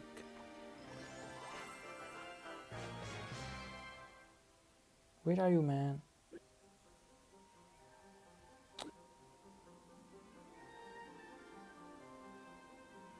Okay. Let's play against Zexy.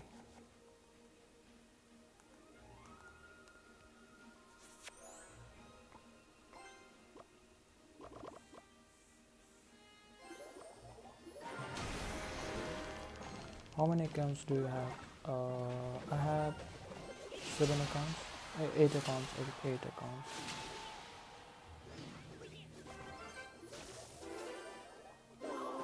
Emanate was free fire player, right? I don't know. I have 8 accounts.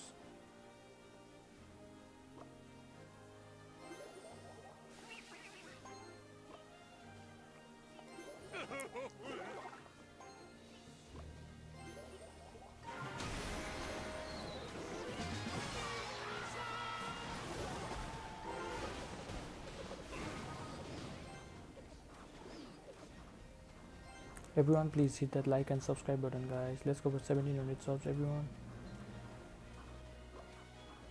Let's go for 1700 subs, everyone. Please help me get that.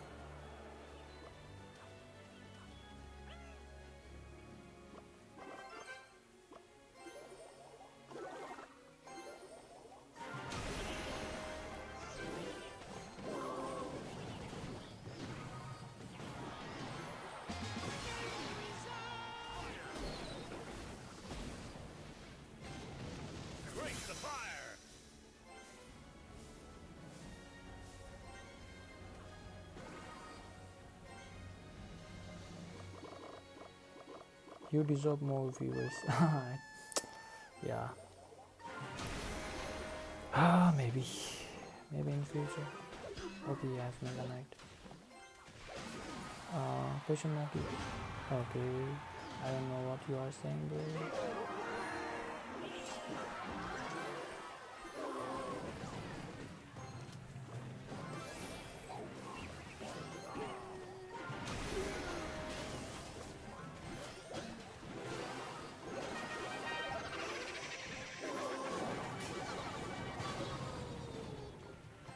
Yeah, good game.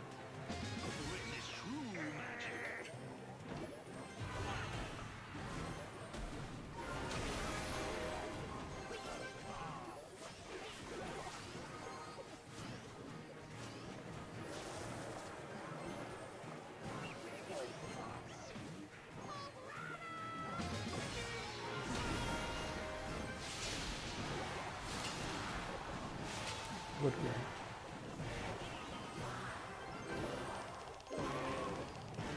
Yeah, let's go. Everyone, please hit that like and subscribe button, guys. Let's go, everyone, please.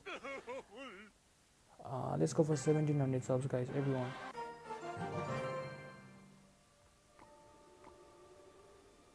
Yeah, GG's, Zexy, GG's.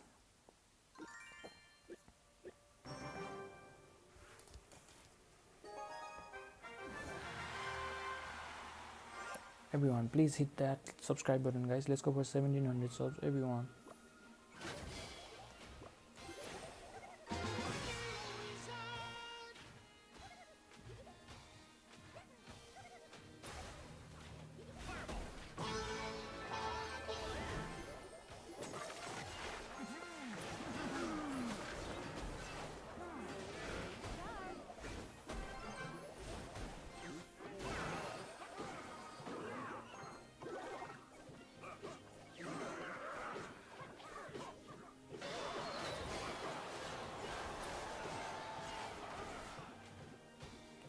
Eminent was Free Fire player, yep. Okay.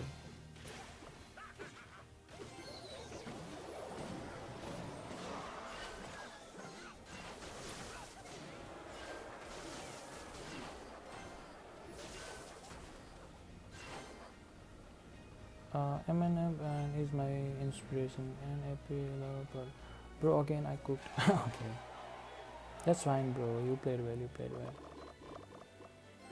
Science kill here. 33 people watching, guys. Everyone, please hit that like and subscribe button, guys. Let's go.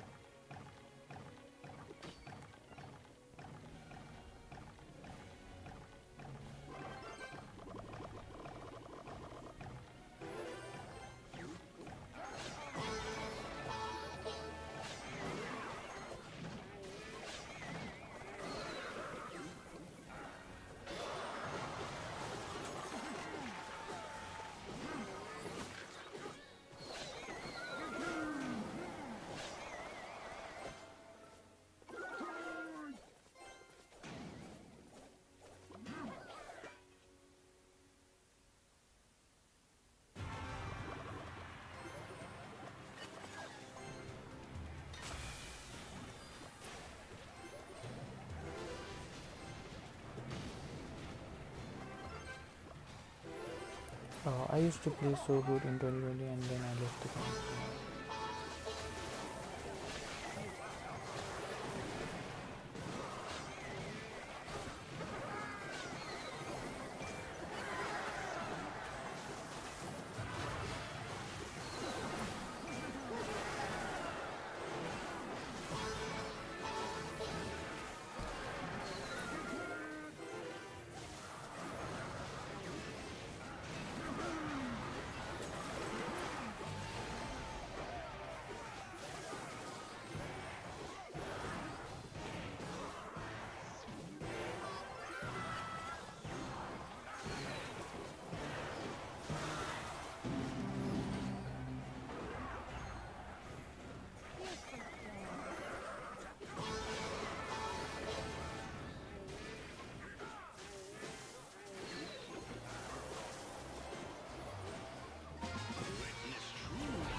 No.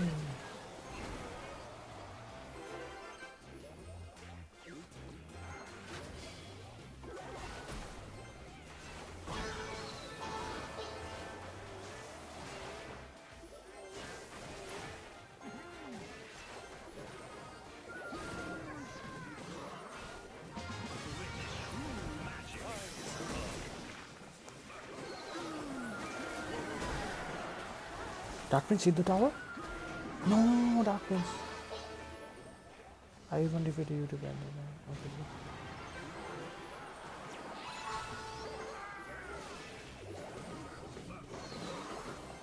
No, I just lost. Yeah, GG's. That was so close. Yeah. Now I'm totally shit. Okay.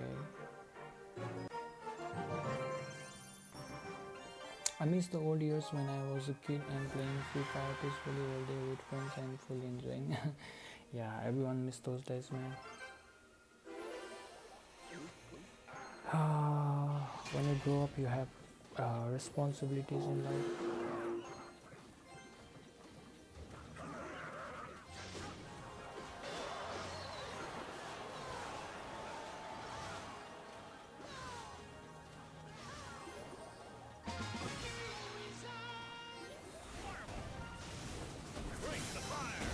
What?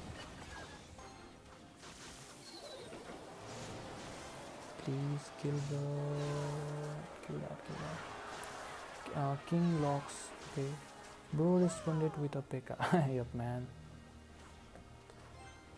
Everyone, please hit that like and subscribe button, guys. Really, man, when I think about the old days, I really cried how much I fun like that time. Yeah. I get you, bro. I get that. Everyone, please subscribe, guys. Let's go for 1700 subs, please.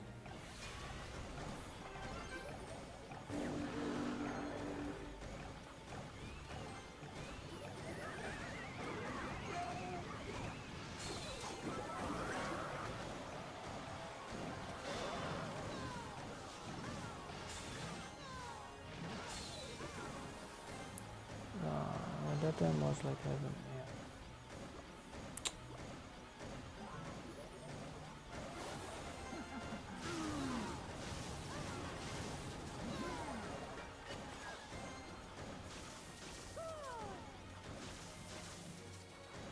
When enemy is starting with a big troop with is free punish.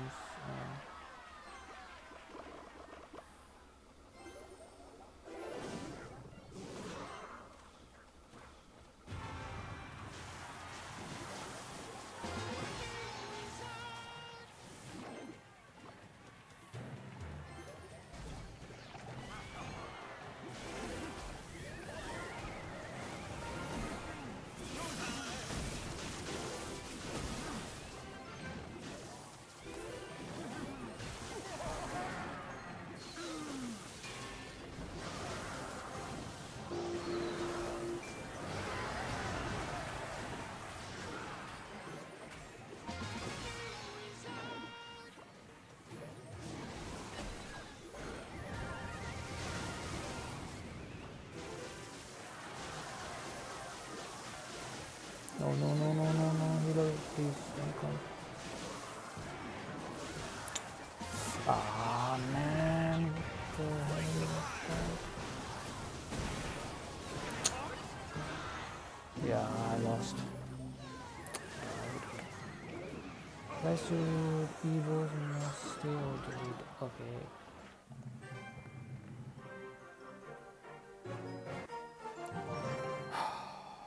What a tough match. Deleted. Okay, bro. When is a big troop? Okay. That guy was playing E-Golem. What the hell?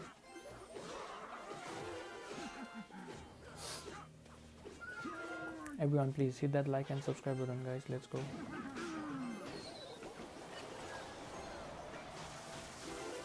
Hey GG, bro. Whoa, yo, what's up, BJ? What's up? How you doing, bro?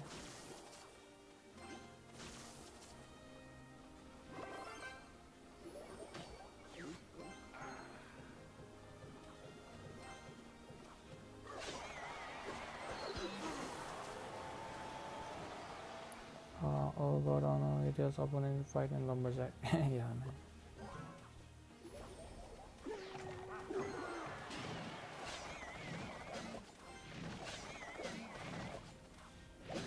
Also Mega Knight. Yeah.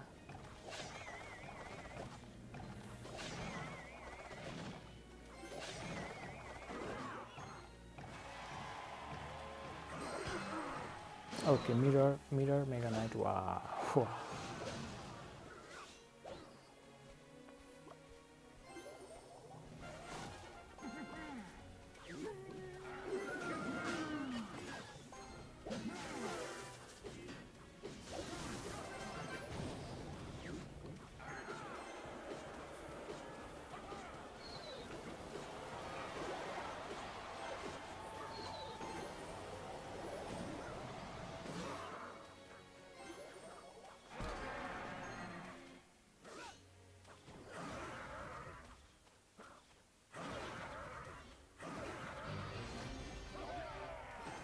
Nice. Holy punish up, man. Okay, bye. I will come tomorrow. Good night, bro. Okay, bro. See you tomorrow, man. Everyone, please hit that like and subscribe button, guys. Everyone, please.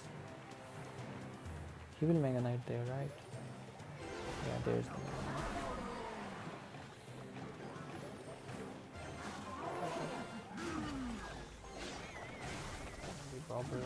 Okay, fireball. Fireball there. Yeah, nice. Good defense, guys.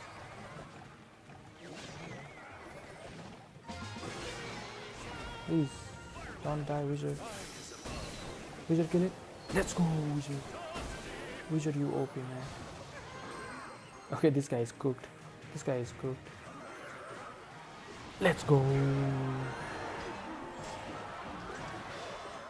Everyone, please hit that like and subscribe button, guys. Let's go for 1700 subs. Everyone, let's go. Let's go. Let's go, GG, man. Let's go. Thank you, Vijay. Thank you.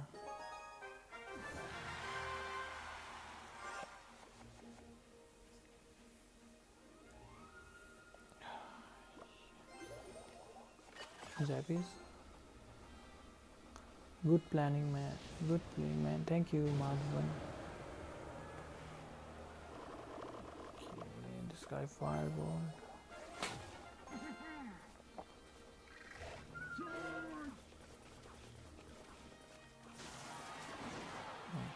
Okay, yes, inform me that. Please, Darkmans, get the charge.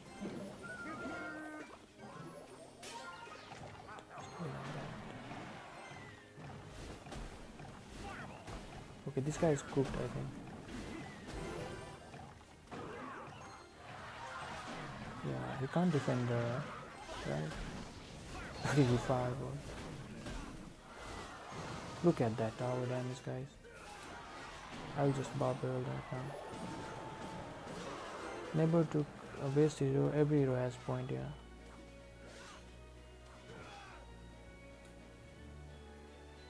Let's go, everyone. Hit that subscribe button, guys. Let's go. Cooked by GG, man. Yep, man. Okay, this guy is still trying.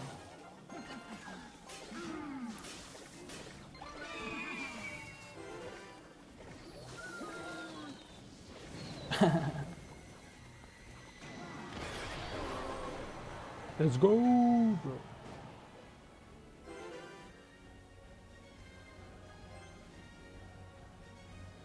Everyone, please hit that subscribe button, guys. Let's go with 1700 subs, everyone.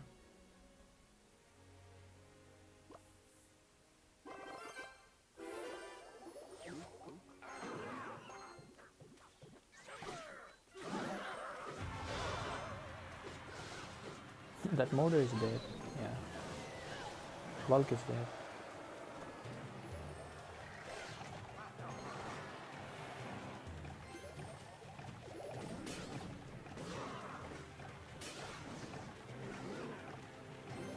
I second fact opponent. Okay. Okay, fireballs. Let's quit the ramp. Pull the ramp.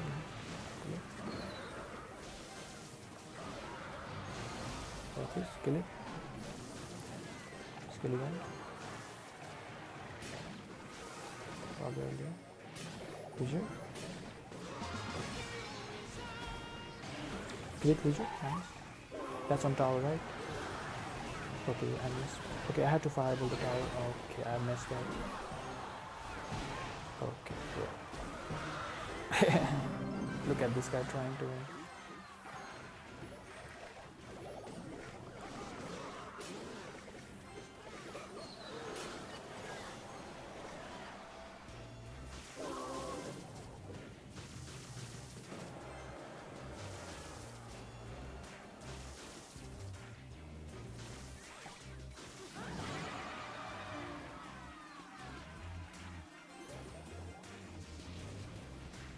Let's go. Are you Ronaldo fan? No, I'm a Messi fan. Everyone hit that like and subscribe button, guys. Please subscribe. Let's go for 1700 subs.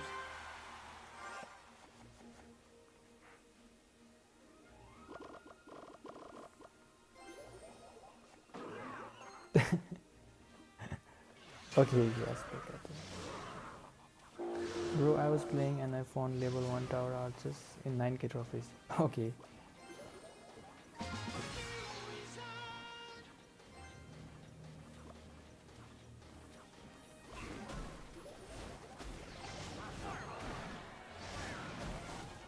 Okay, he goes with the dark ones.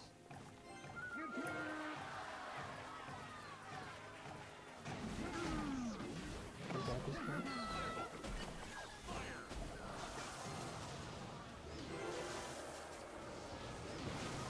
He fireballs. Let's go for the number one.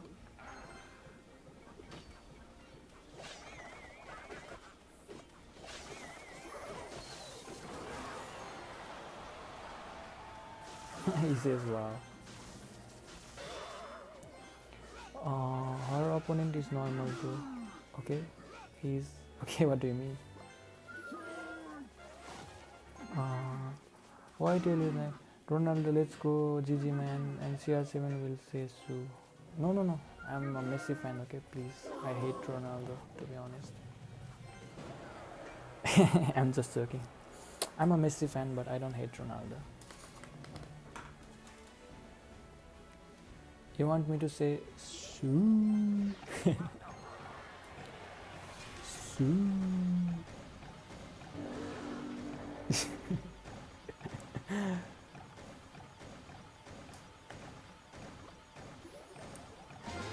Yeah, but first group of animals are making Elizabeth themselves lowering. The fireballs again.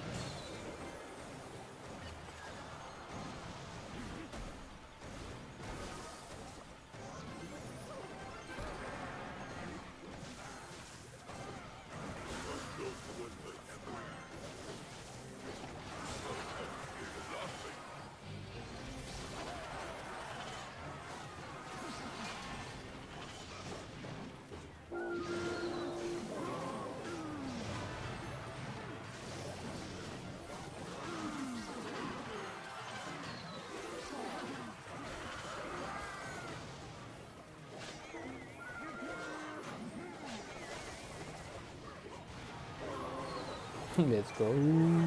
Sue. This is funny. Wanna play Mega Draft? Sure. Let's go, everyone. Please hit that like and subscribe button, guys. Let's go. Let's hit that like and subscribe button. Let's go, everyone.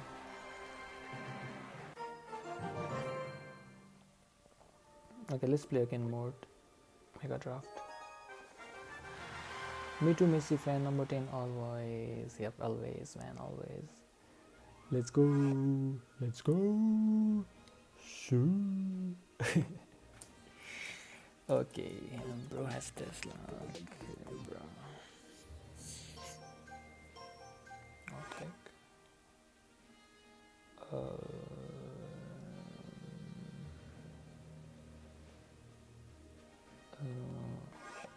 Yes.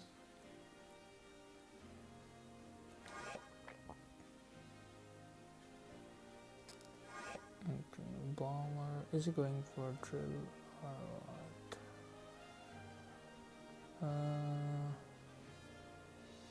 Knowledge. Snowball.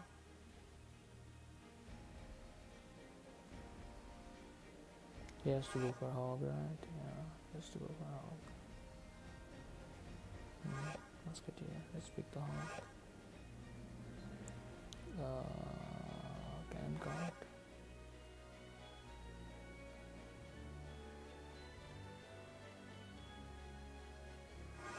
Okay, Phoenix. I can't kill the Phoenix. How to kill the Phoenix? His poison. Kill the Phoenix.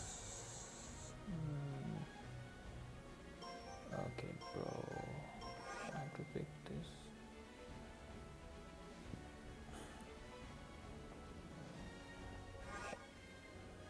Okay, he goes with the balloon. I have enough air counters, I think. I have the hawk. Recruits.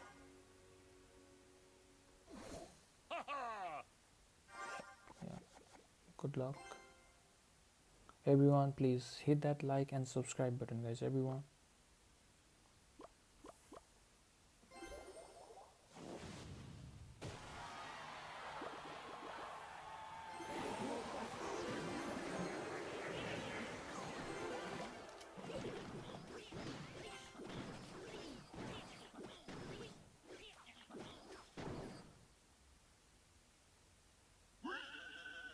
This guy.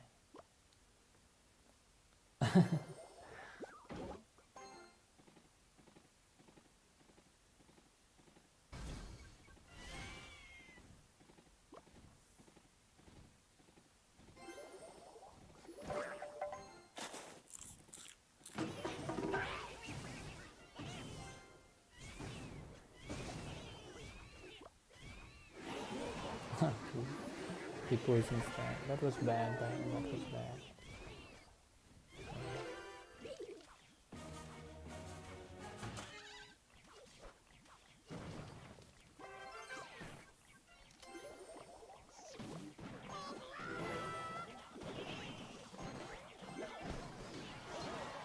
Look at that now. Yeah, this is good game for this guy. Good game. 19 people watching, guys. Everyone please hit that subscribe button. Let's go for 1700 subs. Everyone please.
Hi, hola Andy Mendes. Welcome to the stream. Okay, good game. Everyone please hit that like and subscribe button, guys. Everyone please.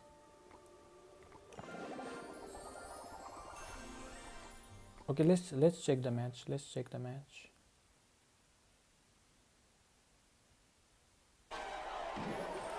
Okay, more light is playing, guys. More light is playing. Let's see this.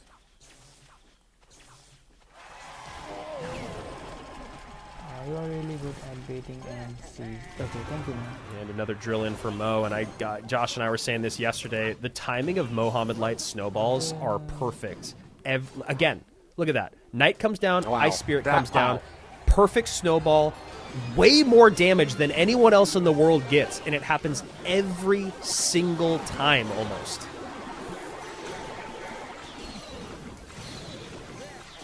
Graveyard gets a good little bit of chip on the right-hand side. Poison works on getting the Magic Archer off on the left-hand side. But it's like, I'm sure Elmojas is like, how am I down 900 damage already? It just doesn't even make any sense. Has to use the spears there to stop the Fire Spirit. Mo doing a great job of just making Elmojas play more elixir than he wants and dropping spells where he doesn't want them. That time he was able to get both down on the tower, the GUI and the poison.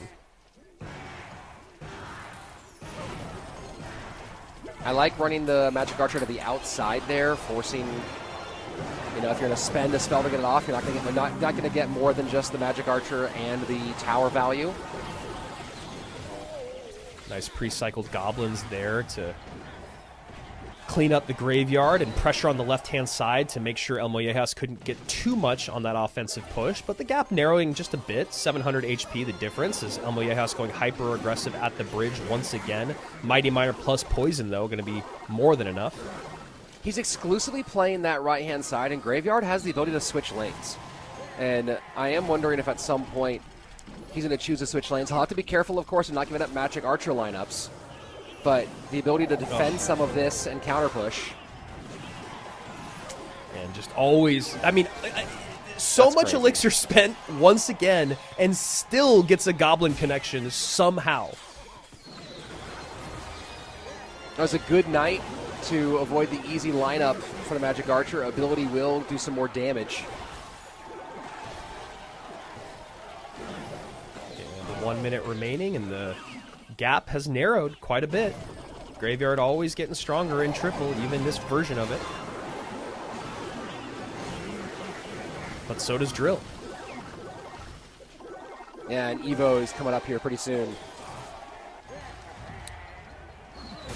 And, you know, the one thing that we haven't been talking about, Rich, is that that snowball is not evolved.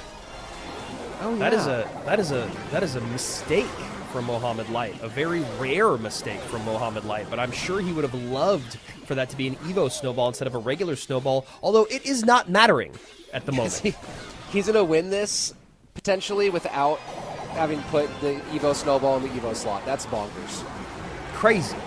Absolutely crazy for that level of a mistake. I mean, that's a huge mistake.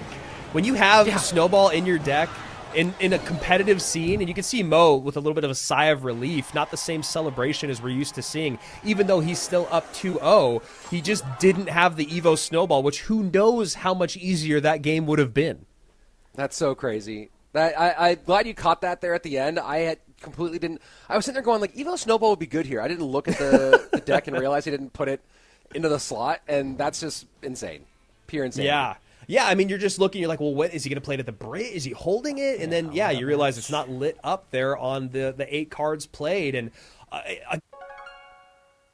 Mohamed Light will easily win this. Yeah, he's too good. Mo Light is too good, guys. I don't know who will beat him. Okay, let's go. Let's practice this deck, guys. I need to practice this deck for this season.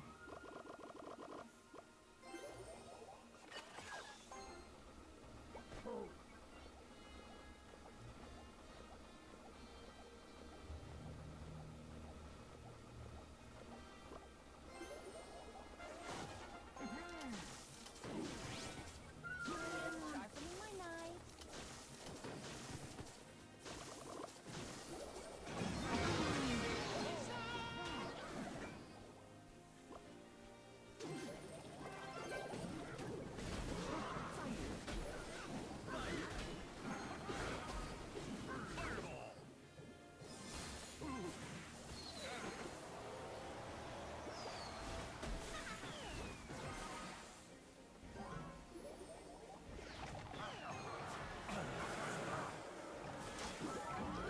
Nice, activate the tower.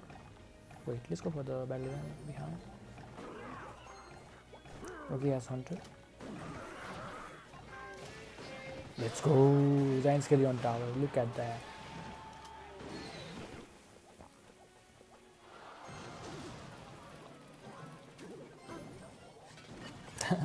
This guy tried.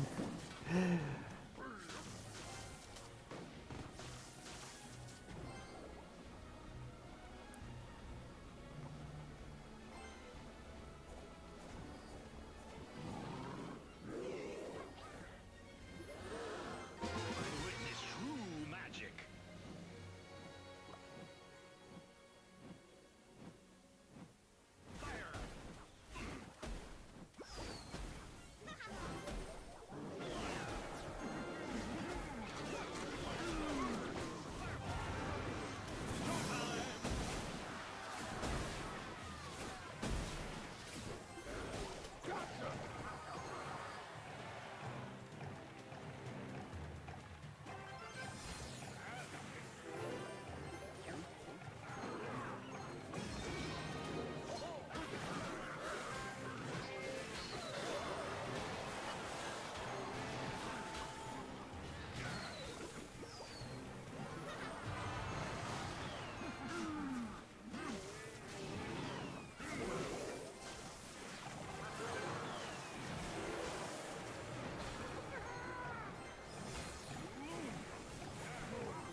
Look at that. Good game. Let's go. GG's.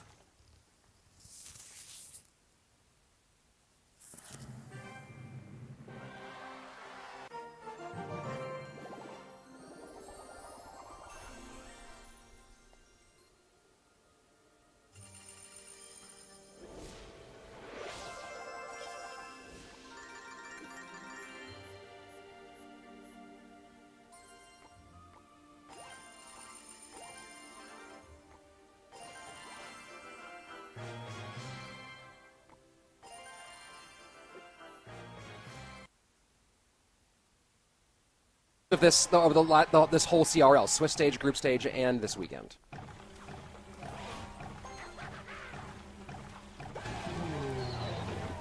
Giant skeleton pushing deep into territory. And it was cool to talk about yesterday, just kind of seeing the Inferno Tower start to show up, you know, here and there, and then to see it used a bit more today. Obviously, still not like the dominant building, but it has just been a little bit more necessary considering how heavy the meta has been.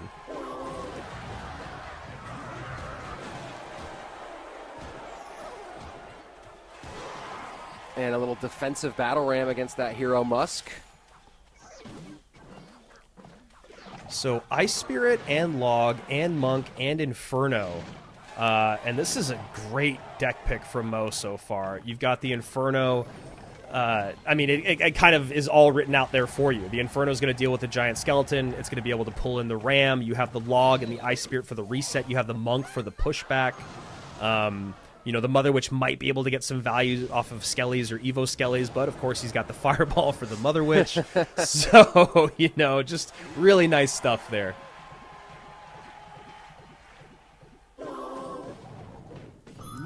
Yeah, he knows Poison Fireball out as well.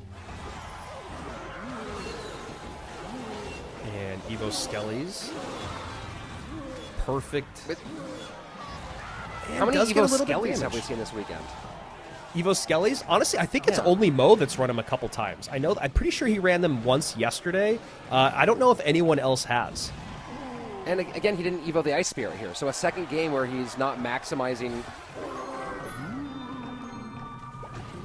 He's got champions. Yeah, he's got a champion, a hero, and the Evo Skellies there. But yeah, the Evo Skellies, he's basically the only person that is still using them, you know, somewhat regularly. Oh, and that was last game. He had the Mighty Miner in there. That's what. Yeah, that's what I was saying. Yeah. And, you know, just to add a little bit of insult to injury, as he does take some good Royal Ghost damage on that right-hand side, is he's also got the Hero Musk. So technically the Hero Musk could also pull the Battle Ram if necessary.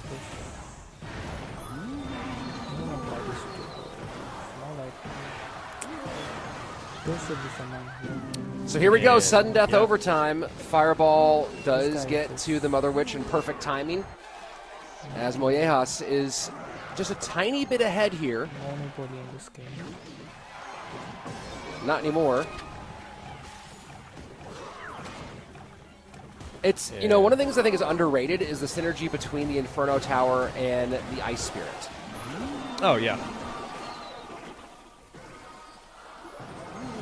And cycling Infernos, I mean, that's just something that Mo's always doing, is cycling his buildings, no matter apparently how expensive they are. We see it more often than not with cannons and Teslas. He's always happy to get those out, even if he's not even working towards the Evo. And we saw him do it with Goblin Hut earlier, and he's doing it with Inferno now. And it's just something that we don't see other people do quite as comfortably as Mohamed Light. 2 shots from the Hog, and that opens up a pretty nasty gap. Look at that defense. And Mo just, again, lockdown defense. He's taken about the same amount of damage in both lanes, difference of 200 HP, but he's got that massive 1,000 HP lead in the bottom left-hand side. You know that there's going to be an Inferno that's going to come out again. Again, you've got that Hero Musk, its ability. And doesn't play it, though, maybe trying to get away with a little bit too much on that right-hand side, and all of a sudden we find ourselves in a much closer game, 962 to 882. Mo actually down a bit now, but does have the Fireball. That's a lot of damage. The fireball in. The Evo Skelly is trying to escape, not able to do it. This time Battle Ram taken care of up top. Mo might go one more hog, and he does. Yep, Hog goes in, high Monk here to pull, which means your opponent has to defend, uses the vines defensively, and Mo Light making things a little bit close here in this game 3, but Elmojas runs into the force that is the goated one. That's crazy. That's crazy. 36-5 in games between Swiss group stage and our monthly finals. And I guess that the cat there getting in on the love. Wow. I don't think that it was a bit of a dig, because yesterday Elmojas had his cat and his dog on stream as well. I don't think that Mo's doing that. I think he's just giving his cat some love, but it's just a little ironic. Sure. Coincidental. Well, there are lots of coincidences when it comes to Mohamed Light. He coincidentally wins a lot. So.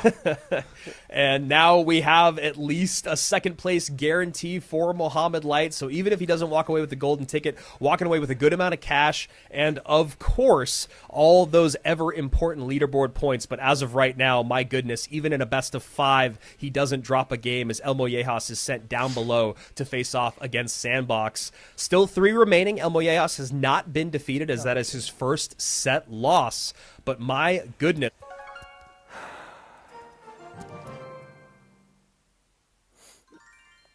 Now that Elmojas guy will face Sandbox, then the winner will face Mohamed Light for the finals again. So let's go.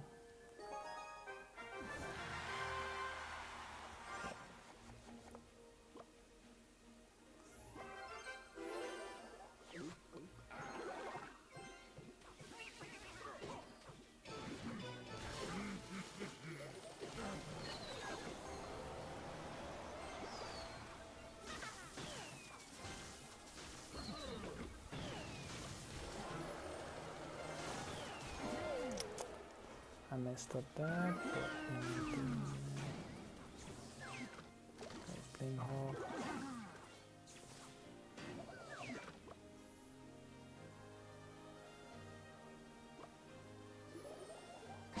Witness true magic.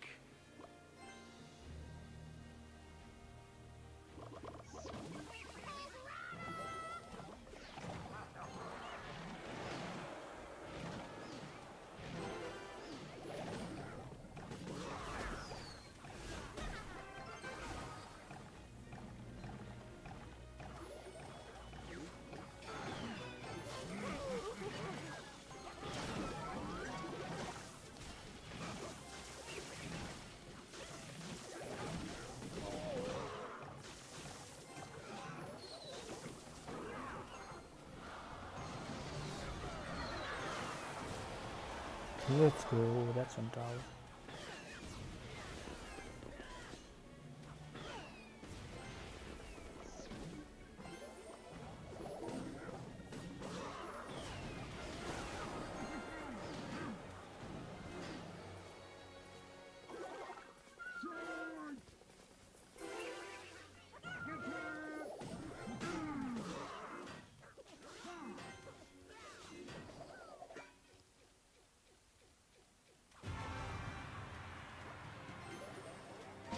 Witness true magic.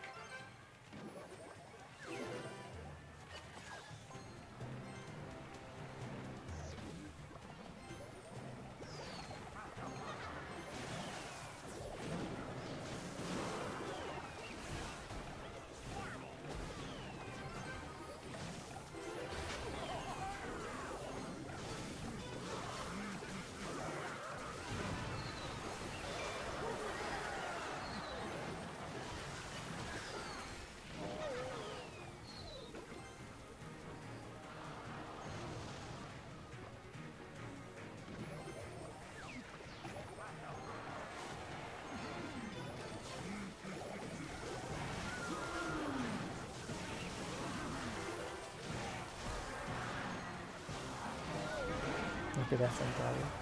That's GG's, let's go.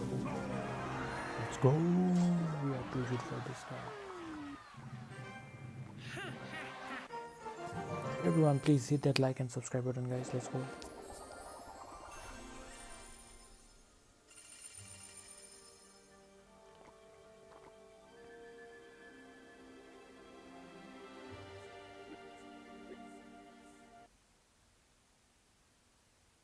Sandbox's monthly finals journey. He has won a monthly finals twice in his career. He won the 7th monthly final in 2021, and he won the 4th one in our 2023 season. So he has put together a couple of monthly final wins over his career. Not as going to be his first time if he can get there, but I need to double check to see if he's ever done that when Mohamed Light was up above him in the bracket. Yeah, very few people have done that upper bracket reset. I believe it has happened before. I know it's happened at least once. Yeah, I think maybe just the one time. And, you know, that, again, anything can happen on any given Sunday.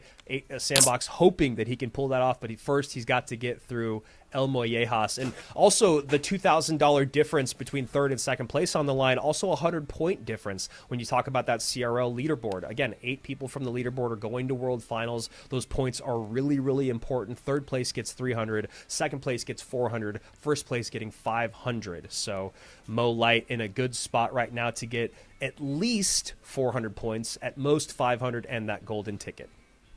And that golden ticket just relieves so much pressure. Of course, you talked about how some players don't keep their foot on the gas once they log that spot to World Finals. You know, you have probably a couple names in particular in your mind who locked their ticket in and then kind of took the time off when they did it early. Mo's never been one of those guys, right? No. He's always been a guy who then comes back and tries to win every single monthly final. And there's definitely people who continue trying to push for that. But you know, the relief of pressure, your ability to start thinking about maybe play the rest of the season nice and loose to try to practice some things here and there is really, really valuable. Not to mention just you're not now going, but will it happen, right? If those of you who are watching this at home, the grueling grind these guys go through to get to this stage, I mean, let's just start with playing ranked at the end, right? Yeah, getting to the point where you can even make top 1500, but doing that top 1500. But then the Swiss stage of this tournament is long. It's hard. It's a lot of matches. It's like pretty much an all-day affair. The group stage is a big, long grind as well. So these 2 weekends, you have to really be mentally ready to go through all of that. And to relieve that, where you don't need that in the same way for the rest of the year, where you can feel comfortable taking a month off or feel comfortable playing a little bit more relaxed, whatever. That's a lot of mental stress that gets taken off your shoulders by securing that golden ticket early. Yeah, and for people in the chat that are wondering when we're going to start, remember, when we get to the best of fives, we are giving players a longer time to reset and get decks going. Elmojas hopping from one best of 5 to another, going from the winner's bracket down to the elimination bracket. It's important that we give them time to uphold the integrity of the competition. It doesn't feel fair that we'd have to go right back into it. It's already tough to go from, you know, getting beat in the upper bracket to hopping right into the lower bracket final in best of fives, and also in that manner of going 0-3. You know, you got to have the memory of a goldfish in that sense. Forget that it just happened and try not to think about, if I do win, I got to go play that guy again. That's not on the table right now. Right now is the person in front of you. Sandbox has got to focus on Elmojas and vice versa as Mohamed Light sits and waits. People asking also, are we done for the day? Not at all. We are not done. Nope. I believe we give them 5 minutes or something like that in best of fives. I'm not sure the exact time frame, but obviously League Ops is on top of that. So yeah, we will hop into the game. Obviously, we want to see the action just as badly as you guys do. Sandbox and Elmojas coming your way. Yeah, very, very soon for the two of them. And while we're waiting for them, make sure, if you haven't yet, subscribe to this channel, put on notifications, because this is just the beginning of our 2026 CRL experience. Yeah. We've got so much more coming, multiple monthly finals, our last chance qualifier, and, of course, eventually World Finals here as well. You don't want to miss a moment of that action. So the bell, that's notifications. That makes sure that it pops up and tells you when we're live so you don't miss it. You can also go back and watch any of these video on demand. They're all available. The whole library. You want to go back through some of the best moments in Clash Royale history. You want to relive Expo Masters lava clone play from World Finals in 2018. It's there. The 1 HP game, it's there. Some of the crazy things that we had happen on stage in the 2019 regular seasons, they're all out there. Last year, Ian's big moment coming out party against Lucas on stage in Atlanta. All that's available for you to go and check out and relive some of the best moments in Clash Royale history. And just remember, there is one more reward to be given away at the end of the day. And like I said before, shout out to our mods in the chat who are putting up the rewards for you guys to even just click on the link. So there's so many ways, the VOD, the QR code on screen, and the link in the chat for you guys to be able to get those reward. One more reward coming at the end of the day. 2 more, potentially 3 more matches coming your way. All of them will be best of 5s, and the wait right now is just to allow one of our competitors to reset after their best of 5. Yeah, I'm really excited. I think the format that we have in 2026 is a really great one. We are big fans of rewarding the leaderboard. The consistency players deserve to be there. I mean, look at Sub last year, right? Sub is a guy that's been known as a consistency player. Whether he wins a monthly final or not, he is consistent. He got 2nd place in Atlanta. And here we go. Thank you guys for your patience. Hopping into game number 1. Elmojas vibing, maybe trying to get that same energy that Sandbox has had, knowing that it's worked out so well for him. And just a little cycle of skeletons in the back. Moyejas now maybe feeling a bit more of the pressure than he has felt in his other games, as now he's looking at this and going, okay, now I'm back to the wall. It's do or die here. And a lot of these players, some players, he's vibing here. Got the music going. Okay, maybe he's finding some ways to relax. Some of these players have this feeling of they know I'm going to be back here again. But when it's your first time here, there's this feeling of, well, is this it? Is this my chance? Yeah, that's actually a really good point that you make. You can maybe start to feel that stuff slipping away, whereas, these seasoned vets know that there is a long season ahead of them.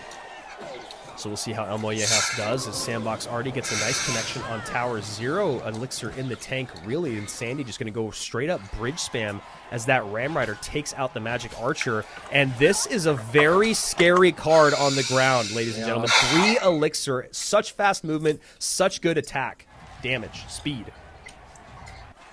And this is where you start feeling the difference in pressure, right? Is your decision-making, your emotions. You start just making little choices that you wouldn't normally make when you're playing relaxed. Yep.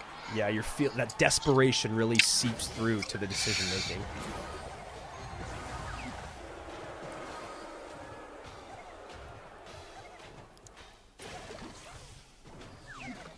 Sandbox just taking his time.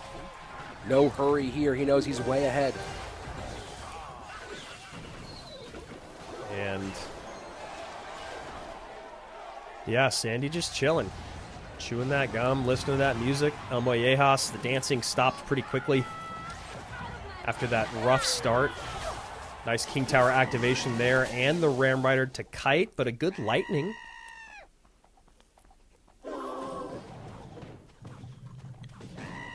Still requires the response. A little more chip out of that. 1992 on that top left-hand tower.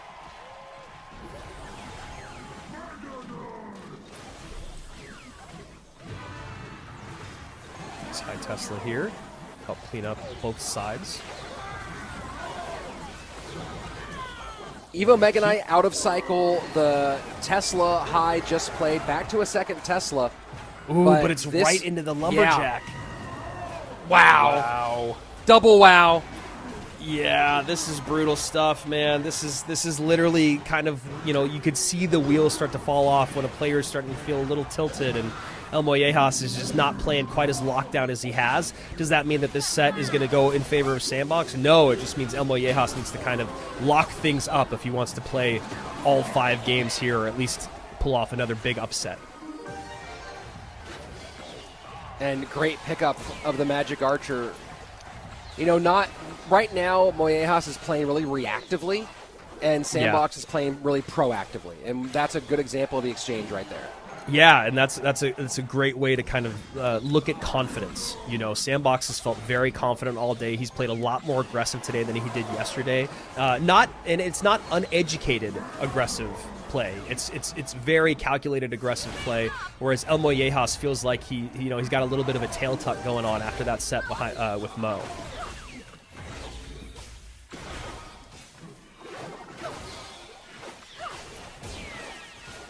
Magic Archer ability activated. Lumberjack plus Ram Rider at the bridge. Lumberjack Evo going to get on top of that Tesla pretty badly. I don't know. Oh, good job with the MK. And just enough to stop it from connecting that big mass, holding the Ram Rider back. Still 242 on the left-hand lane.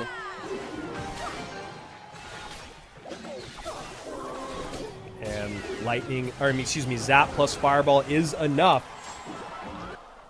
And Elmojas. Game 1 for Sandy.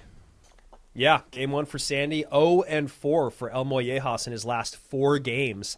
Needs to turn things around very, very quickly. And, you know, it does really feel like the BO5s is where that next level of separation comes in. People talk about top 1,000 to top 500, top 100 to top 10. Those are all exponentially more difficult to get to, and then you make it to the actual CRL monthly final. BO3s are already tough enough, and now you're having to play in BO5s, which is really, again, it's one of those things.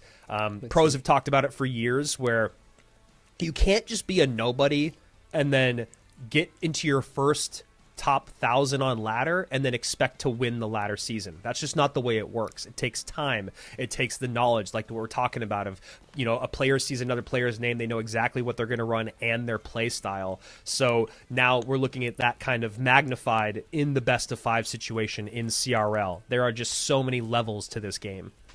And, you know, I want to check this out when we go back to camera on Elmojas, but you saw at the end of that game that he wiped his hand on his leg, on his pant leg. Oh. And stress is a physical reaction. There's some things that you can't control about how your body responds to it. And you can see maybe a little bit of a sheen of sweat, like wiping his hands on his legs again. So I have to imagine that that's just the body having a physical reaction to the pressure. And, you know, your fingers get sweaty. You see the things he's doing with his hand there, kind of reminiscent of Adrian Piedra back in the day. Mm-hmm. And I think that we're starting to see, he's starting to experience what it feels like when the stress gets real. And now you got to think about doing that on stage without your coach in your ear, in front of a live audience, in a best of 5. So this is, again, why I say it's so basically impossible to go from A to Z in terms of Clash Royale at the highest level. You've got to go through the steps. You've got to feel the pressure, get the experience of being in the best of 5s, hearing your name in the over the speakers, hearing the crowd, all of that. So Elmojas is just, you know, he's got those growing pains that any great player has to go to get to the top. You know, I don't know the, you know, it's kind of the same across the board, and obviously there's outliers, but for anybody, the stress of doing something when you're being watched and you haven't been watched before is so different, right? Like, I'm a lifelong disc golfer, and my first time playing in a tournament and having people I didn't know were watching me, like, putt, suddenly I didn't know where the basket was. And it took me a couple. It took me a couple of rounds to settle in and just kind of and be able to get back to a normal mental play space. But yeah, the stage nerf is real, folks. I mean, you and I have joked for years about how the moment you see that one in-game eyeball, you're like, "Oh man, come on, man!" Now imagine and then when they leave, hundreds you of make thousands. a mistake and they leave. Yeah, oh, that's the worst. God. You make a mistake and they're like, I'm done watching this trash. All right, so Piggy's Lightning with Dark Prince for Sandy here, and Elmojas going with a heavy, different drill deck, kind of like looks of old drill with Golden Knight NATO. Giant Skeleton to tank for it. Skelly Drags to be annoying because Fireball's out. True magic. And the man himself comes out on the right-hand side, Homelander, ready to ruin everybody. Yeah, Hero Wizard. Is there a conversation that needs to happen with their balance-wise, or is it just situational? As of right now, it feels like it's... As of right now, it's kind of hard to say. It's a little hard to say. He does feel really tanky, right? For what he is, very, very tanky. Obviously, a 5 elixir card, you needed to have some survivability. But, oh boy.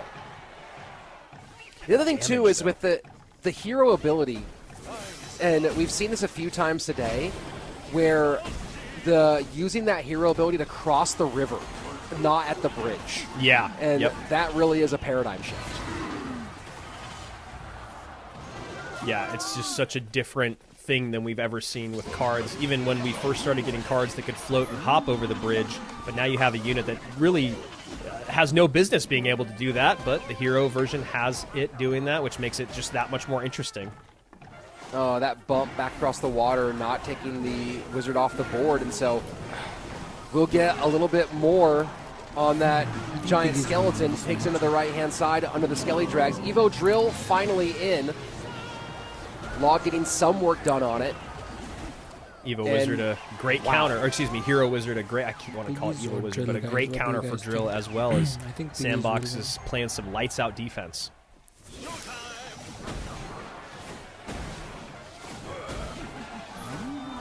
Yeah, I don't know. I mean, honestly, I'll be honest. I think I've played with the Hero Wizard maybe only once. Wizard's just not a type of. It's just the decks that Wizard goes in, or not the decks I play. But it is just so fascinating to see how good the best players in the world are with it, and how aggressive they are with that ability. And Sandbox switching lanes and not getting much out of it. Yeah, I mean, he's pretty much evened up the tower damage here. I guess the nice thing is that he has the option to go either direction now, and looking like Elmojas is going to probably start leaning on the right-hand side. So we shall see what Sandy wants to do in this final minute. I'd probably, if I was him, just start going in on the left and then letting my counter push do the work on the right. Oof, just misses it. Yeah, that was rough. Lightning in. Snowball early from Elmojas. 1961, 28-29. Elmojas is just on a brutal losing streak at the moment. Working on losing game number 5 as he's going to change lanes late game with that Royal Ghost over the river. This wizard is on the board consistently. As soon as one goes down, another one's back on the board again. Yeah, and you can have two. It's just crazy. It seems like there's always some up in that sense of like exactly what you're saying. It's like the second that I've dealt with one, the second one's there. He would go with the piggies or the lightning. And Lightning plus Dark Prince will now put Sandbox one game away from our championship match. Yeah. Wow. And things just getting worse and worse for Elmojas. And this is, I said it before, these are the growing pains of being at the highest level. And, it's hard to not get down on yourself in the moment. I'm sure Elmojas is, Let's go on game here. Okay. Let's go.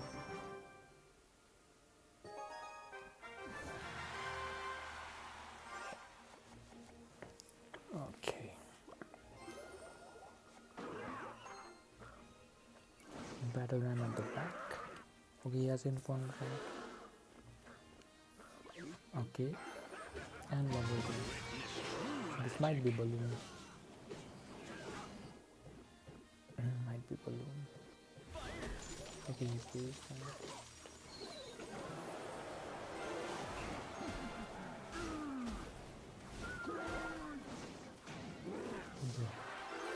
That's on tower.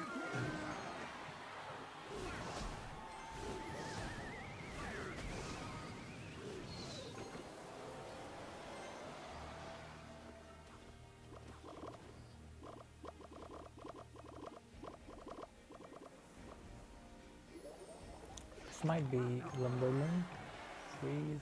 Lumberland freeze. Yeah. But I have the Zappy, so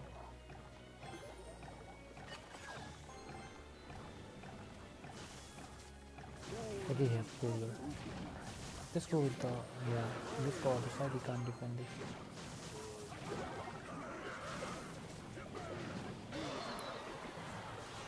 Number one, he will freeze maybe. Let's go back there, nice. Let's go with this, let's see what he does. How much I got the breeze? Okay, he pulls it. Let's go with the darkness. Yeah.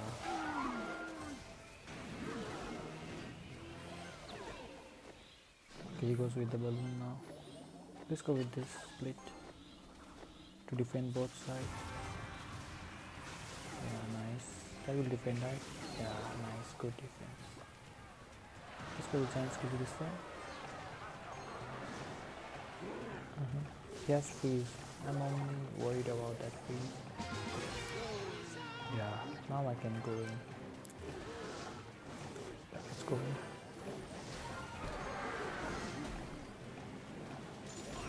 Freeze it. Darkness through. Look at that. Power down action. Darkness charge. Let's go. Let's power down. We'll go for a balloon now. Look at there's the balloon. Just this fireball this.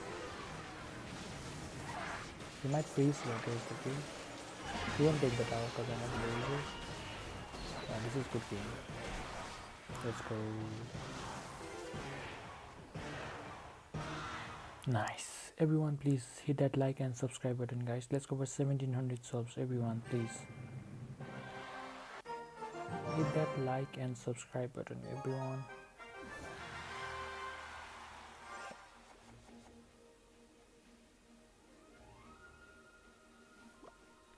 Jappies.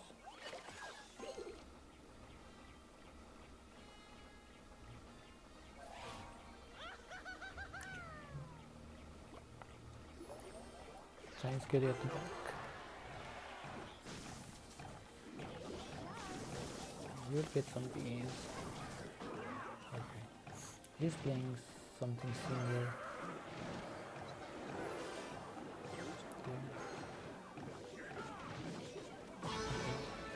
What? What was that?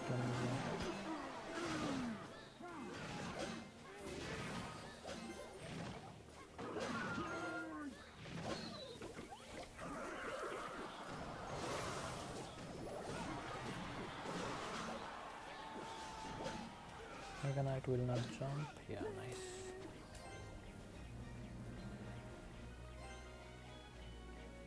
Okay, I won't defend the bomber.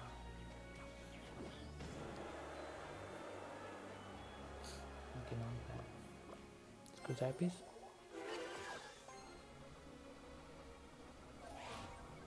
Okay, now I will fireball. That's a free fireball on the tower.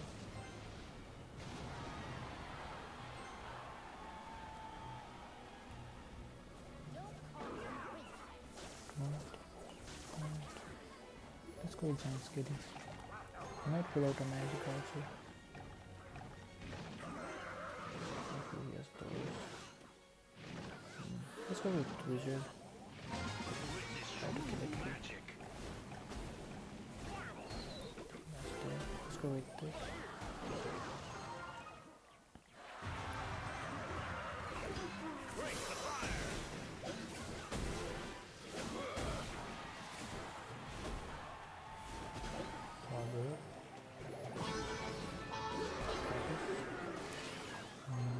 Skill can do. I have to go for what is the freeze? Wow. That's the freeze. Good. Now I will go in. He has to make a night, right? Yeah. Is it after that? Let's go with Jappies. Lumberjack here.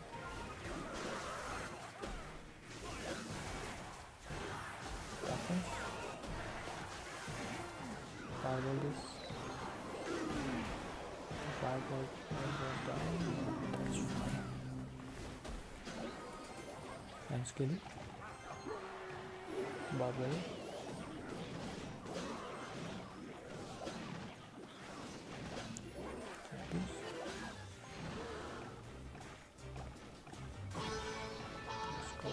Wizard there. Fireball this.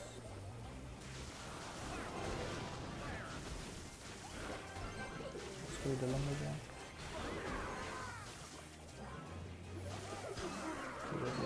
Let's go with that is like this.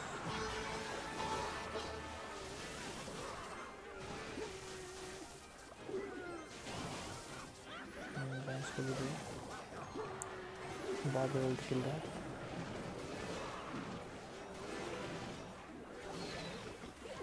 Okay, throw. Okay, he freeze. Freeze. Okay, I will kill that. Nice. Zap is at the back. Okay, there's the Mega Knight.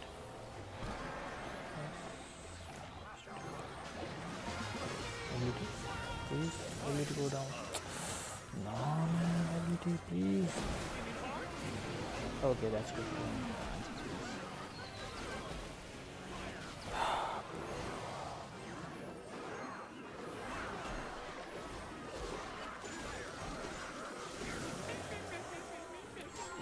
What a stop. He has freeze.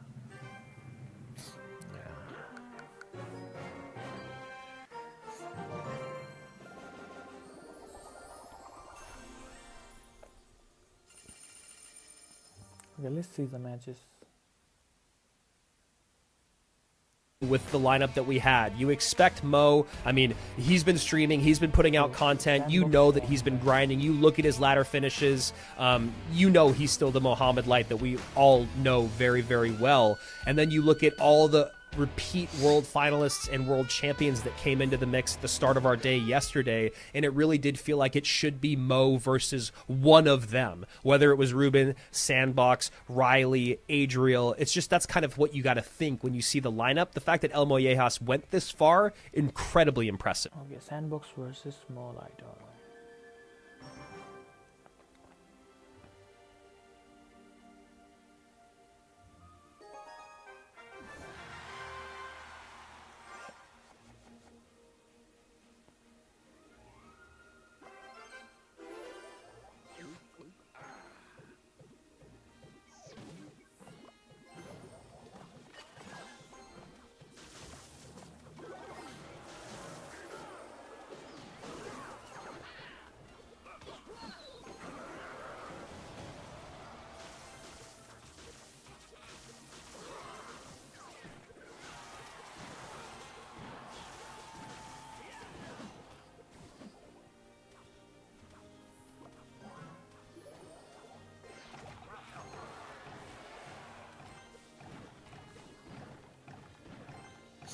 Nice damage.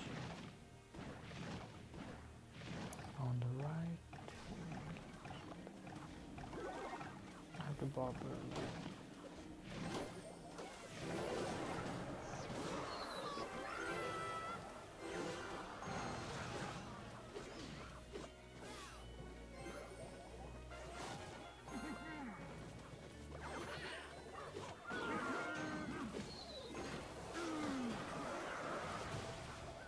Okay, snowball.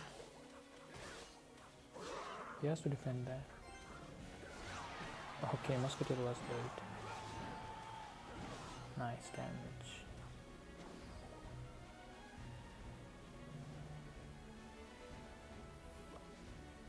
Science very low.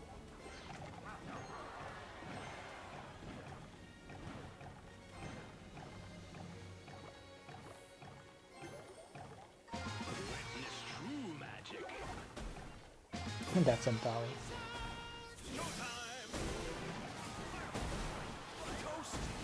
That's tower down.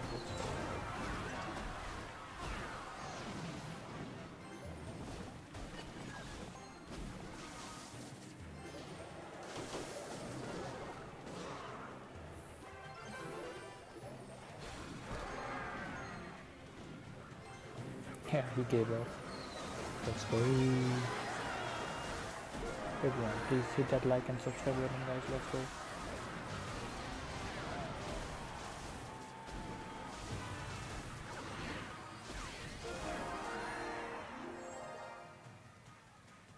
Everyone, please subscribe, guys. Let's go for 1700 subs now. Let's go, guys.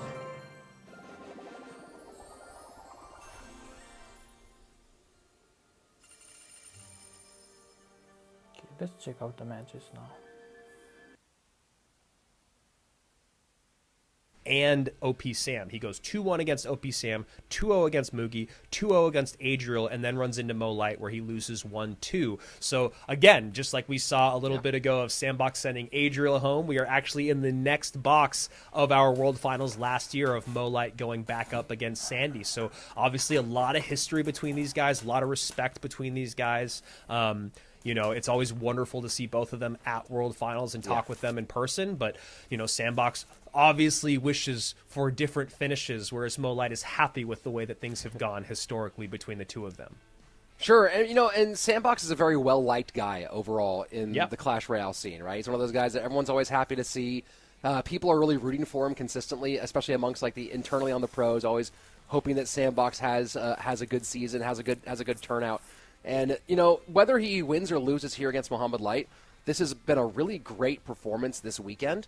Yeah. And when we talk about stuff to build on, putting those points in there, knowing as Sandbox that you're someone who is historically very capable of making multiple runs at a monthly final weekend. In 2025, he made monthly finals, I believe, twice. He made it, in the second and fourth week. So got his points from that portion of it. In 2023, he only made one monthly final, but in 2022, he won he got some good points from qualifiers throughout the season, made it to World Finals there. So he's a guy who knows he can get back here, and getting this first one kind of out of the way, getting it ready is one of those things where he goes, okay, well now I know that I can start putting the pieces together for a World Finals run. Sandbox 13-4 on the weekend, going 0-2 to Clown, then 2-0 over Rockin', Ruben, Taniro, and then goes 2-1 over Kimchi, 2-1 over Adriel, and then as you guys just saw, 3-0 over Elmojas, and then Mohamed Light also gave Elmojas a 3-0, and he goes 2-0 over Colin, 2-0 over Clown, 2-0 over Rockin', has only played 9 games this weekend, and he has not lost one of them as he has stayed perfect. And for everyone that has the memory of a goldfish, just remember we are waiting for Sandbox to be able to reset since he just left a BO5 to now play in another BO5, and he is ready to go. Let's do it. Championship, here we go. Mohamed Light needs to get 3 wins to secure his golden ticket in the first monthly final. Sandbox has to get 6. A lot of love here between these two guys, and I gotta say, it does look like Sandy's feeling, it looks like he's a little red there. I don't know if that's maybe just the reflection, but I feel like he's probably feeling a little bit flushed knowing that this is a very, very big moment for him.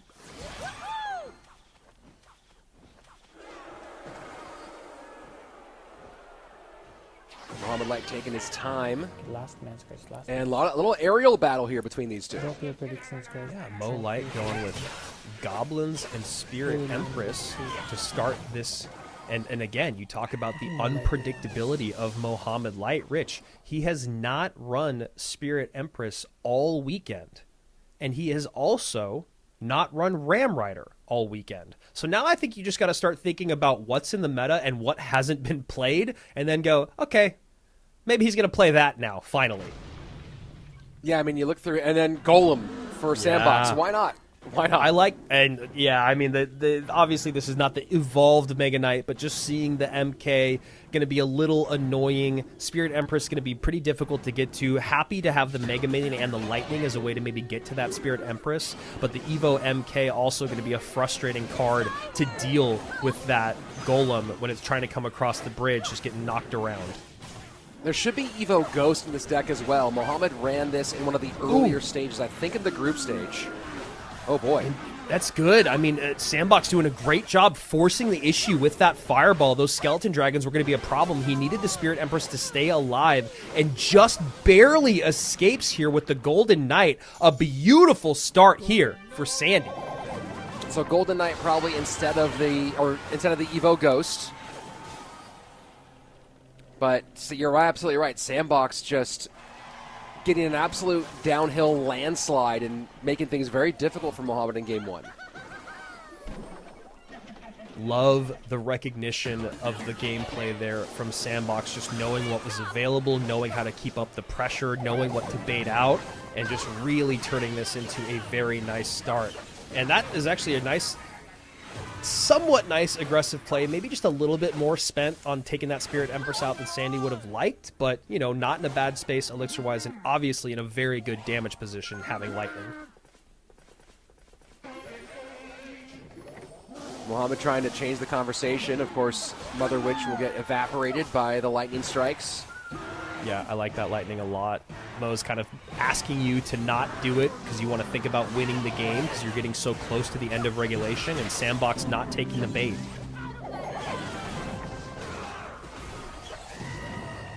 Ramrider runs right into the cage. Yeah, not going to have anything there. Wow. Sandbox gonna win this. I think that's on lightning round. Yes, sir. There you go. Golem at the bridge. Evo MK should be able to knock it around if he's got it in elixir. cycle. No Not elixir enough for elixir. it. Wow. I mean, that's Yeah. incredible. Now the death damage, whatever it is, doesn't matter. Damage is in. Lightning is in hand. Nothing there to stop the Golem.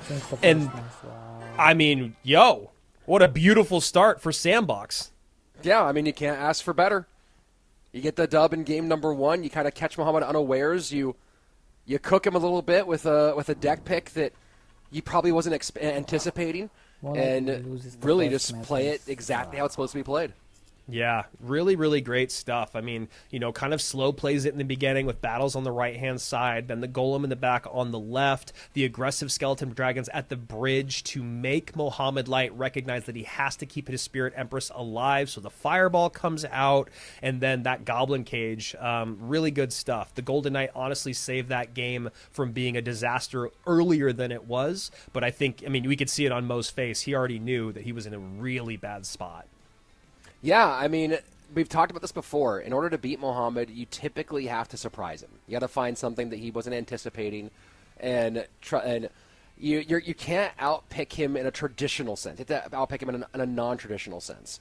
And Sandbox, you know, we have a lot of Clash Royale to play here. He's got to win 2 more in this set, and then win 3 more in the next set. But starting off right by doing something that Mohamed Light and his team were clearly not anticipating. Yeah, really nice win there. And then when you talk about what he used, though, it's like, yes, I got a win in game 1, but at what cost? Hero Barrel is out. Dark Prince is out. NATO and Lightning are all out. Skeleton Dragons are out. Those are all very popular cards in the current meta. So Sandy going to have to continue to stay creative, I should say.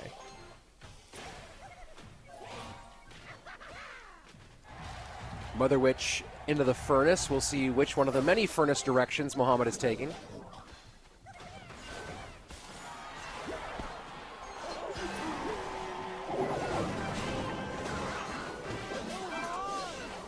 Ooh, that Golden Knight's going to get some great value if he wants, but he's going to hold. Now that's actually even better. And he gets on tower. That was great. Wow! And Sandbox, I feel like can't believe it. You see that little tilt of the head, like, okay, man, okay, I guess this is going well for me. I mean, he's sequencing things really, really well now. And he is going to be playing the Evo version of the Ghost in this apparently, most likely kind of spammy deck. Yeah, and that Mother Witch pick, it does feel like Mo could have some version of GUI with the Evo Knight, with the Evo Furnace, with the Barrel. You know, Spear's obviously not always there, or not traditionally there, but again, this is a best of 5. And the Earthquake coming out now, too, which is just a great thing for Sandbox when you talk about how difficult those huts can be to deal with. And Mohamed is asking for a little bit of a response here, and he'll get one. Any response he can force into that lane he's happy with. Yeah, exactly. Just don't want to take too much damage there. Does Sandbox, so Mo just kind of calling that.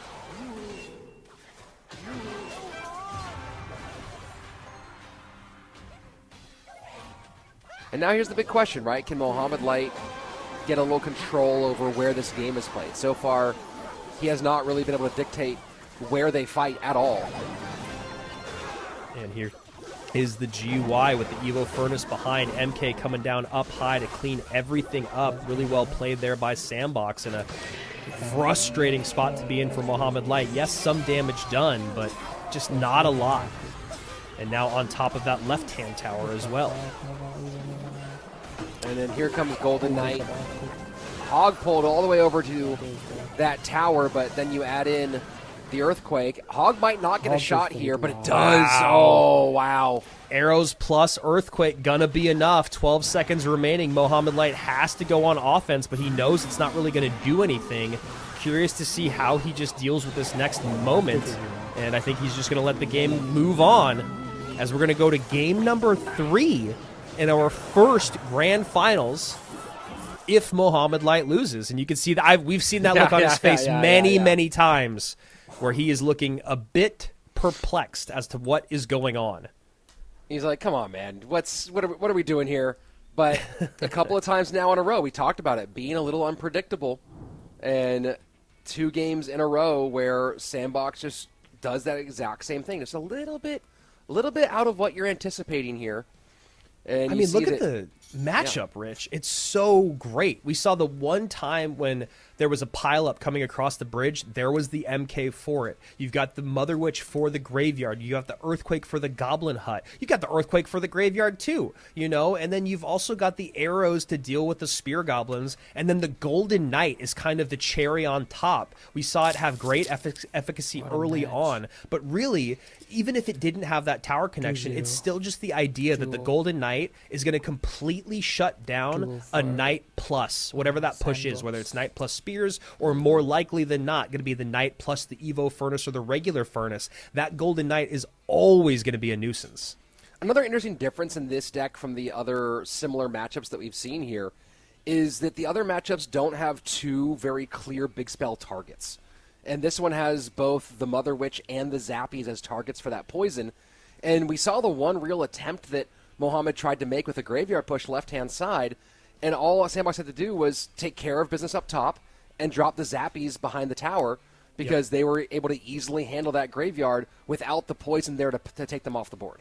And again, the comfortability that you have when you have got a huge opening blow to where you're so far ahead in damage that the rest of the game becomes, I can play stout defense and I can even sacrifice some tower HP to get back on offense. So I'm going to overspend defensively to make sure you don't break through, and then I'm going to sacrifice some of that extra HP that I have on my tower to send in the Hog plus the Golden Knight in the opposite lane. Just really, really great picking from Sandbox.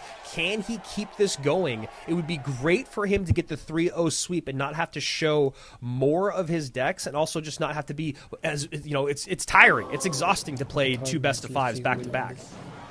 Yeah, and let me go take a look at the time. I think the bracket will reset. Let's see, time right now in Seoul is 4:16 a.m. 3 times again. Wow. So keep that in mind, is that we are playing an international game here, everybody. And right now in Seoul, it's 4:16 in the morning. Egypt, 10:15 at night. This is just a kind of a regular night for Mohamed Light.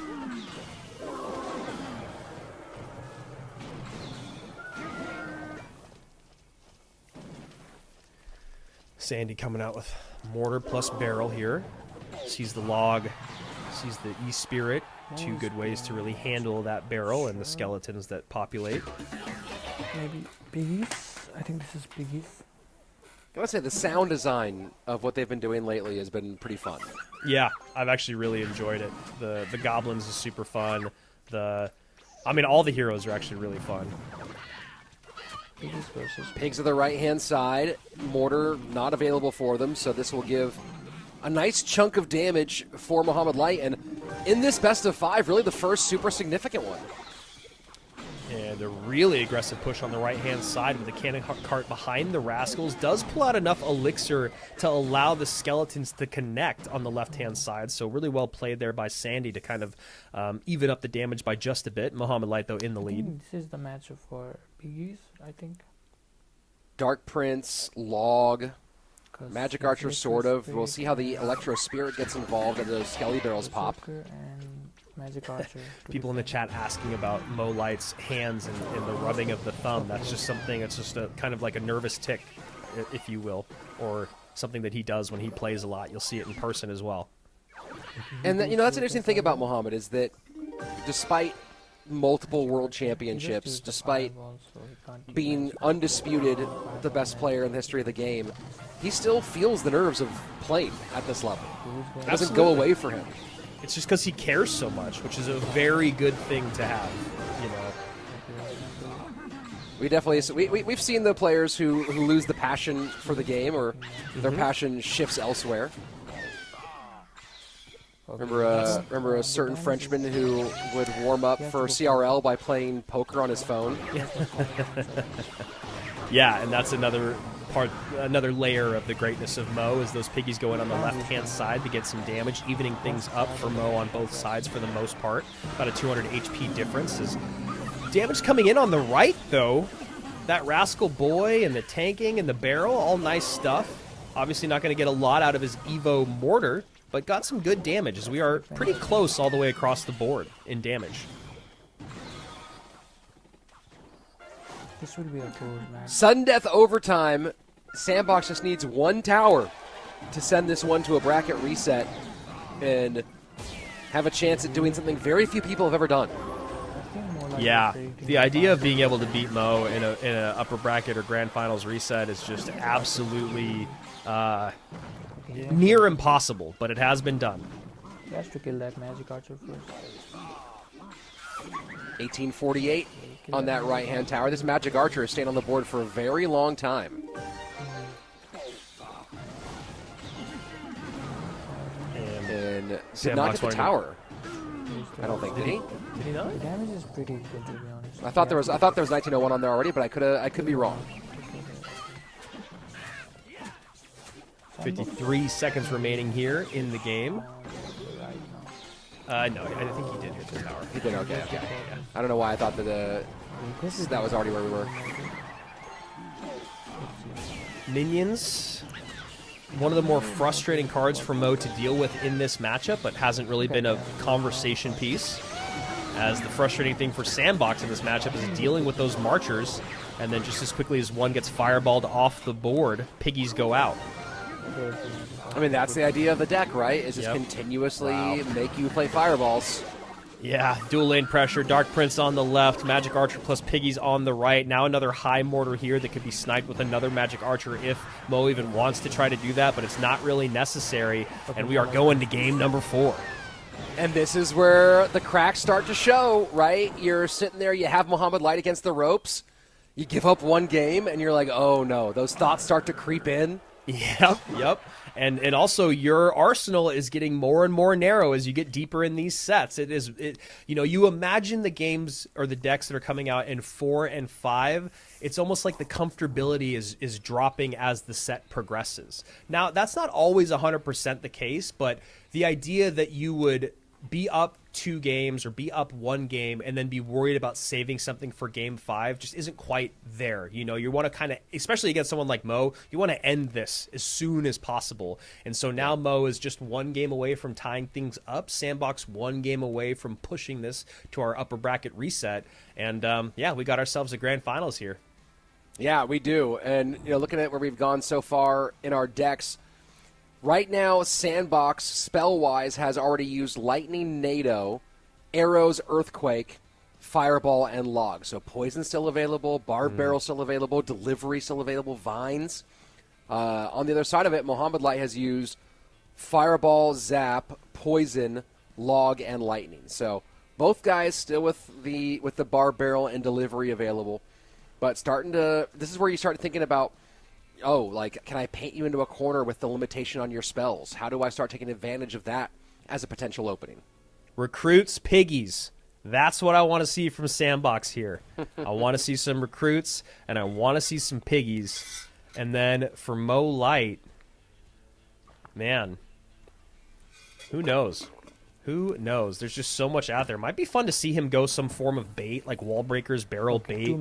He doesn't have the Magic Archer, but he could maybe even go a little more traditional and throw in like a Dark Goblin or a Princess, because we are in a best of 5. Sandbox has already used the NATO, the Barrel, the Log, the Arrows, Fireball as well. So could be tough to get on. Could be tough to get on top of those, those glass cannons like the Princess or the Dark Goblin. You know, again, this is just me speculating. The game is so vast now that is not even close to the corner that they've been painted into, but it's just something to think about. Yeah, that's an interesting challenge when you're starting about painting people into a corner. I like what you said for kind of what you want to see out of Mohamed Light. When I think about the piggies, I do get nervous when thinking about Mohamed still having the bomb tower available, and you think about coverage. Mega Knight's gone, Fireball's gone, Goblin Hut is gone, Poison is gone, Evo Tesla is gone. Yeah. Golden Knight, right? So a lot of pieces that do counter piggies are gone, and Dark Prince too, right? So you have to imagine. I would be shocked if Mo doesn't have at least Bomb Tower or Valk or something of that ilk in this upcoming deck. Yeah, honestly, both of those things seem like a good idea just because Dark Prince is out. Drill hasn't been played yet by Sandy. Drill has been super, super popular. There's also the idea that Sandbox just busts out Royal Giant, some version of Royal Giant right now, because he is in a best of 5. And, while he has not played it much, he is still an exceptional Royal Giant player. So just so many bases to cover, so much to think about in the competitive world that we live in now. Yeah, I mean, it's amazing to think that, there was a time when Clash Royale had 40 cards, right? And both of these players have already played 24 cards. But now we're at over 100, and it's a very different game. So Sandy actually going with the wall breakers, Mo going to the skeleton barrel, so Mo could be playing. Oh, he did get the Dark Goblin out, so I actually had something working. And he did do it. Wow. Pat myself on the back. I'll pat you on the back, too, next time I see you. Sometime in November, probably. And the vines. So Sandy does go with bait as well, thinking about what is out. Mo using the vines. I think this is as his log. Delivery was a smart call from Sandbox. Yeah, that delivery is going to be really great for those big bait pushes at the bridge. Yes, Magic Archer. Sandbox Magic. So I think this is, for Sandbox here, right, with Lightning, Poison, and Fireball all out, Magic Archer, really great call in this matchup. Yeah.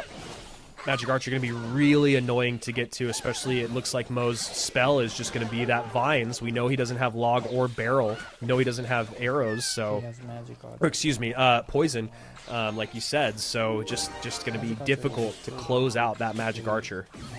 By moment, like, because he has only... Yeah, I would not be surprised to see Sandbox cycle some Magic Archers behind King Tower when we get into double and triple Elixir, just because he knows he can stack. Double connection on the right-hand side. Nice for Mo there. And Sandbox maybe trying to get to an Evo Barrel. I don't know where he's at. He's definitely not there Elixir-wise. He wasn't there Cycle-wise either. I can't remember how many he played. But still good damage in. Look at that Valk. Very good. And Mo did not like that Valk swipe. Sandbox is winning this, I think. Thought those guards would get up a little bit further ahead. And good delivery there. Okay, there are the walls. And right back on offense. Okay, he blanks first. But that will connect, right? Yeah. Ooh. Dark Goblin a little late. Yeah. Delivering those darts. Still gets a very, very small connection with the Evo wall breaker. The guy by himself without the big bomb, though. Magic Archer is so... What do you even call the Evo wall breaker? Just going to ask you the same thing. I was like, have we ever given that guy a name? I don't think so. I'm sure he has one. He has to have one. Mo missing the King Tower activation there, or the shot from the Magic Archer on the Dark Goblin. Oh, a little tankage here. And nice way to stop that Valkyrie. And that Magic Archer is not doing anything in the left-hand lane, but the great equalizer in the delivery. And that's what Mo's trying to figure out right now. You saw him sitting on that Skelly King ability, but just knowing he didn't have a really good chance to use it. And this is where things start to get really interesting here. Vine's able to clean things up, and somehow Mohamed Light in the lead in the final 90 seconds. That was such a good Vines. The way he defended that was just so clean. He was at 1693 when that started and only took a very little bit of damage. Look at that magic archer. Wow. Ooh, not the case here with the lineup and the double connection. Sandy looking to take us to a reset. And he's looking good to take us to a reset, too. Yeah. Yeah, this Mohamed deck. is just going to go ahead and eat that. Wow. Wow. Now, he doesn't have direct tower damage. That's one thing to think about. 10 HP, though. Pretty tough to come by. There's the lineup. There's the Magic Archer. The bracket is reset, guys. We're And going here we to go. an upper bracket grand finals reset, man. You want a more Clash Royale? You get more Clash Royale. As we're going to play one more best of 5 and see if Sandy can make some history here. Yeah, and, you know, we have watched Mo very closely for years now, and that look on his face is definitely one of quite frustration and annoyance. You know, obviously he does have the life to give, and he's a guy that doesn't really ever give up that life in an upper bracket grand finals reset, but the way that this set went and the deck picking from Sandbox was just truly exceptional. He starts off with this golem deck, which is a bit of a surprise. The skeleton dragon pressure to make that Spirit Empress you know, become threatened, baits out the fireball from Mo, which means he's just low on elixir. Sandbox just doing great stuff there. Then we get into game number 2, and just he had Mo's number again. He's got so many pieces to the puzzle that you need to beat Mo. You've got the Mother Witch for the graveyard. You've got the Golden Knight for the dash. You've got the MK to set the line. You've got the Earthquake for the Goblin Hut. Just perfect picking there. Then you go to game 3. Mo rears his head. He has a great showing. It's not a dominant win, but it is a pretty, you know, it didn't feel like he was in much danger for most of game 3. And then we go to game 4, and once again, great deck pick, great gameplay from Sandy. What I'm trying to see right now is I'm going through all of Mohamed's history of being in a monthly final, looking at all of his second place finishes. Because so far, all the ones I've seen, he's gotten second when trying to come up from the lower bracket and couldn't complete the full bracket reset. What I haven't found yet is anyone beating him when he was the upper bracket champion with that bracket reset. I'm trying to see if that's happened. I don't know why. I feel like it's happened one time, but I would not be surprised if I was wrong there. And then obviously it's happened at World Finals where he's had the life to give, and we all know how that's gone in the past. So not a guy that really ever loses that second reset. So if anyone in the chat is wondering what's going on and why we're not freaking out more, Sandbox is still in the grand finals. But remember, this is a double elimination tournament. So Mohamed Light had not lost a set until then. He actually had not lost a game until this set. But that being said, he had a life to give. So now that he loses the set, we're going back into another best of 5. Now this is a traditional best of 5, winner take all. Got to take 3 games. Then you get the golden ticket. Then you get the 14K. Then you get the 500 leaderboard points. Easier said than done. And like Rich and I are trying to figure out right now, I don't know if... Actually, I can't really read the chat right now because it's got some Seahawk spam going on, which just happens from time to time. In Clash What? Royale No way. events That never happens. No reason. Okay. Mo's got a little smile on his face, though, knowing he's going back into it. Just so curious to see how this is going to go, man. If anyone in the chat, though, does know, was there a moment where Mo lost an upper bracket reset? I don't know. I'm looking through these. I've gone through now all the way back to 2021. I believe he's gotten second place at a monthly final 5 times, and every single time he was coming from the lower bracket. Wow. So I don't think anyone's ever beaten him when he was the upper bracket champion. So unless we get clarification there, Mo Light in a spot to let Sandbox make history, but Sandbox has to pull off what he just did again, which, like we're saying, it sounds like it's near impossible, but also even just beating Mo in a best of 5 is just a huge, huge accomplishment. He is just so good at picking decks, but I got to admit, what we saw from Sandbox was better deck picking throughout that best of 5 and near the same gameplay.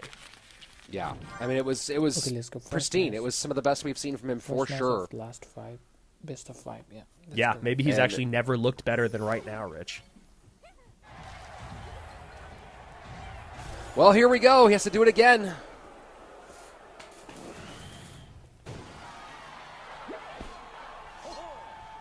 Should always play at 4:15 in the morning. Yeah, seriously. Actually, he probably does because that's how the timing for this game works. Oh, that's true. Right? This is probably pretty normal for him. Okay, drill versus. What is this? Wonder if he knows what the Drill sun looks versus like. Hawk? So looking like we're going to Giant Skelly Loon here to start off as a miner goes into the tower. Okay, balloon. Commander balloon. Drill versus balloon. Well defended by Mohamed. And that Demolisher should not be an issue. Okay, there's the balloon. And starting this loon all the way in the back. And a bit of a smile on his face about it. For Sandbox. Because he has Tesla.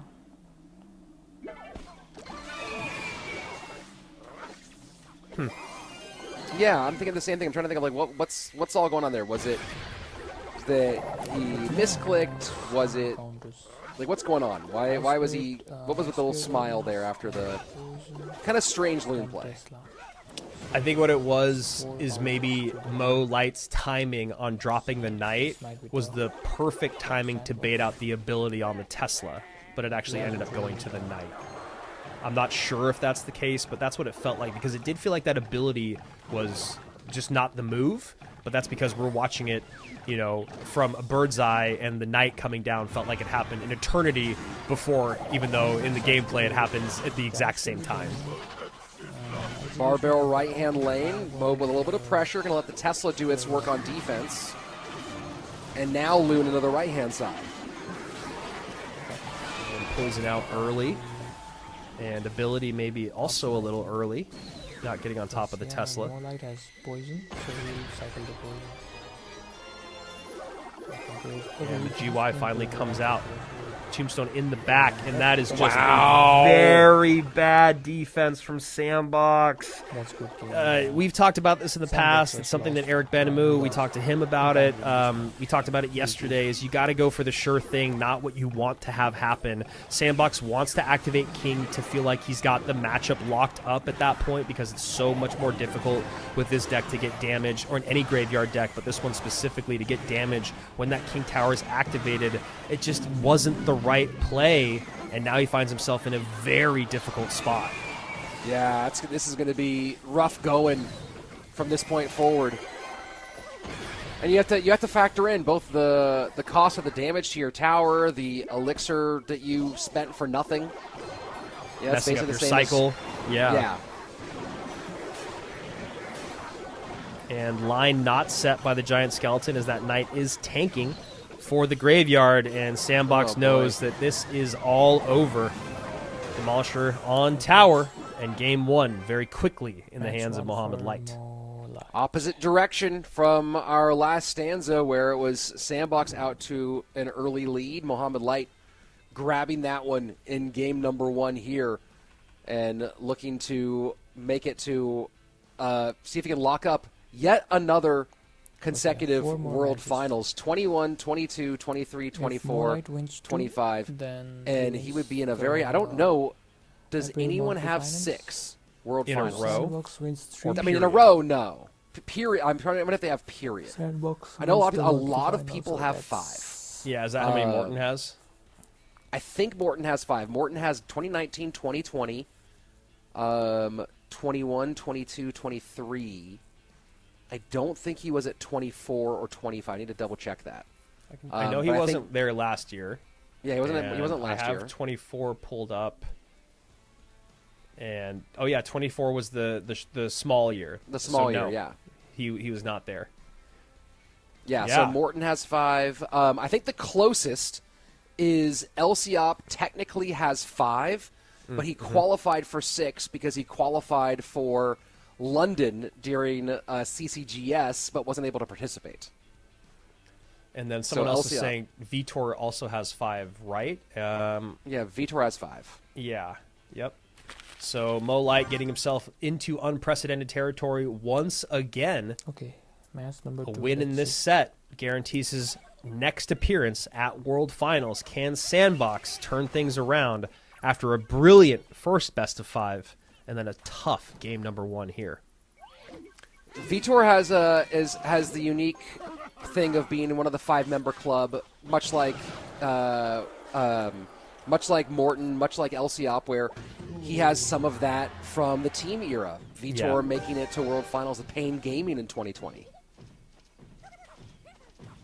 So MoLight going back to this deck that he ran at the beginning of the tournament, or at least a similar look.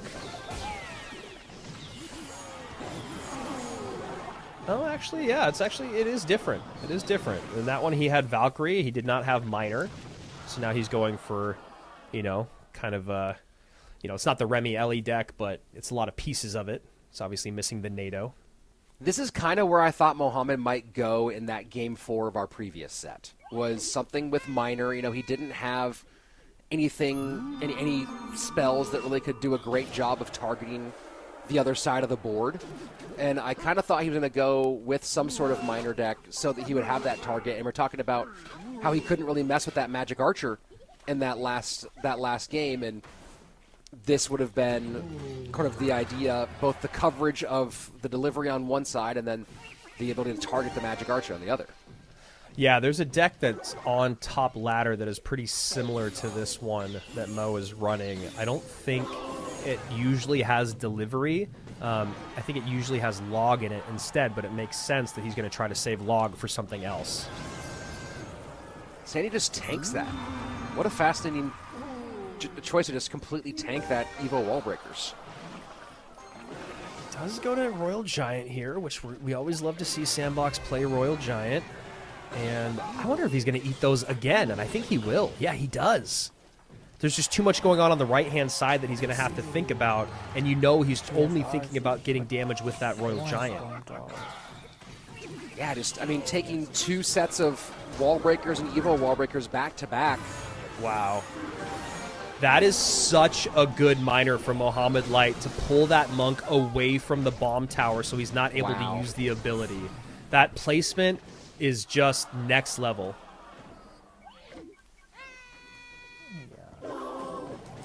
He lost that. Little lane switch just for pressure from Mohamed. And just a great pile up at the bridge. 752, 1703. Just making Sandbox take some damage as he's trying to figure out what layers of this offense were going to come in from Mohamed Light. Now he has no way to deal with these Evo Bats at all. Skeleton Dragons come out late, but Evo Bat's already putting in a lot of work. The second bomb tower there is big. This is a pretty big pressure situation. Only 3 elixir. Delivery comes down to clean all that up, and that is probably Mohamed's best defense of the day. 1261, 752, Sandbox down by about 500, doesn't get the Skelly Dragons. I would eat these wall breakers too. He does go for the log. I don't know about that log. It's an interesting choice to eat that, right? And this time the bomb tower... Yeah, still, again, he pulls it far enough to the left-hand side so the bomb tower is not getting reflected from the Monk.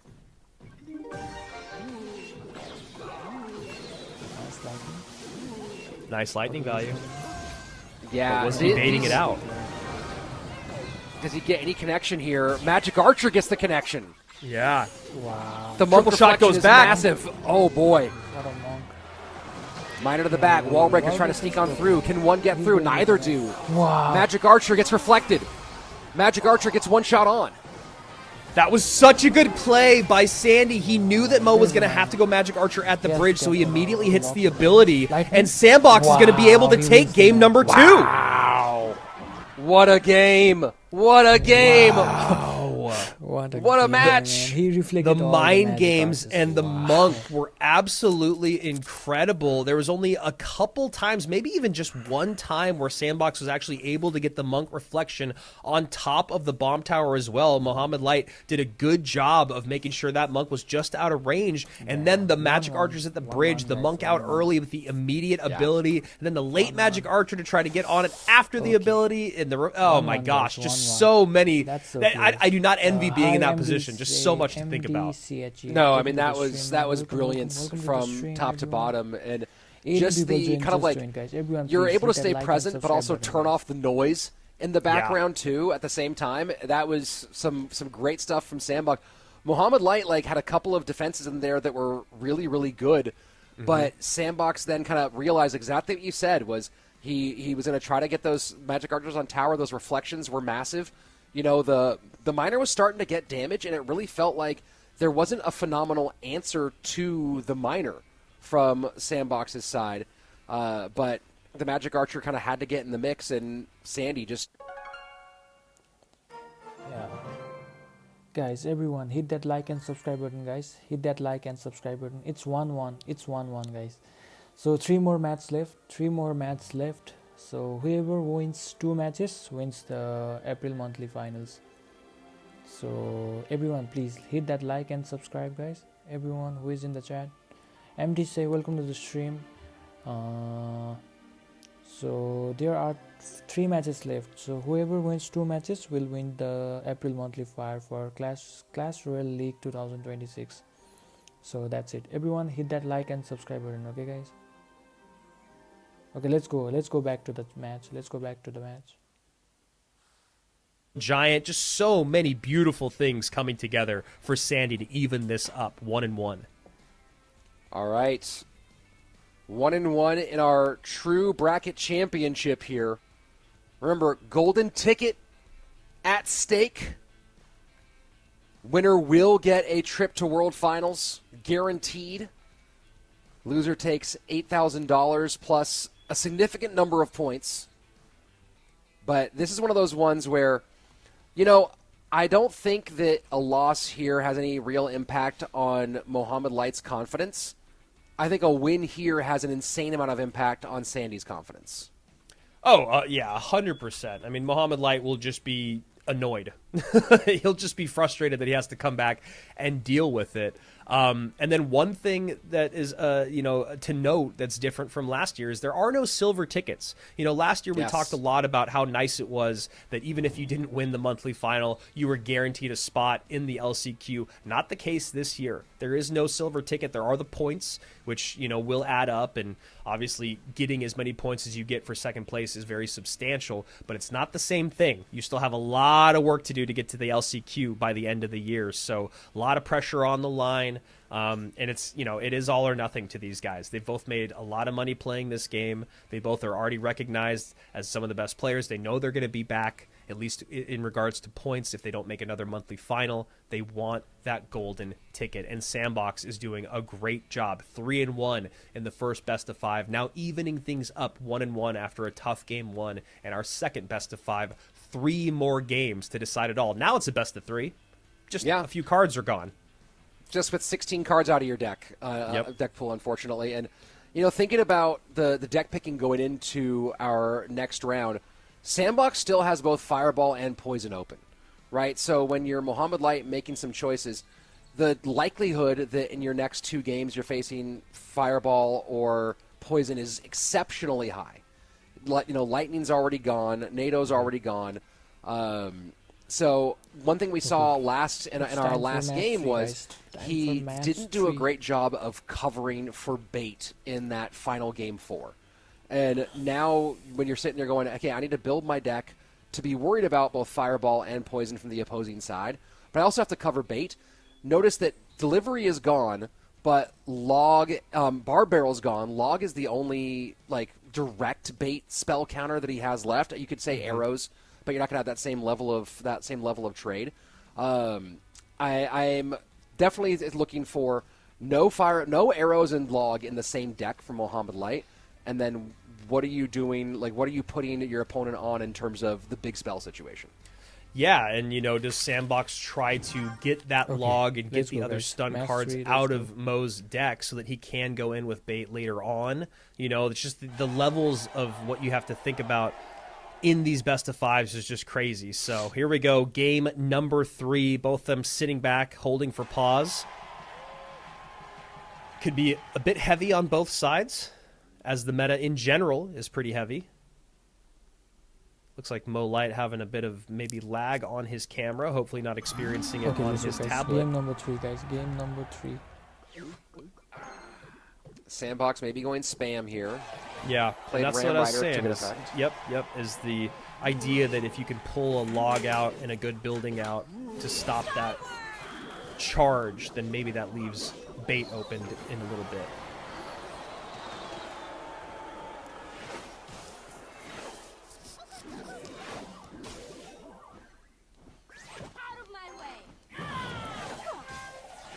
And regular mini P.E.K.K.A comes out, and the zap comes in for Sandy to get on tower, and he should get on tower with this as well. Wow. Mohamed Light struggling in this grand final against Sandbox. Absolutely. And it's refreshing to see, not because I ever like to see Mo Light lose, but because it's always fun to see the greatest players in the world challenged.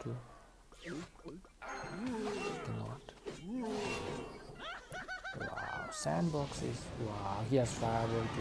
So far having all the right options as that lumberjack gets a shot and the rage on tower, and Mo just looking a little deflated at the moment. Yeah, that's a great word for it. Guys. Just kind of out of sorts.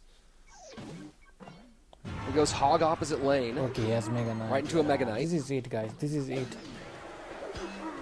Okay, one more match, guys. One more match. And you gotta imagine that Mega Knight was buried when that Ram Rider came down.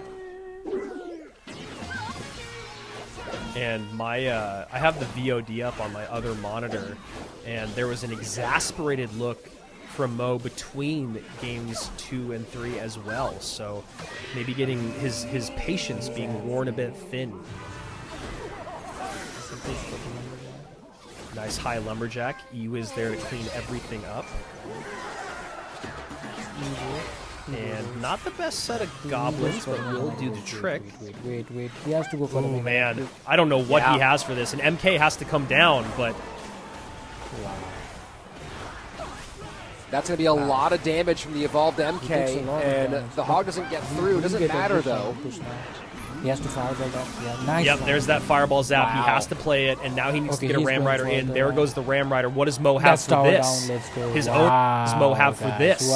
His own MK? No! Emmanuel, welcome to the stream. Mo kind of went for broke there, and now Sandbox is one game away. You can see it. You can see it in his body language. You can see him freaking out. He's trying to lock in, not think about what's at the end of the road. He's just trying to think about game number 4. Stay dialed, my friend.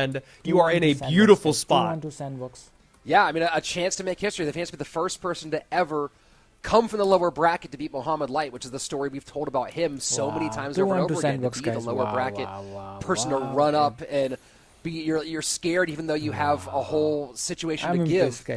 This is big for Sandbox for so many things. I mean, on a personal level, where he's had so many challenges in front of him. More game, guys. Sandbox needs one more now we get into these championship rounds. We get into game 4, game 5. He went into game 4 last time around. I can't read the name, but with the 2-game lead, with the 1 game to give. And you got to imagine that he and his coach, I believe he's with Sanchez this season, are just in there kind of like freaking out and trying to figure out what the heck they play here. Dude, I'm freaking out. I actually am freaking out a little bit. Guys, what is this, guys? Sandbox is crazy. Everyone, please hit that like and sub, guys. Hit that like and sub if you love Sandbox, and hit that like and sub button if you love Mohamed Light. This is going crazy, guys. What a crazy matches, guys. What a crazy matches. What a crazy matchup. Sandbox need 1 more game to win, and Mohamed Light needs 2 more games to win. 2 more games left. Mohamed Light has to win both of them if he wants to win the April monthly finals. But Sandbox needs only one win now. If he gets one win, he will win the April monthly finals. So this is crazy, guys. Everyone hit that like and sub, guys. Hit that like and subscribe button. Let's go for 1700 subs, guys. Okay, let's get back to the matches. Okay, guys, drop your prediction, guys. Drop your prediction now. Who will win the match, guys? Who will win the April monthly finals? Drop your prediction in the chat, guys. Everyone. Okay, let's go.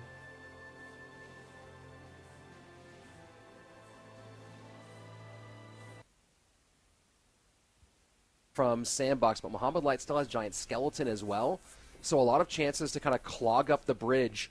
Log is still available, though, so Log and Snowball are both still available. So, you know, then you won with bait last time, but you get a little bit nervous going back to that well one more time here. Man, this is just a really interesting spot to be in. There's a Mortar Graveyard deck out there. My thought first is to go to Graveyard. Mother Witch is out, Poison is out. Some of the good responses are out, but obviously it feels almost a little obvious, which is why I say like Mortar Graveyard is just going a bit off meta with the Graveyard. Yeah. That way you're not only relying on the Graveyard. Maybe your opponent, I mean, it's tough to like surprise Mo once you start seeing cards, but the idea that your opponent is starting to think Siege, starting to think Mortar, and then you do get that Graveyard surprise to come out is also another layer to that. But my thought process is no Earthquake, no Mother Witch, no Royal Delivery. Like the bats aren't there, which can be really tough to get to. Spears aren't there, which can be tough to get to. Poison is obvious. There's also like things like Mortar Hog that are out there because he's got a few. He's only got a couple buildings out, and Mini P.E.K.K.A out. Evo MK is out. It's just, man, this is the tough stuff. Now, do you go back? You go back to Golem. That worked out well. That did work out well. Mohamed does not run a ton of Berserker. He's run it in Drill, and he doesn't have Poison or Tesla, so Drill becomes a little bit of a different prospect to run at this stage. I'm just trying to think of like Graveyard counters. So, that's one of those ones that's in there as a potential Graveyard counter. He hasn't run that yet today, or yet in this set. Mo has a Graveyard deck open for him as well, but again, the lack of Poison makes things maybe a little bit more dicey on that side. Fireball and Lightning, the two spells. Let's go ahead and see what they got in store for us for Game 4. Here we go. Mo's life on the line. No more games to give. Sandbox has 1 game's worth of breathing room as the Evo Furnace comes out. We've seen Evo Furnace with Hog. We've seen Evo Furnace with Graveyard. Barrel makes me lean towards Graveyard a little bit. Lightning Log for Mohamed.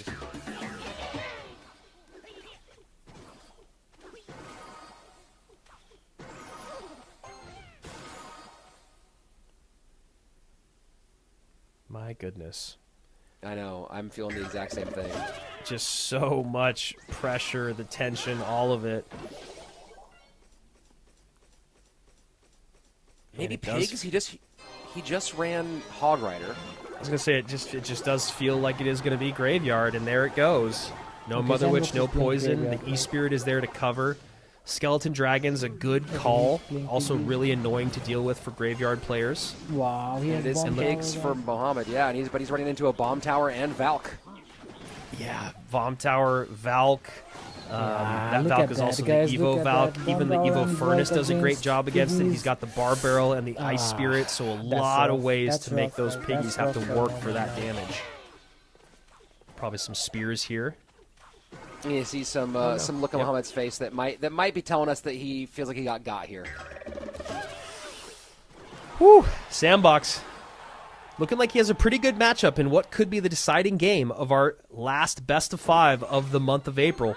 Our first golden ticket on the line. Everyone, guys, lock in, everyone. Turn in, guys. And if Sandbox also has Poison, this might be the that's last going to do game great work against those Skelly Drags. Everyone.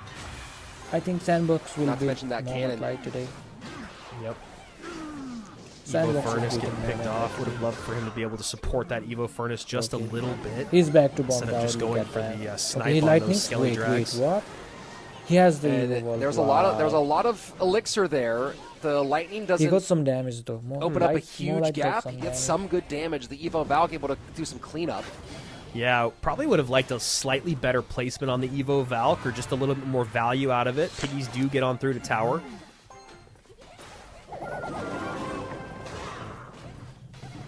He has to go in with the graveyard, guys. He has to go in. Good protection. Okay, he's going on the Cannon to left snipe line. that furnace. Good Okay, placement there there are by the Mo. piggy. And getting aggressive with the pigs is Mohamed as he makes sure that graveyard can't be very well supported in the opposite lane. Sudden death overtime on its way. 2 minutes Okay, will 2 minutes decide left, guys. if we go to a game 5 or if Sandbox pulls off for the first time something no one else has done against Mohamed Light. Really nice Mo Light with threading the needle on that lightning, knowing that Sandbox wasn't going to allow that Skeleton Dragon to get a hit. He plays his furnace offset Okay, he to the goes with the left-hand graveyard side, but poison. still in range of the right tower. Gets some good lightning value. That's a good Moonlight defense of the has graveyard. lightning, so Yep. this might be tough. Okay, he has lightning now, guys. Yeah, that is a really, really nice high Valkyrie. He's got to stop giving that Wow, lightning more value, man. It's making me Let's crazy. start down, yeah.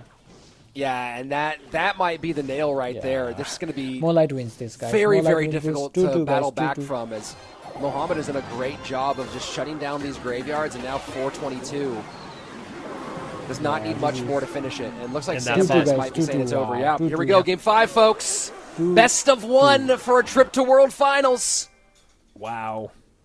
Oh, Wow. guys, I feel like that was wow, definitely a every- situation where Sandbox let That's the so pressure tough, get to guys. him a little That's bit, so just giving great, away way too man. much lightning Everyone, value guys. time and time 2-2, again. guys, 2-2. You've got to allow that furnace to get a little bit more Last match, value. guys, last match. You know, Mo plays those high skeleton dragons to get on top of the Valkyrie, and it's obvious to Mo that the only response is a high furnace. It's his Evo.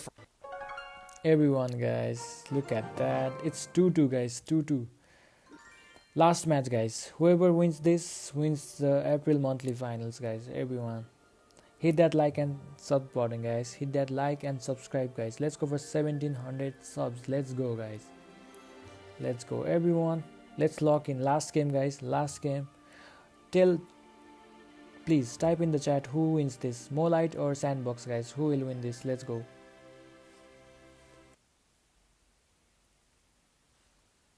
And when we look at Mohamed Light's usage, right? Because this is what I was talking about beforehand, but now it's even more dire. Log is out, Bar Barrel is out, arrows are out, deliveries out. Okay, Ion. This said, is Sandbox. begging Okay, nice. for Sandy to run bait. Absolutely begging for it, which then makes me go, okay, so Let's Mohamed see, let's has see, to be guys. thinking Let's that see, that's let's see, has let's to see. recognize that that's open, has to recognize it's a real possibility.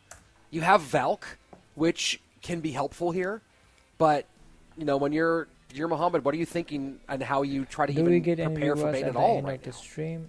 Yeah, that's such a difficult task, and you know, there's that Mo Light effect of bait is so obvious. Bait doesn't have a lot of counters. Bait should be able to break through, but then then you think in your Ion, you will get. I think you will get banner. You will get banner at the end of the stream. You will get the banner at the end of stream. mind, oh man. And that's why we're here instead of there. I do not want to be the person that has to make that choice.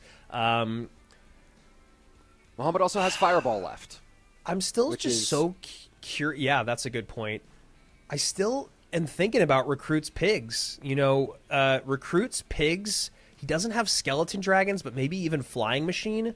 Because you're just able to get that fireball bait out. There's no poison, there's no Mega Knight, there's no bomb tower, there's no wizard. There's so many things that are difficult to deal with when you're running recruits that aren't really part of the conversation. There's no Dark Prince, there's no log, there's no skeleton dragons, right? So there's just so many things. There's also the fact that lightning is out for both players. So, you know, Sandy could even go like Piggy's EQ lightning. Excuse me, Piggy's EQ AQ because lightning's out, and so were some of the most effective buildings. There's so many things to talk about. Let's see. NATO is still available for Mohamed. which, you know, when you're talking about trying to cover bait, a little King Tower activation can be super helpful. And he hasn't played Drill yet. So Drill NATO could be some sort of combination he wants. Giant Snowball still open. Yeah, Snowball's still open.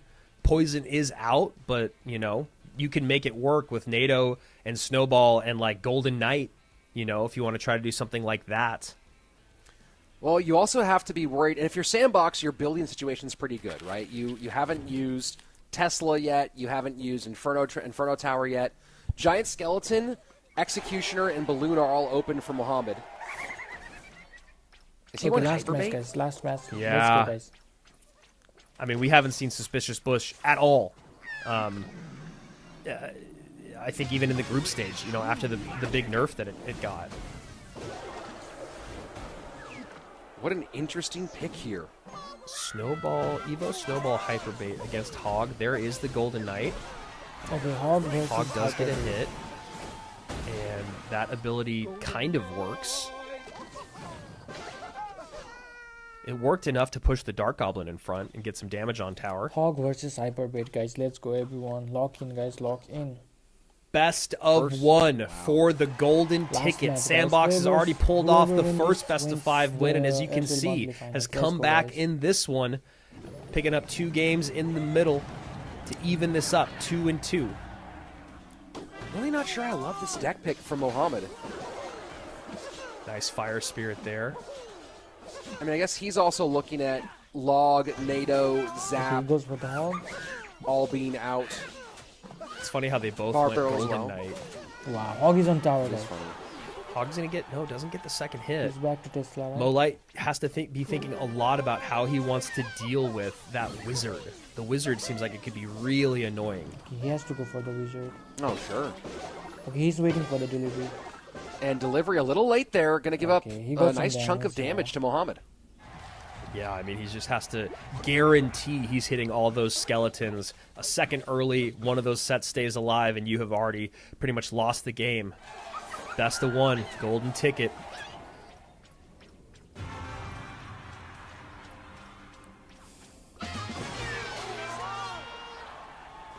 The Berserker got 1 hit, I think. Yeah, I think if you're Sandy, you just try to make these wizards as annoying as possible. He has Fireball. There's the fireball that you called out, Rich. Fireball Nice plus use. Snowball. Yeah, really nice use on that. The Hog Hog didn't get the not hit. getting a hit. That's big. That's really Yeah. big for that Hog not to get hit right there. Good delivery value here, though.